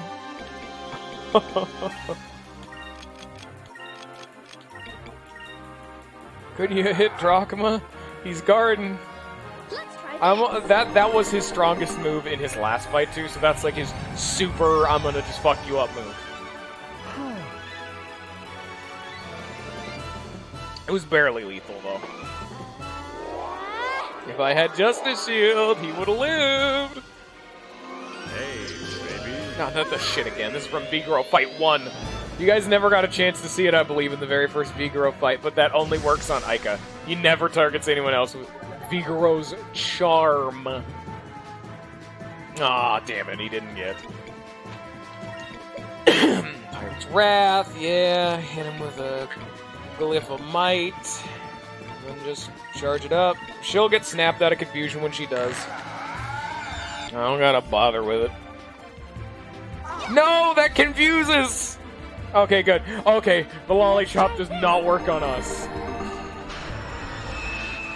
God, that sword looks so fucked. Skelf, what are you holding? It's a block of cheese. No, not again. It's also on Vice. Take this! I know, right? It's so weird for this to be an option. I mean, to be fair, this is the only Admiral that lived to the end. And it's like, would you rather have a character that's been established or just some random Joe Schmo who just like, this is a super boss? I think the Elcian would have been better because it's like hinted at being like, you know, the lad himself.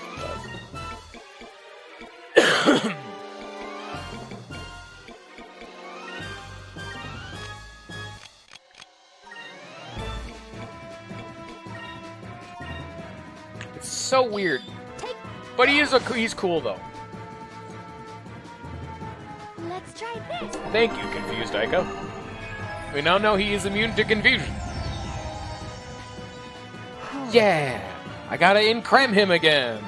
I'm not trying to use prophecy, I just wanna... Fuck! Stop! Actually, that's on Drachma, that's fine.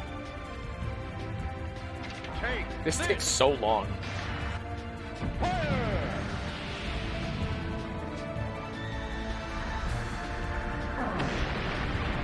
It one-hit Drachma. That must pierce defense. Drachma was guarding. That still did the same damage to Vice. That has gotta pierce defense. Also, fucking Drachma was trying to cure your confusion, lady. Why have you not snapped out yet? Lady! I mean, that works. There's 8 damage. Woo. Come on! Let's try this. Please stop using cannon fire. Cannon fire is just one character's going to die. That's all that move is. We'll just say it's an instant death ability that pierces. Oh, Huden only has fucking 5,000 HP. I forgot Drachma kind of sucks for, like, stats. Vice has kind of usurped him when it comes to being a tank.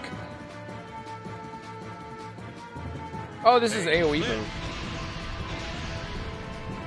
Nice. That's not random at all. Luckily, it's just a worse move, so that's fair. Right now, you son of a bitch.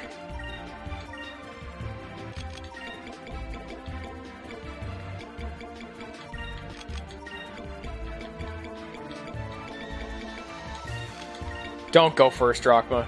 God damn it, Drachma. Let's try this.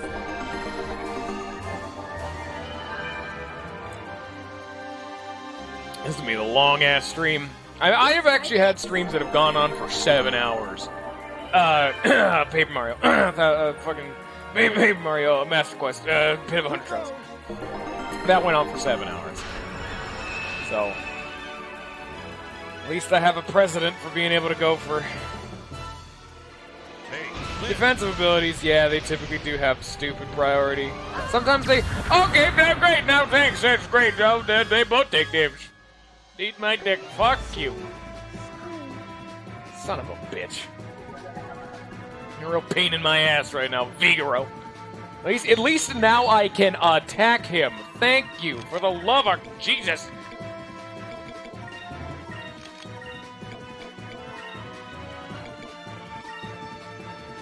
Let's try this. All of my buffs are being faded away because I keep being murdered. Also, regen just jack shit in this fight because he does too much damage.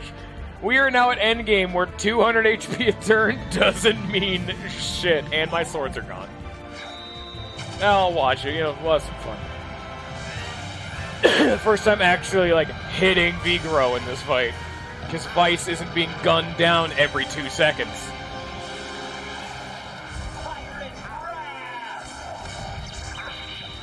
Oh, wow, this is gonna take forever. They keep... Ica, get away from Fina, for the love of God! I so wish you could, like, make your character... Because Ica wasn't standing over there before. Why did she run over here? Why is this the decision you made? Because she's just standing, she's physically embracing Fina. And I can't do anything about it because she's being fucking stupid. Hey, you know what we're gonna do? Fuck this.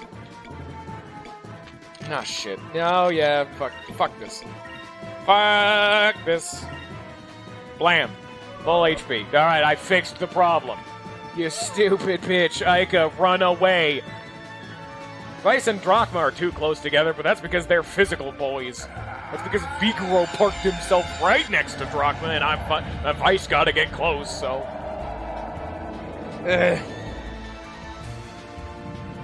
Yeah. Can I skip this for the love? I've said for the love of God too many times in this one fight alone.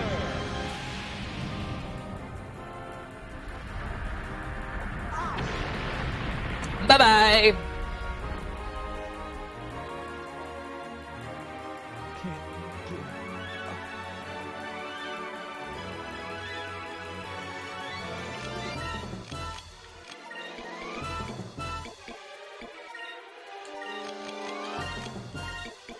Okay, now you two separate now. Don't you two keep they keep touching butts! I'm not keep fucking goddamn son of a bitch fucking shit! I'm gonna die just because random fire now does more. It did one hits Fina and does a shitload of damage to Ica. Let's try this. And that's why I had Ica use the Rizalim crystal, because I'm not stupid.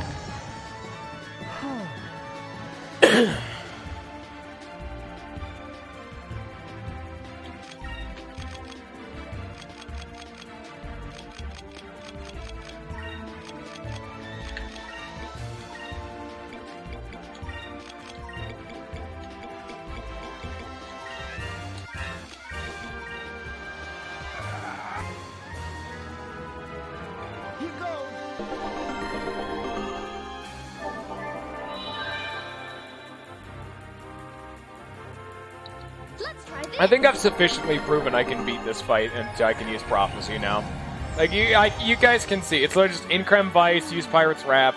I keep, like, nigh fully filling up the Spirit Gauge. It's been, and he's doing it again, there we go! Oh, wow, it was a real interesting mechanic you got going on there, Beagle. Wow, it's real fun. Wait, did Vina live? Oh! A legend. Yeah, I've proved myself enough. There's no pride here.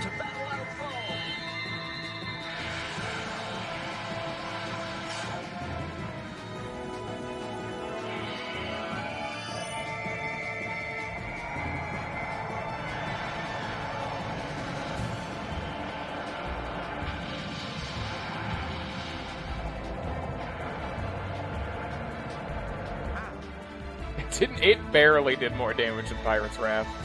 That might not be as worth it as I had thought. Oh. I also can't use Lunar Light. I gotta use 2 Saccharine Crystals. Let's just have you guard, just in case. You know, I'm gonna have to go for an Incremis, just so that way Fina can live Random Fire. No! No, that'll kill her. No, she lived, but that's gonna confuse. And she's healing herself. God, I'm so glad we have Drachma. Drachma is single-handedly fueling, like, all of my stupid garbage. like me needing to go just Incremis right here.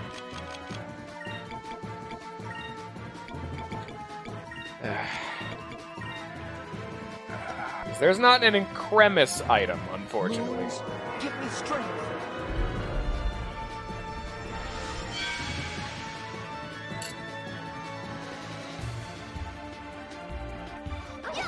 Aika, stop hitting Fina! She's the one person you need to stop hitting! She's hit her twice. It is a 1 in 5 chance, and she's rolled it twice, and now Fina might actually die from this. She did. Because that pierces defense. Why did I Incremis? That pierces defense. She might have lived otherwise. She might have lived. She would have lived.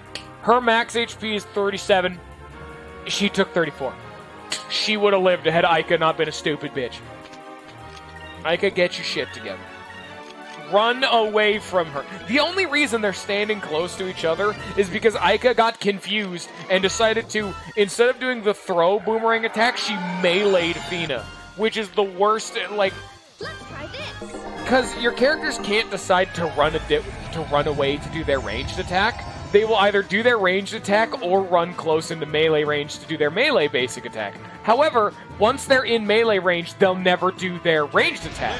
So, confused Aika, because she used her melee attack, she will never run away from Fina unless she gets confused and hits someone else on our team. And she rolls a melee attack. God, the way to move your characters in this game is a pain in the ass.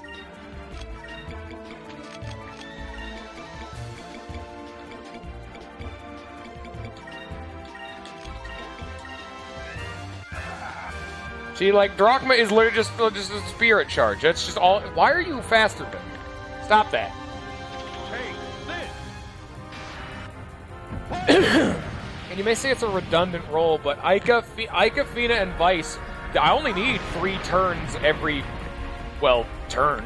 So, Aika revives, Fina full heals, Vice attacks, and then it's just like, well, what do I do after that?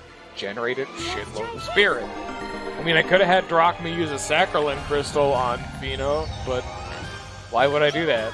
I mean, Aika can do that this turn. Or in this case, I can use, Lunar Light. Because that's way better of an option, because I need to get Fina healed and I need Vice up.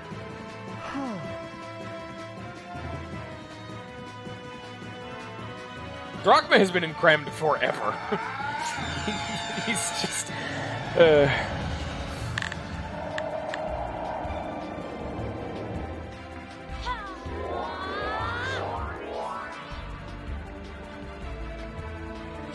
this.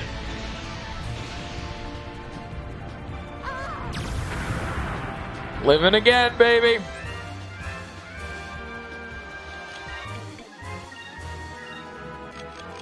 Just keep going for Lunar Light, you know?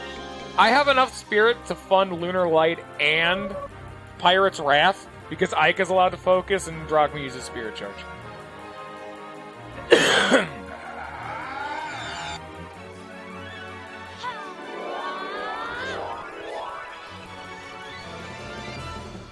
Take this.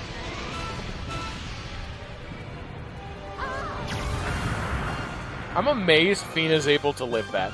She lives with like 20 HP. I just tab back into the chat. I just see people going on about Drachma screaming in a corner. Very good contribution. Thank you. Thank you, Weevil, for just dropping that in the chat.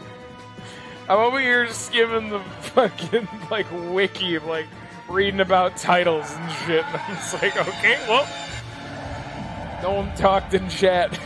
So just imagining Drachma's got, like, Alzheimer's or something. He's got dementia. He doesn't know what he's doing. This whole game's been in his head. He's just screaming. It's actually getting weird, like, Vigoro here has so little defense. Pirate's Wrath is the better option. Also, I'm not in Creme, so I only do like 2,000 damage. Also, I'm about to die.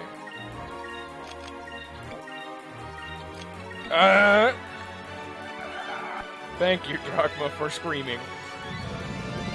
I gotta watch the last Pirate's Wrath unless it doesn't kill him with a basic attack. I'm like fucking Cutlass Fury. Cutlass Wrath.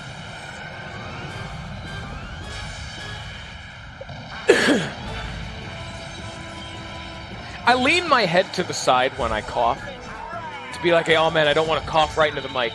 I have a headset on, and the mic follows me. Oh, I lost again. That fucking bulge. It's a square. He has like a cube dick. That was a close one. No, it wasn't. That was really easy. He just did a shit-ass load of damage. Mesh tights! Let's go! I got Vigoro's pants.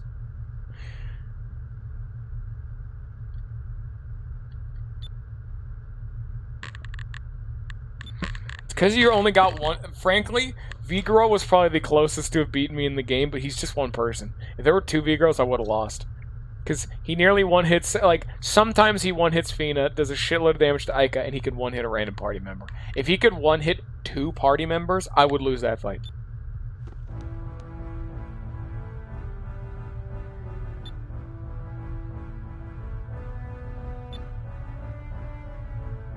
That's nice.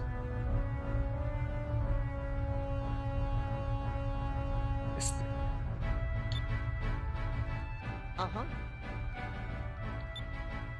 Vigoro's a fucking Chad. I love him.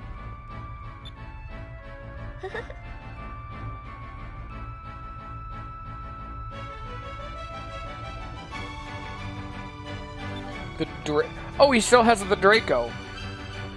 Dude! Oh, the glasses sparkle. Oh, God. He is so cool. I was thinking, alright, this is a pretty cool fight, and then he got the zoom in on the glasses, like, twinkle. I'm like, alright, this is the best fight in the game. Holy shit. Oh, you stupid son of a bitch. Goddamn, I love you, Vigoro. Anyway, that was all. The entire game was hyping up that glass twinkle. And frankly, that was worth it. There's no argument you can present that'll tell me that wasn't worth it. What do mesh tights do? I already forgot I got them. There's the Orb of Serenity. It's armor. Where the fuck are my mesh tights?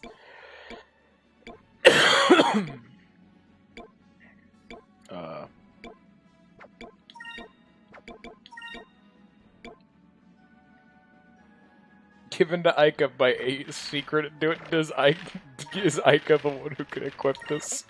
I gotta see. Only she can equip it, and it makes her do more damage. They're not even good.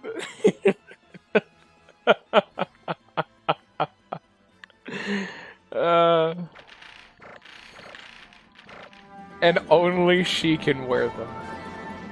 I mean, okay, all jokes aside, frankly, that wasn't worth it.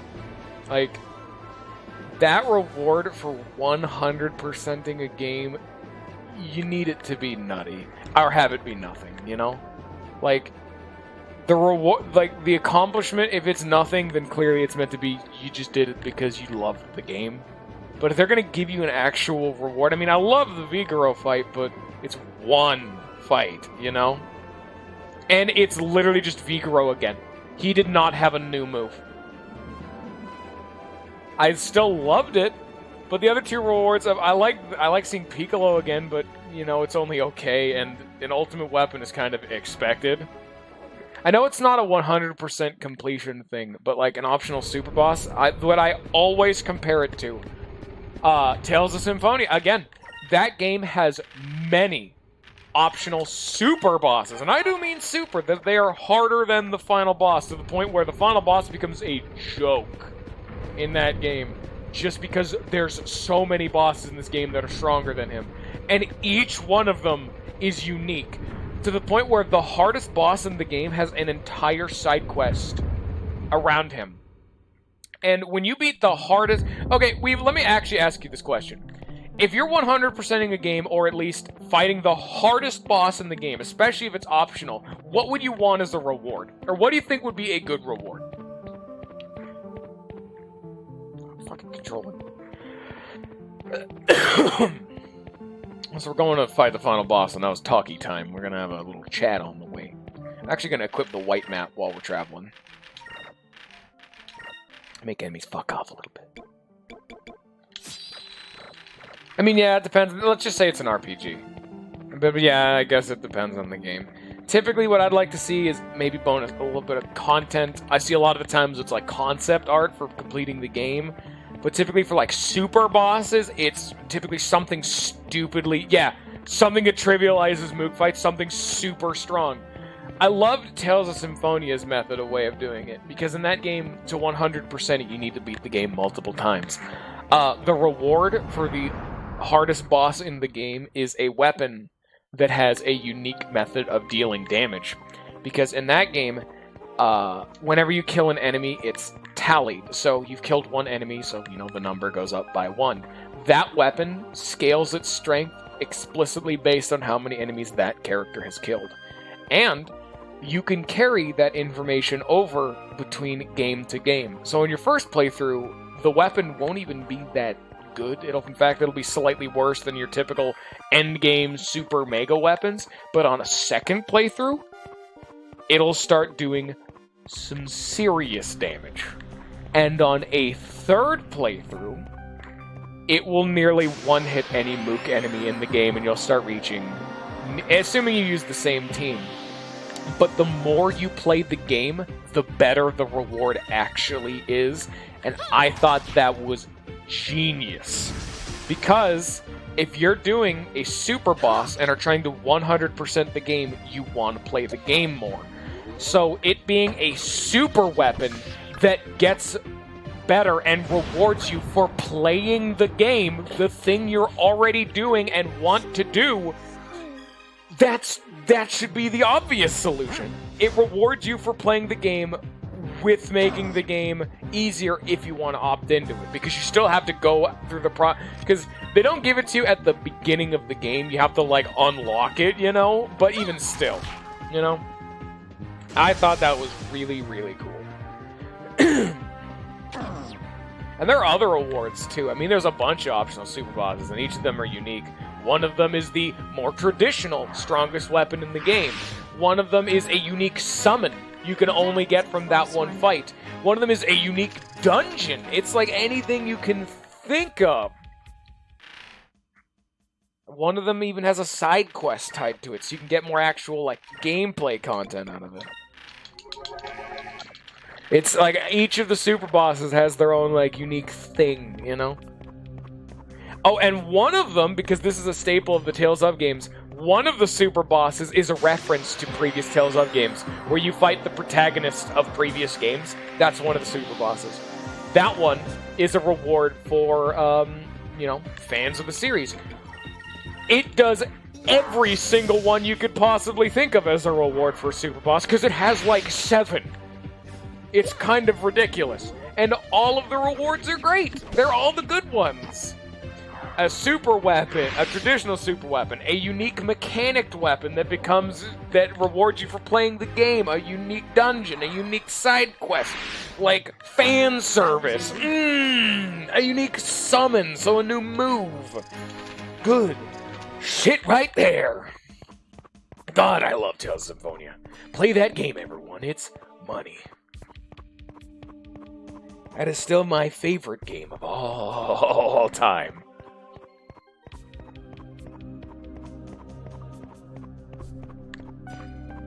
This is so much better, having the white map rather than the black map.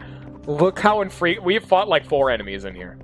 Which, I mean, that seems like, oh, that's kind of a lot, but remember we fought like 15, 20 almost last time? We're already almost done. White map! Oh! I know it's not like vanilla encounter rate to white map, it's black map to white map, but even still, you know? It feels so good having the white map equipped, let's be fair. This... It can't get much better, this feels amazing. Here we go again, let's get ready for that final boss, boys and girls. We're at the penultimate. But not really, that's a lie. We're actually at the ultimate, because it's not penultimate. We're there. Boss fight time! Almost. I'm fairly certain that the final boss is probably going to be harder than that Vigoro fight, because that Vigoro fight, while difficult because he was one-hitting people, was basic. I'm pretty sure this one's harder. But that's more so because I know for certain he has a bunch of instant death spells like a dickhead. He is a Sylvite, you know. Ramirez is a Sylvite. It's kind of what he does. So, oh boy. Luckily, everyone except for Vice is just immune to instant death. And I could even see an argument for making him immune to instant death to make the, I'm actually not certain. We have Drachma to make up for the spirit generation, but we lose 2 spirit every turn. At the cost of making it so... Yeah! What do you want, Weevil? Would you rather have me generate 2 extra spirit per turn, or make it so every single member, and well, really, Vice, is immune to instant death? What would you want to see? Because I can see a total argument for both, and I think, like, hey, let's have some fun. Let's have you get involved with the strategizing. Because the Oliphant fucked off like 30 years ago. And that's about it.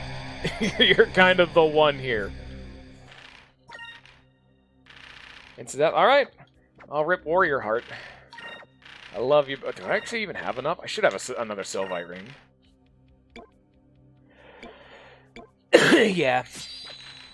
Sylvite, Balloon Metal, Constitution Gem, Sylvite ring, yep.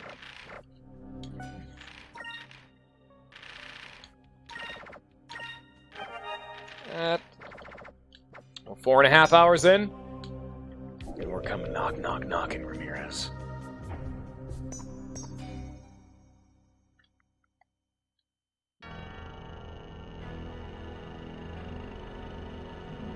Here's the final boss.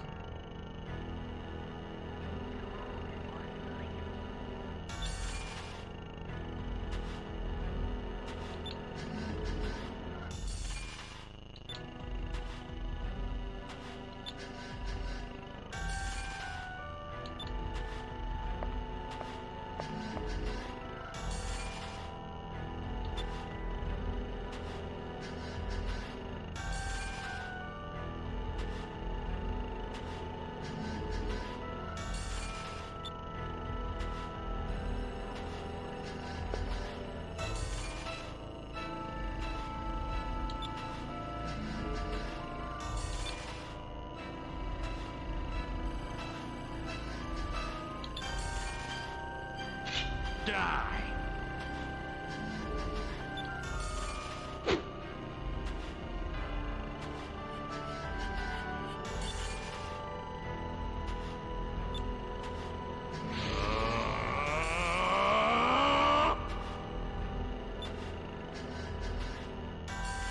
You think he's mad? I think he's mad. And we just fight Ramirez. Kill all of them. I think he's mad. I don't know. I wouldn't be able to tell you. But I'm fairly certain that he mad.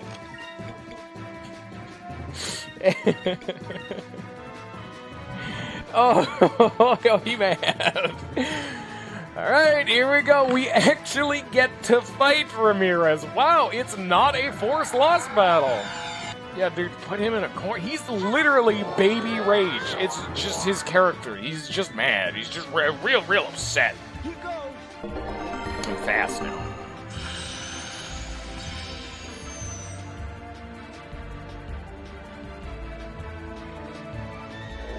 Oh, that's bullshit. That is actually a pain in the ass because it gets rid of Increm. Drill and overwrites Increm. I know Fina's immune to it because she is the one that makes her immune to everything. That's actually one benefit of doing the Moonfish thing. You only get one of those where you're just immune to... Why did... Drill gets rid of Quicka as well? Oh, that's fucked, dude.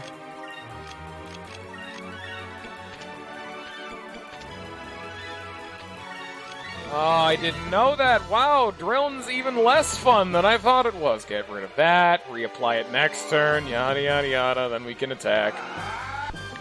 I'll have to I don't know if he's even going to be smart enough to recast Drill, because Drill don't get rid of regen, sexy. Oh, wow, that is a cheese. That is a ball of cheese I'm stabbing him with. That's a unique named attack. Where'd your neck go?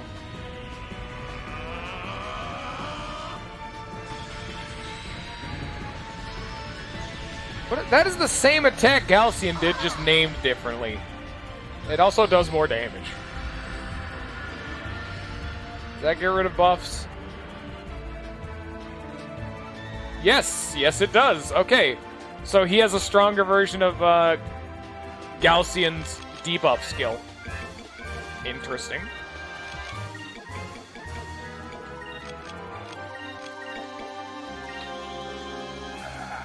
I mean, I'm still getting a net positive, because look how much spirit gauge I have. You know? It's like, what has he done? He's debuffed me, and he's debuffed me. But none of that stuck, because I'm now buffed. He would have to use Destruction again on this turn, and even then, I was still made grounds for improvement, because I've generated more spirit. And I can just use a Sacralin Crystal and clean up all this damage. The only thing that's like a concern is he might like one-hit Fina or Aika. Oh, this move again. Light. There is darkness. Remember this? Hey, we've seen... Dark moon. Remember this? We've seen it before.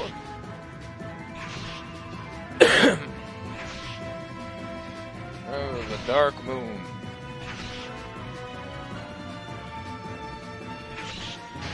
Look at all this anime bullshit.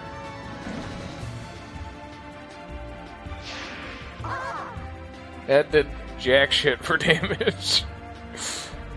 You're not a force loss battle anymore, bucko. You're not allowed to coast on the fact that I have to lose when it comes to your damage dealing potential.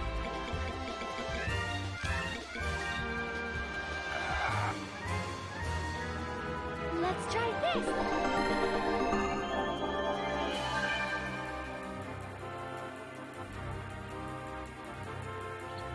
Here we go. Blam. And yeah, wow. Alright, yeah. Vigoro was... Vigoro... At least he could kill people, and he took less damage. Okay, wow. Remember? Give me blessings. That's Fina's move.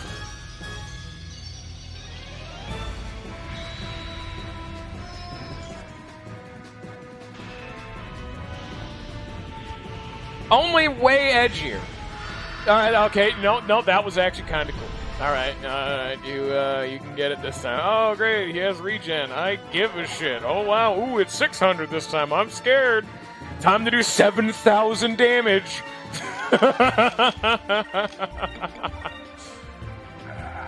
I don't even need prophecy for this fight.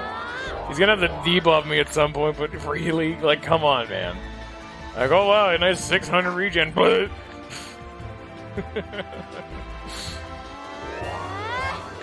It'd be interesting if enemies could actually interact with my focus gauge, you know? That'd be way more interesting of a mechanic if enemies could actually, like, fuck me over by decreasing, like, cutting my spirit gauge in half so I can't cast my high-level shit. Or other some such abilities, you know what I'm saying?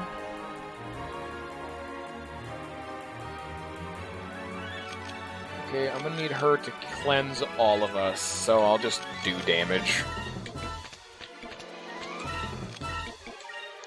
I mean, this is a less efficient Pirate's Wrath, but I mean, I don't care. What, are you gonna get rid of Fina's Incram and Quicko? Oh wow, real scared. Come on, use Destruction on this dick face. Big dumb dick face dumb man. I gotta go pee again. Why did I drink more soda?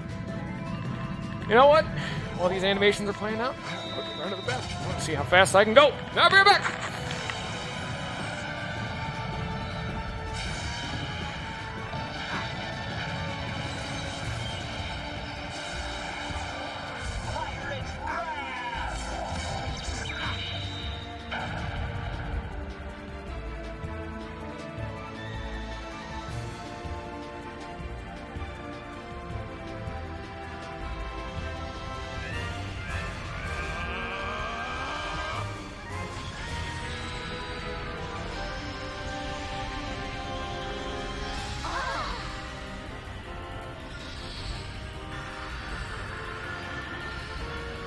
That idiot did do destruction. What a nerd.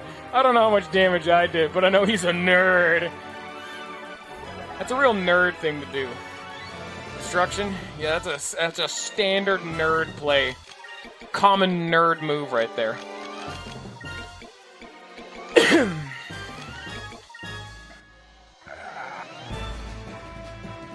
Let's try this. Yeah. See, like, this game needs this game's great. I love this game, but it could be better, you know? There's always room for improvement. He's probably just gonna use Silver Eclipse or some other I don't care. Basic attack me if you really want to be spicy. I thought he had, like, Eternity spells, but he's just not doing none of that. Yeah, Silver Eclipse. Light. That's gonna do like 1,000 damage, maybe 1,500 damage to the whole party.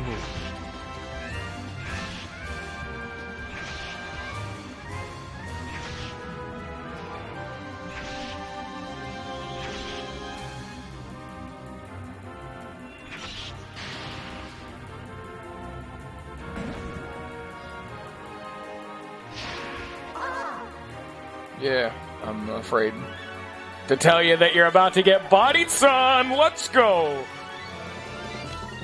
Hoorah!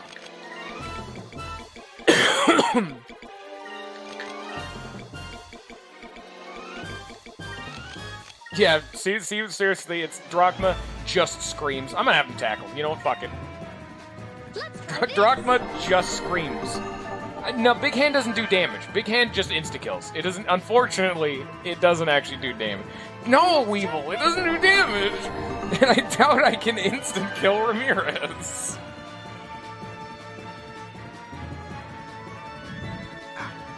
Yeah, fuck you. Alright. Well. There we go. That was easy. That was Skies of Arcadia. Wow, a really flaccid of an ending, isn't it? Oh wow, I got Electrum. Nice.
By the way, yeah, Zelos was still in its more dormant state. It hasn't been awakened. You want to see? Oh, you really thought we were done? Oh, it's getting big. Oh, that is a way bigger Zelos than what it was before.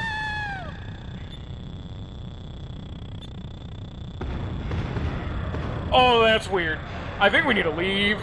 We need to go. This is a problem.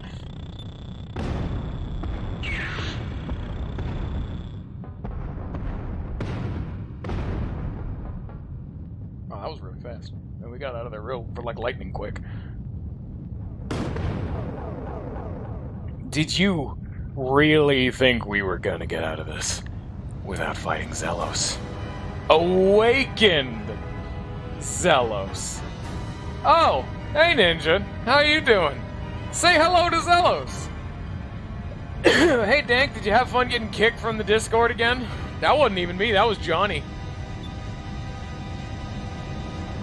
Once it does, Zelos has not finished taking shape. So he's still not even awakened, he's just getting there. But, if we attack while it's still forming...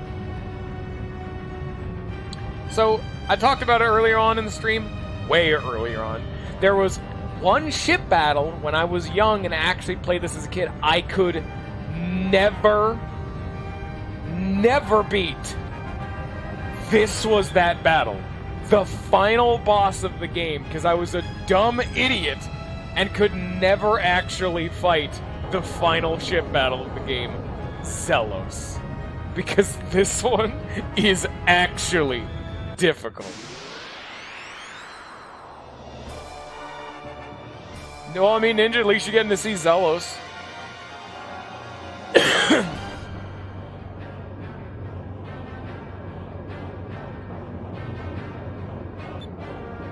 It is an orb. Maintain distance and see what Zelos does, or close in on the enemy. What do we want to do, boys and girls? We did all the 3 secrets. We've done everything. We fought the, we're fighting the final boss. We've done everything. We're at the end of the game. Once we beat Ramirez, and, well, now Zelos, we win the game. What do we want to do, ladies and gentlemen? Don't just leave me hanging here.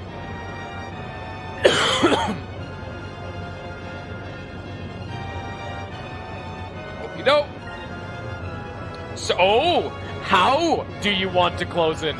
Fly straight towards the target, or circle around the target? Haha, they're giving you a chance. As you can see, the options on the top have changed. These don't seem to matter much, but it might. I'm going to be too lazy to let you all chime in. They seem the same that they do, as you can see now, but our future options change. If an option doesn't seem to change right now, it'll change in the future. Say hello to an unironically difficult fight, if my every memory that is screaming at me is correct.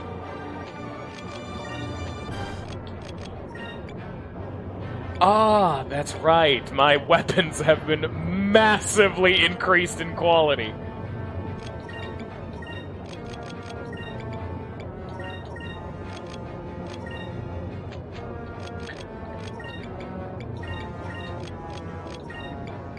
Son of a bitch. Are they gonna make me really? God damn it, Drachma. No, that's too expensive. Huh, I will have to use just a basic-ass Sakri. It's not much.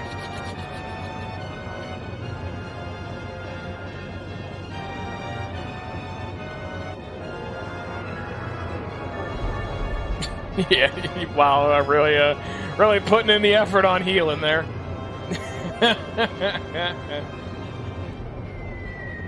Silenus? Okay, rude. I don't cast magic anyway, but I was going to once I got to my next turn. Dickhead. Yeah, if we lose this fight, we have to redo the Ramirez fight. That's why this is also such a pain in the ass. Crystalline. It's just lobbing magic at me that also just does no damage.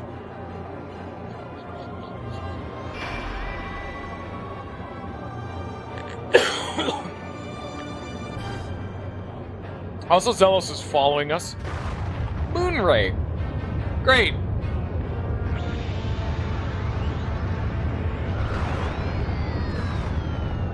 Oh. Owie. Oh, damn. Owie.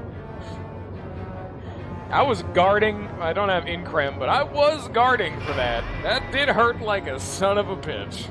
And I'm silenced. I can't use increm. Great, thanks. And then symbol. So it looks like all his else's attacks are coming out of that symbol in the middle.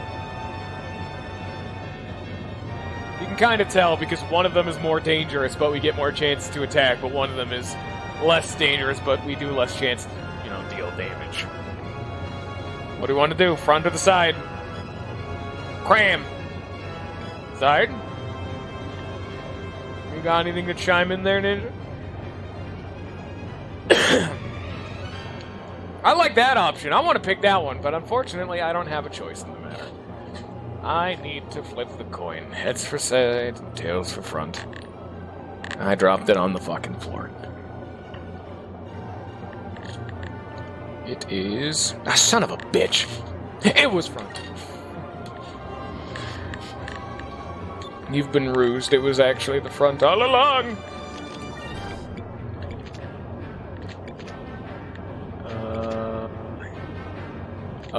Oh, that's a full heal.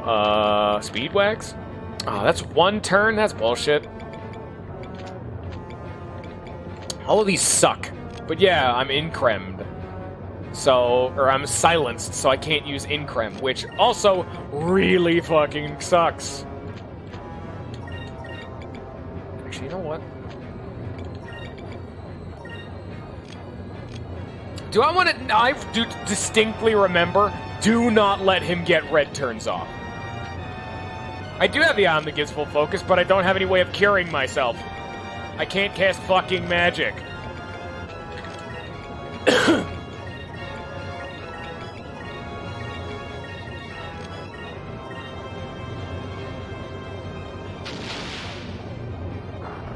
Nice damage. Hey, don't you cast whatever that is. Oh, it's fast now. Oh, that's concerning. I'm just doing laps in front of its eye.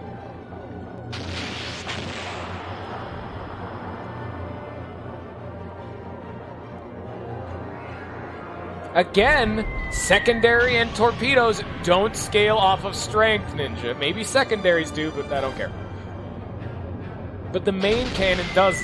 Only the main cannon I know definitively does. The rest of them don't matter. Owie. Yeah, well, it's kicking my ass right now. I need to actually use, like, Ryukan or something to be able to get an increm off. Really, we're just chipping it out right now. That's all fine. There's that moon ray again. Yeah, you can see this one actually does decent damage. You can see why this kicked my ass when I was actually young and, you know, bad at being alive. Because I didn't know what Captain Stripes were, so I had almost half my max HP. Remember how he's still forming? He's still getting larger and we're attacking him when he's like, you know, there's a chance, open fire, attack him from the front or attack him from the side. Okay, we already know which one of these does more damage, but let's be entirely fucking honest here. What do you guys want to do? Technically, you guys have a choice. Thank you. Ryukan, I think. Yep.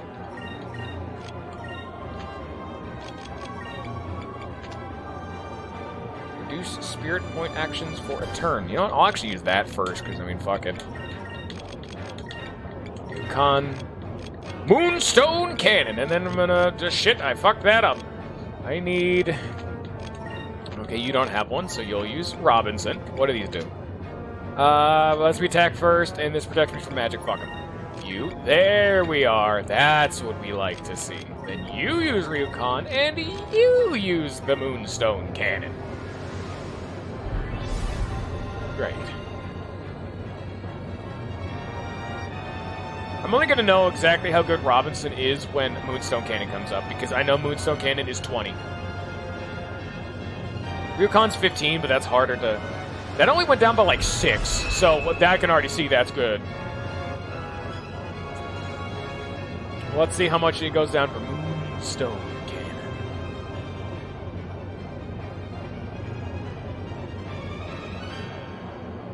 I think 10. I didn't see where it started, but I think it cuts it in half. Moonstone cannon. It's only really good on really expensive turns because he costs 9 himself, so you need to cast more than 20 spirit meter juice on that turn, but you know.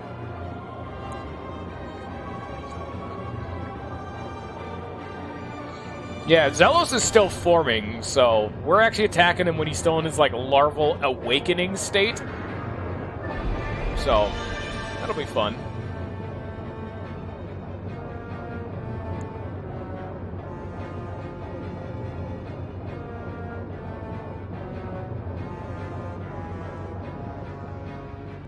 And like I said, he's getting bigger. He's not done yet.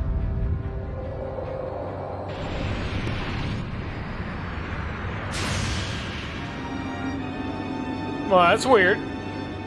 I don't like whatever that is. You can almost, creatures of the Silver Civilization have no set shape. They can morph at will, just like Cupel. Made Zelos, they gave it similar characteristics. I mean, yeah, it's the moon from Majora's Mask, and it was pissed off, sentient, and hated everyone, and could use stupid magic. Play it safe and keep our distance, or continue it to none of these are good options. Oh, God. This is not as fun times. What do we want to do with this one?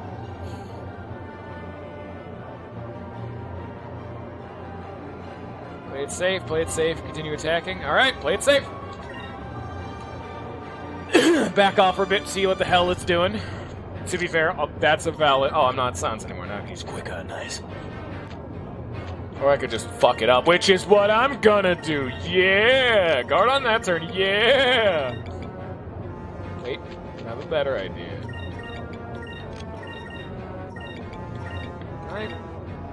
I can kind of do it. Yeah. Yeah. Yeah. I am doing a bad thing, because we're specifically pulling back, so I'm gonna do... Great Moon Ray! Oh, those things are pulsing. Those, like, weird prongs it has, they're undulating. Oh, that doesn't seem like it did more damage, but remember, last time we took the Moon Ray when I was defending, it did 5,000. Now I'm incremed. I have 25% more defense, and I'm defending, and it still did 6,000 damage. You need increm up all the damn time. This thing, can I silence this thing? All it does is spam magic. Oh, great. Oh, that's right. I'm so far away I might not be able to shoot at it. Yeah, I'm gonna try to silence this thing. This might be one of those situations where how it's the blood blast you can actually get hit. Yeah, okay. Yeah, no, I've wasted so much spirit. Son of a bitch. I literally couldn't do anything on this turn because you guys picked to play it safe. I mean, that's to be fair, it's a valid strategy because we get to see what it does because now it's doing less damage. We didn't know what this thing did. Blam!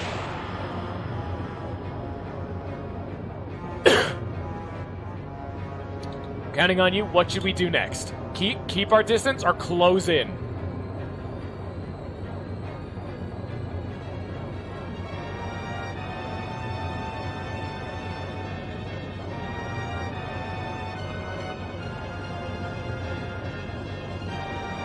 Thank you guys for fighting against Dank and his degeneracy, because if we kept our distance, we couldn't attack just at all. I'm gonna guard here. I'm gonna try to silence you. Dank, you can't bribe me. The decision's already been made. I'm gonna try to silence it, see if that works. Great Moon Ray, time to get this shitload of damage. Oh boy. Because we're getting closer. So not only were we incremed and defending on the last turn, now we've gotten closer. Now it's supposed to do more damage. Oh, or not. I lied.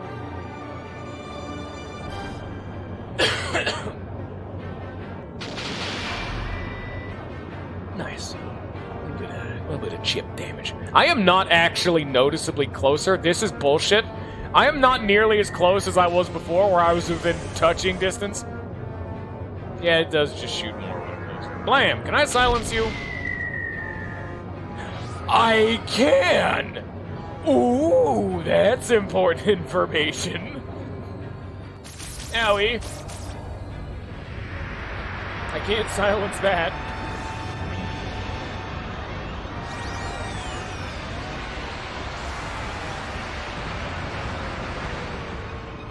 Nice touch that uses every single element of magic that it can, because, you know, it has all the, like, moon crystals in it. Blam. Oh, damn that damage. Also, I'm fairly certain in that one turn where it was like, oh, it's just like preparing for the future. Yeah. But, what was it? In the turn when, like, before it had transformed, it's like, oh, it seems to be slowing down, we're damaging it. I'm fairly certain you can skip phases in this fight. If you really unload and focus it down, like plan ahead to focus it down on one turn, I'm fairly certain you can skip this phase. If you just do so, or get close to it, you know? Like, nearly skip the phase.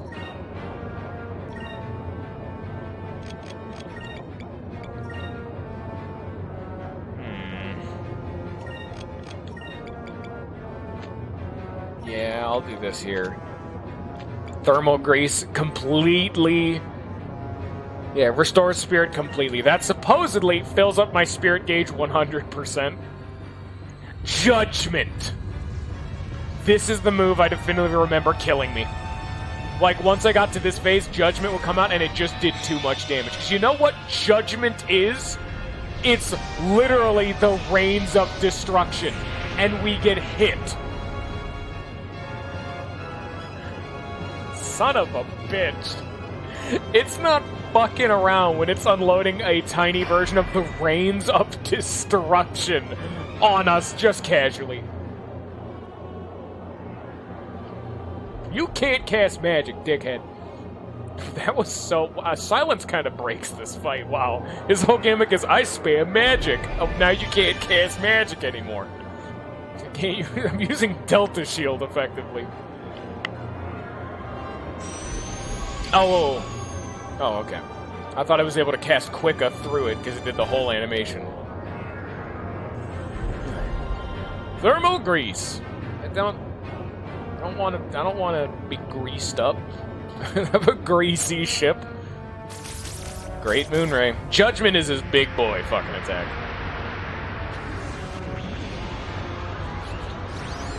To be entirely honest, if we actually had the ability to drop an entire moon, the entire world would just die.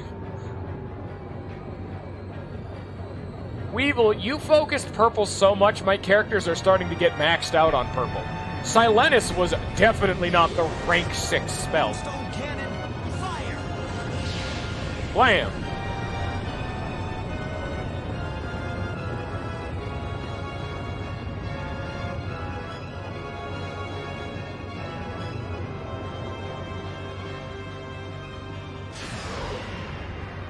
That doesn't seem healthy.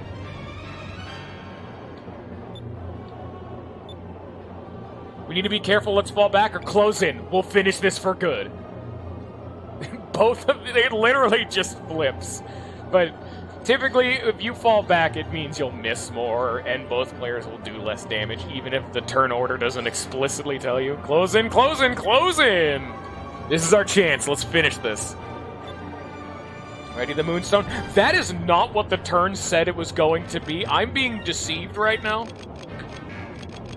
Someone is lying to me. I've been bamboozled.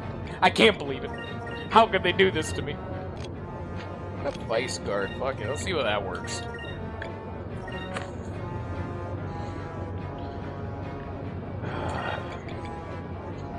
No, this needs to be the Moonstone. So I'll have you guard Moonstone. Yeah, that thermal grease works. It's drugs right there. Oh, whoa, we are way closer than I would have thought. Oh, hey, it's unsilenced now. Ain't that fun? Whoa there, buddy, getting a little too close and personal. Personal space, buddy.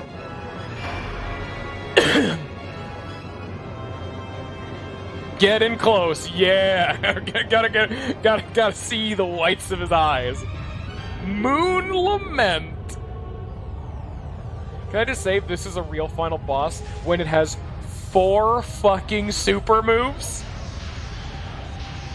Like, it has 4 different unique moves that nothing else has. That's weaker than Judgment, to be fair. Moon's Lament is weaker than Judgment. Because, I mean, Judgment is the fucking Reigns of Destruction. That wiped out life on Earth, almost. Moon's Lament is no Judgment. Cannon, fire! Blam! And also Torpedo. Weird that Torpedo's gonna compete for damage. Oh, wow, they really do. Look at it! The Torpedo did almost half of Moonstone Cannon's damage. It's not okay.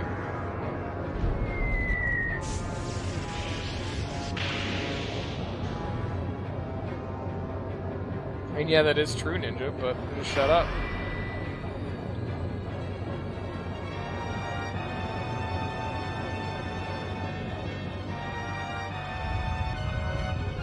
It has all 6 claws right now. You can see that it has all 6 claws. That's a dirty lie, Ninja. You've deceived me.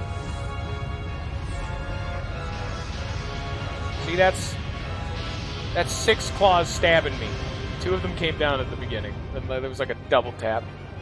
I've been rused, and frankly, I'm not a fan. You can't just claim fake claw. There goes another one. Is that a fake claw too?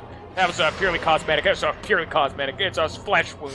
I fucked this thing up. Holy shit.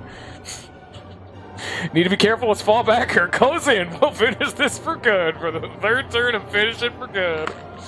I just want to just die already, damn it. To be fair, this is one of the most difficult ship battles, but, you know. Blam. Just shoot him with a gun. Blam, blam. I need to heal. Going to err on the side of caution. Do we want to go... How risky bisky do we want to go today? You know what? We're going the riskiest business. Because I'm going to be at full HP, and that's not going to one-hit me. Go fuck yourself. Blam! We already saw how meaty those torpedoes were before.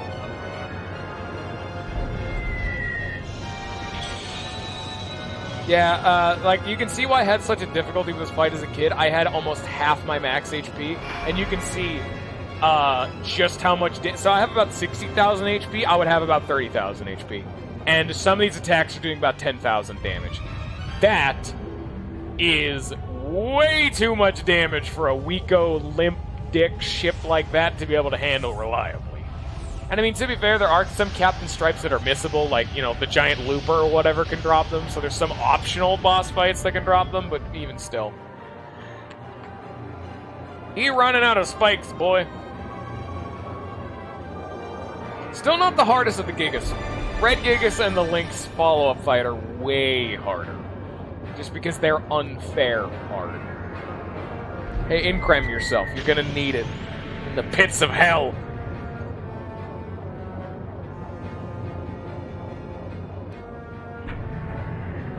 Hey, how you doing? Look what I got. Moonstone cannon, fire! No, you don't actually kill the red or the green Gigas. You just deal with the person holding the crystal. They just, like, get sealed again or whatever. I win! That was really difficult. You just run... You cannot actually kill the red Gigas. It has infinite HP. You can actually kill the green Gigas if you don't push it into the ravine. It'll actually take enough damage to die, but, you know. I'm a winner. Fun fact, that Captain Stripe it dropped, you can never use. Because it's the end of the game. You never get a chance to use that Captain Stripe ever. So the HP cap in this game is technically 62,000, but you can never get that last 2. It's always 60,000 to cap off the game. And that is Zelos.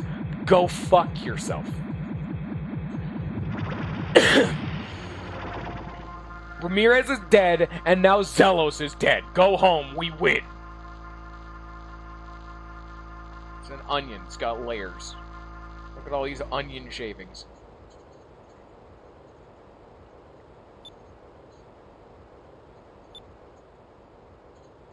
How do you think? Oh, okay. Welcome to the party. I did not invite you.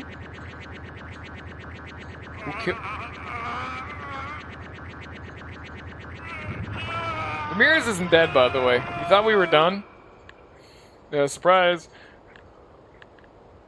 He's a robot, man. That arm is fucked. I think he has different eye color.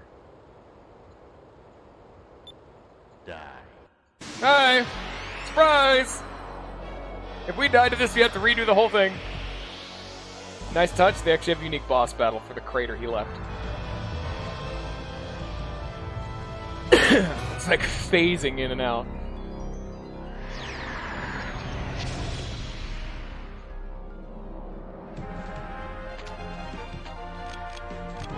Nice triumphant music.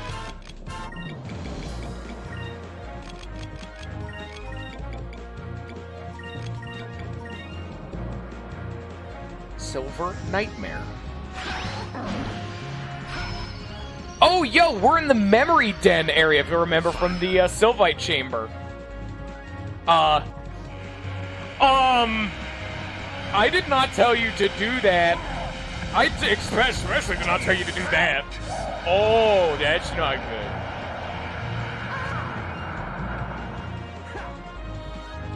That was a really cool attack, though. Silver Nightmare was kind of right. You took my spirit generation, dude. You're a dickhead. Give me Drachma back.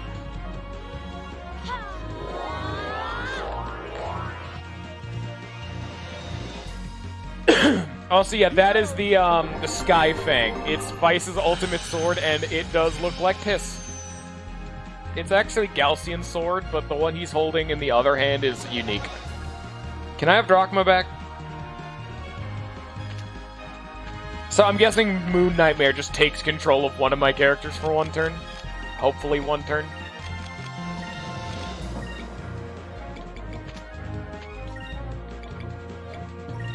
Yeah, it's one turn, okay. Well, Moon Nightmare was rad. Moons, give me strength. Backhanded Curve Blade, that's probably the cool part about it.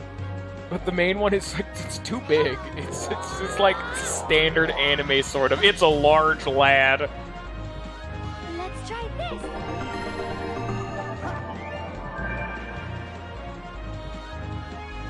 Oh, great, this bullshit again. Fuck you.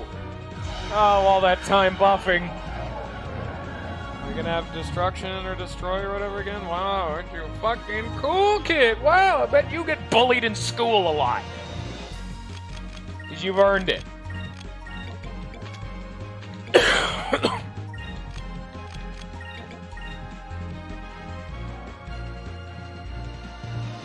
You cannot let Drill No stick around. Oh, hell no.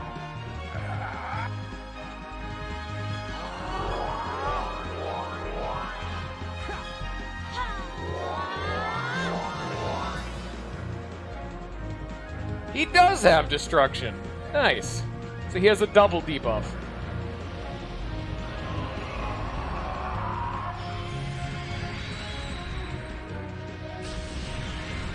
Nice touch that it's all of Ramirez's moves combined with silver bullshit. And that does very slight. It does seriously like 100 more damage, and that's it. Oh wow, you got rid of my buffs. Now that I know you have that, I just won't use regen anymore. Well, yeah, I'm fucking scared. Except, oops, you've done no damage, and my spirit gauge is nearly filled up. You have gained nothing off of this fight, laddie-daddy. You've wasted mine and everyone else's time. And you know what? I'm even gonna spite you and use a Sacrum Crystal on no damage. Just go fuck yourself. No, you cannot Incremis away Drilln. Drilln will overwrite Incremis, but you cannot use Incremis to get rid of Drilln. It does not work like that, unfortunately. Which is why it's super upsetting that most bosses are immune to Drilln. So if you have not leveled up Fina to get lunar like winds to be able to debuff the boss, if a boss buffs, you can never get rid of it. Let's try this. Because they're just immune to drill 9.9 out of 10 times, you know?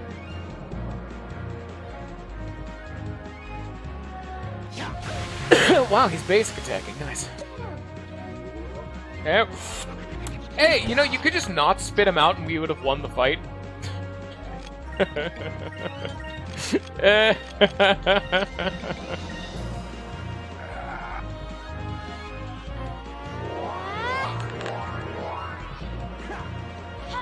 Again, we did not actually level up enough to start fights with Sword Rain. If you ever needed to actually grind in this game, get yourself like 1 or 2 more levels to get to that high of a level, and go farm loopers. Oh wow, he sucks. Some lines. Hope you know what you're doing. She's immune to every status ailment in the game.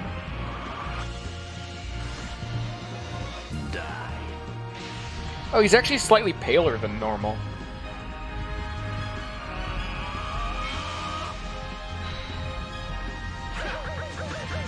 Ow, ow, ow, ow, ow, ow, ow.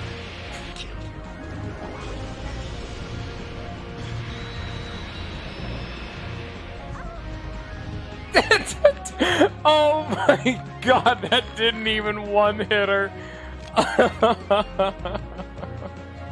It was really cool, but it didn't even one-hit her. Holy shit. Yeah, like I said, I've never actually fought either Ramirez or Zelos Ramirez traditionally before, because the only other time I fought this fight has only been one time, and during that fight, Vice had maxed out strength, so his Cutlass Fury did 9999 damage, and I like 2 or 3 hit the final boss. So I didn't see most of these moves, so I don't actually know how to fight this guy. Yeah, he's hilariously weak.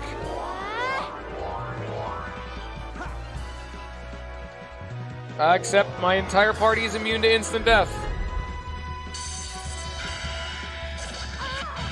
Oh, that still does damage. Oh, wow. I didn't know that. Neat. Doesn't matter. He should loop around using Destruction and Drill Nose soon. He's probably going to use Nightmare. They just, like, loop. He's going to do Nightmare, Drill Nose, Destruction, and just he, like, loops through the same exact pattern. So he may use Nightmare again, but... I'll final end it with a prophecy. We'll flex on this kid. Oh, well, no, he didn't actually loop properly.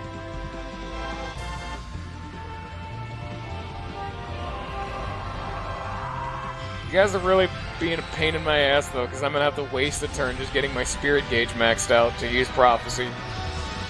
When I could just do a tackle Pirate's Wrath combo and basic attack with Ica and Fina.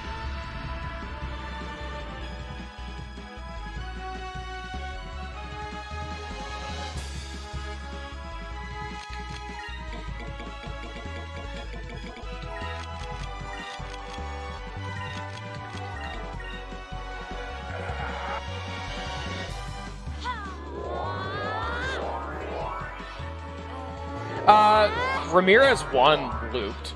Either that or I just got really lucky. But it seemed like Ramirez 1 did the exact same thing in a row twice, you know? Like, it looped around, but it might just be random chance.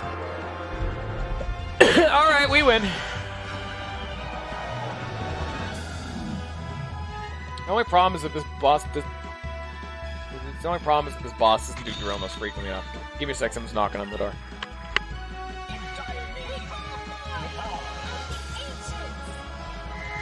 Okie doke. Glad we finished it with Drakra. Fuck you, Enrique. 5 hours. This took us 5 hours to do the final dungeon, backtrack through the final dungeon, grind some dudes, do the 3 secrets. Fight Sylvan Bane, fight Alcyon, fight the final boss. That actually almost didn't kill him. That did less than Pirate's Wrath. That's actually something we noticed, Ninja. In one of the 3 secrets, the one that's an actual boss fight took more damage, effectively, from Pirate's Wrath than Prophecy. It can't be happening! Impossible! No, there's no way it could be like this! Shut up, man. Oh, hey, they're here too.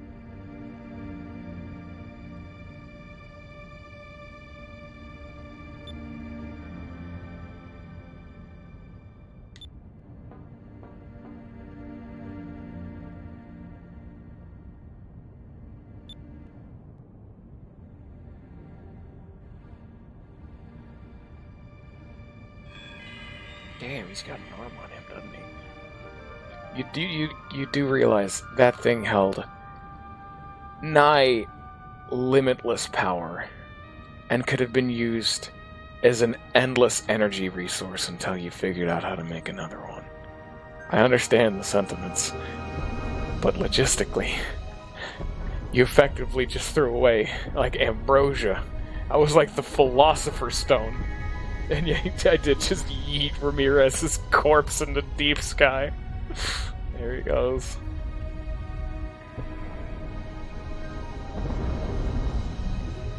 Fuck off, Soltis. Stay down there.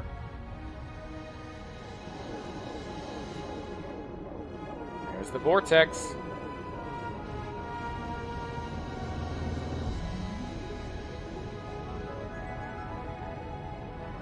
I mean, technically we have more of those if we kill Fina.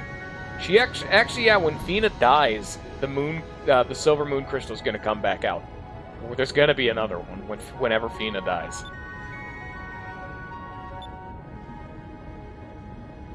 There's actually a shitload of silver moon crystals because of all the elders and people who are living there that died. Well, what's next? I sailed around the world and there's no use for the moon crystals. Bullshit.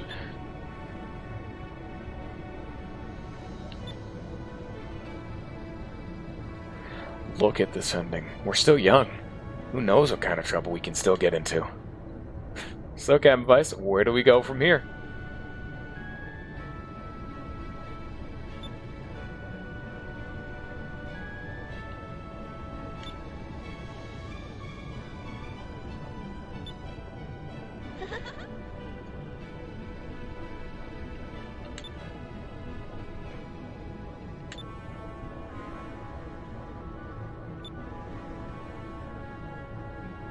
Why don't y'all come with us? That doesn't sound like such a bad idea, but I should probably return to my ship, and then it's been going crazy without me.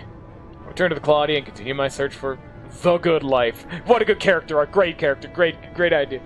I decided I want to be a fisherman again. I want to live the rest of my life in peace, out of respect for Jack, and for Rocknum. Fuck you, Ninja. I want to live the rest of my life in peace. Well, Enrique, how about you? Let's return to Valua. Someone needs to organize the survivors and start rebuilding. Both of them had good character arcs. Both of them. Surprise!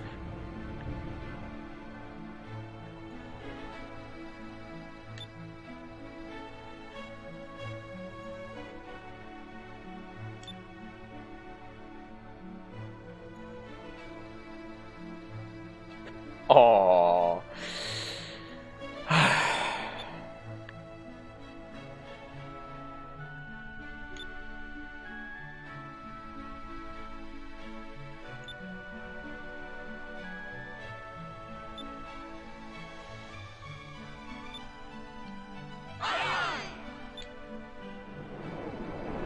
He kept saying, "Don't call me Dad, call me like Captain Dine."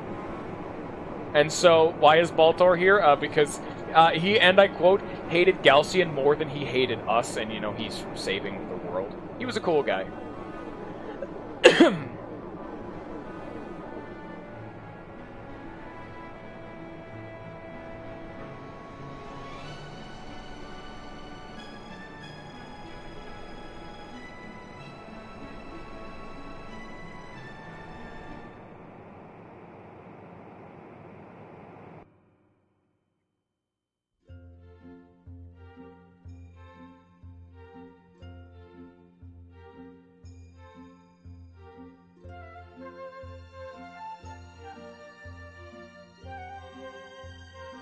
Oh god, what are you wearing?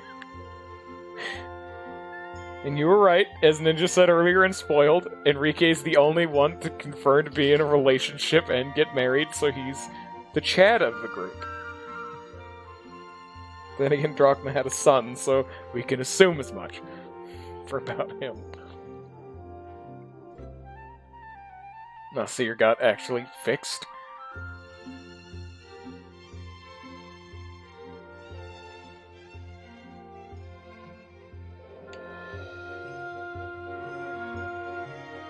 Yeah, no, we talked about it earlier, Ninja. There was a whole thing with Enrique and Moegi hanging out together, you know.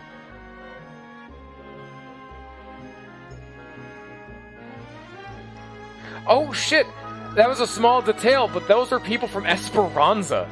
That specific, like, disheveled Valuan soldier was in Esperanza. They got out of there, nice! And now Valua.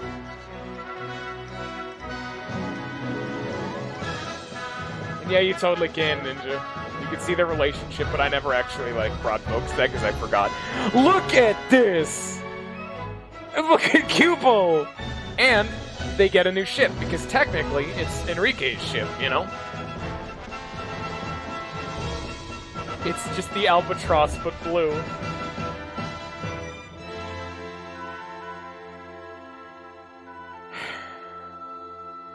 That's not the moon they sail under.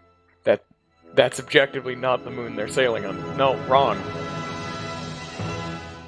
Come the fuck on and tell me that did not scream a sequel.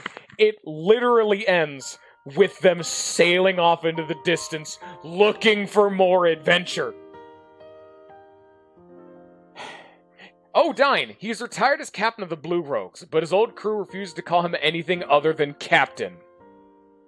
The Black Pirate Baltor, although Vice has defeated him over and over, he has still not given up on his oath to someday defeat him. Because it's Enrique's ship. The kind engineer Sentime.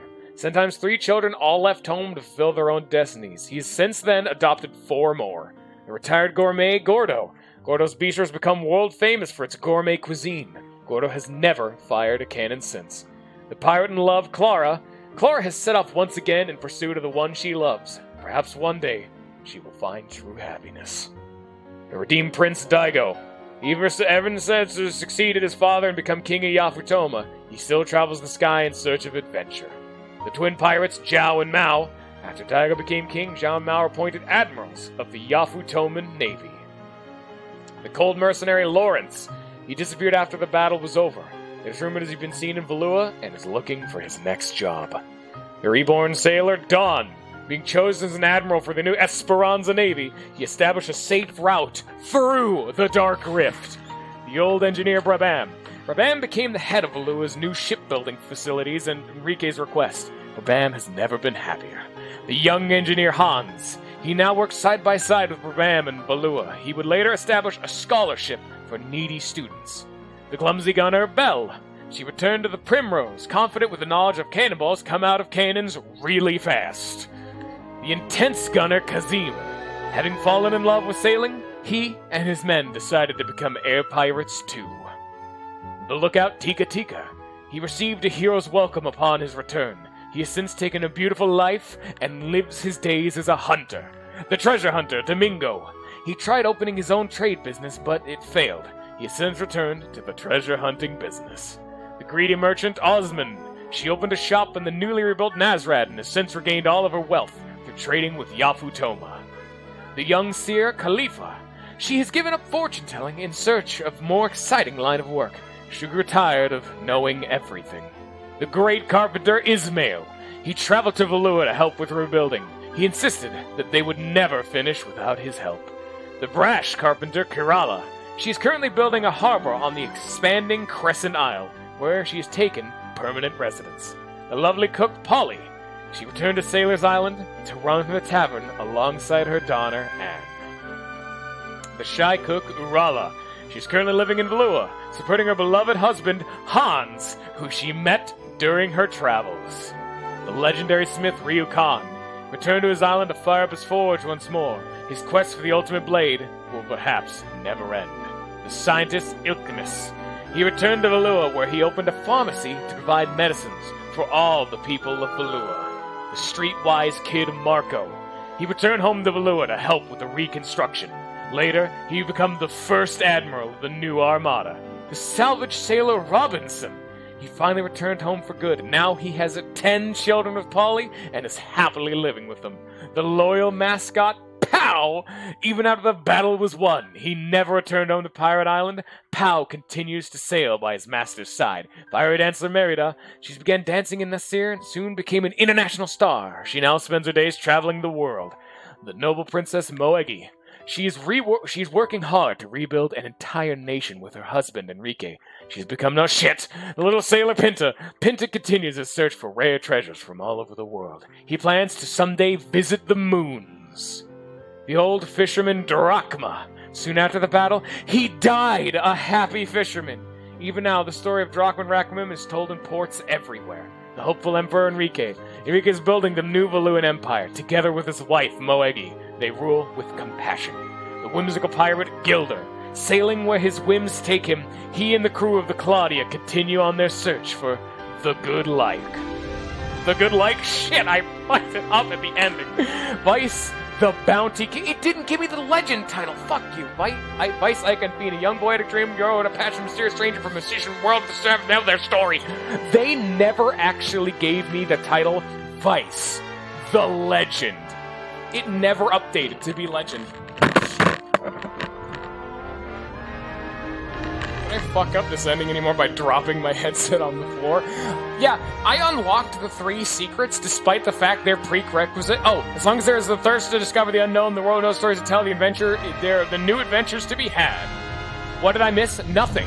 I didn't miss anything. The fact that I had the 3 secrets means that I was Vice the Legend, but it just never updated my title. Maybe you specifically need to get the title, you need to get 100% of the treasure chests, but for some reason it never actually updated my title. Which, to be fair, bullshit. We're Vice the Legend, let's be honest here. Oh, God. That credits scrolls just barely too fast for me able to, read it properly. But anyway, how did you all enjoy Skies of Arcadia Legends, presented by Sega? How do y'all like that? I'm still coughing, even now. You all have fun with that? That was pretty great. The age of exploration has dawned upon the world of Arcadia. Brave adventurers set sail across the vast skies in search of treasures untold. And where there is treasure, there will be air pirates. This is just the opening of the game. I don't think I've ever actually shown off, the opening sequence of the game. But yeah, Skies of Arcadia, one of my favorite games of all time. It's not, top tier, because I've already shown a lot of those off. But it's still one of my favorites. It's a damn good game. Like I said, the game wasn't even particularly hard. It's more of the experience. Did you check with the bird guy after? What do you mean bird guy? You mean Doc? With Piccolo? No, I talked to him. That wasn't it. The only thing we definitively missed was I missed one treasure chest somewhere in the game, because we had a 99% treasure chest completion. Because the thing that determines the 100% completion is getting Vice the Legends, getting all the treasure chests. The bird guy who tells you your stats? Yeah, no, I know. I'm aware. I did talk to him. I had everything except for I had 99% treasure chest completion instead of, all of it. Despite how religious I was scanning the walkthrough and deliberately I searched through it.